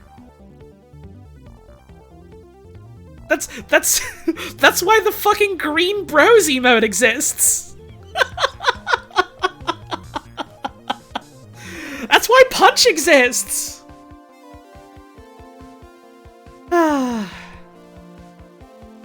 It is what it is. A rare green brother has graced us, and we must be happy. There's a little bit of fan art, I'm just realizing. Let's, I wasn't expecting any for a stream of, Picross. Literally forgotten what it was called. We have this one from maybe Duende, looking almost biblical. Thank you for that one. I just realized this is like Among Us on the cross, isn't it? Thanks, I think. And this one from Red Yams. was waiting so patiently to see if anyone was going to do something like this after the New Year's thing and draw a funny little clown's outfit for me. And I am so glad that someone did. I don't like being the sort to be like, oh yeah, by the way, can you draw this kind of thing as fan art? Because, like, I don't know, that feels slimy, that feels grimy to me. I don't like doing that. If I wanted to do that, I would commission someone. But, you know, sometimes there's still that feeling of like, man, it would be cool to see something like this, huh? And it is. Thank you very much. I do love this.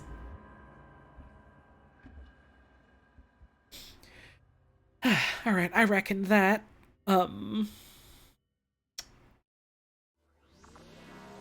probably a good place to wrap up a stream.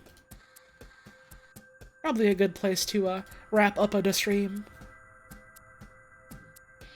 I can't promise too much in the way of doing a ton of streams for the rest of this week, but I certainly want to. So, here's hoping I can, you know, knock out at least 1 or 2 more. I think that'd be fun. I'm looking forward to it. I hope y'all are too. Thank you for all the tips and all the bits and the subs and the resubs and all that stuff tonight. Thank you, as always, for your support. Financial or otherwise, it always does mean a whole hell of a lot to me. Thanks for helping to keep the lights on. Thank you for the raids we had today. Thank you for the new folks who stopped on by. Thank you for the fan art. Thank you for bearing with my Gumby attack. And thank y'all very much for tuning in. You know, whether you're watching these live or you're catching the VOD, whether you're watching the whole thing or you just get a bit, you know, whether you jump in at the start or you only make it right now near the end, it's always wonderful to have you folks here. So thanks for taking time out of your busy day to spend it here with me. And all of us. You can join the Discord if you'd like, !Discord. I've got Tumblr and Twitter if you want to look at those. They're linked in places. You can click on your favorite dog, and that's quite cool. I will hopefully be live some other time this week. Not sure exactly when, but here's hoping. And maybe I'll see you then. Or maybe I'll see you around some other time, but no matter what happens before we head off, I'd just like to say I hope you have a wonderful rest of your evening. Thank you all very much again for tuning in. Make sure you're taking care of yourselves and taking care of the folks around you. I'm gonna let this song play out because I really like it. But other than that, hope to see you again soon.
I like that song. Alright, stream's over.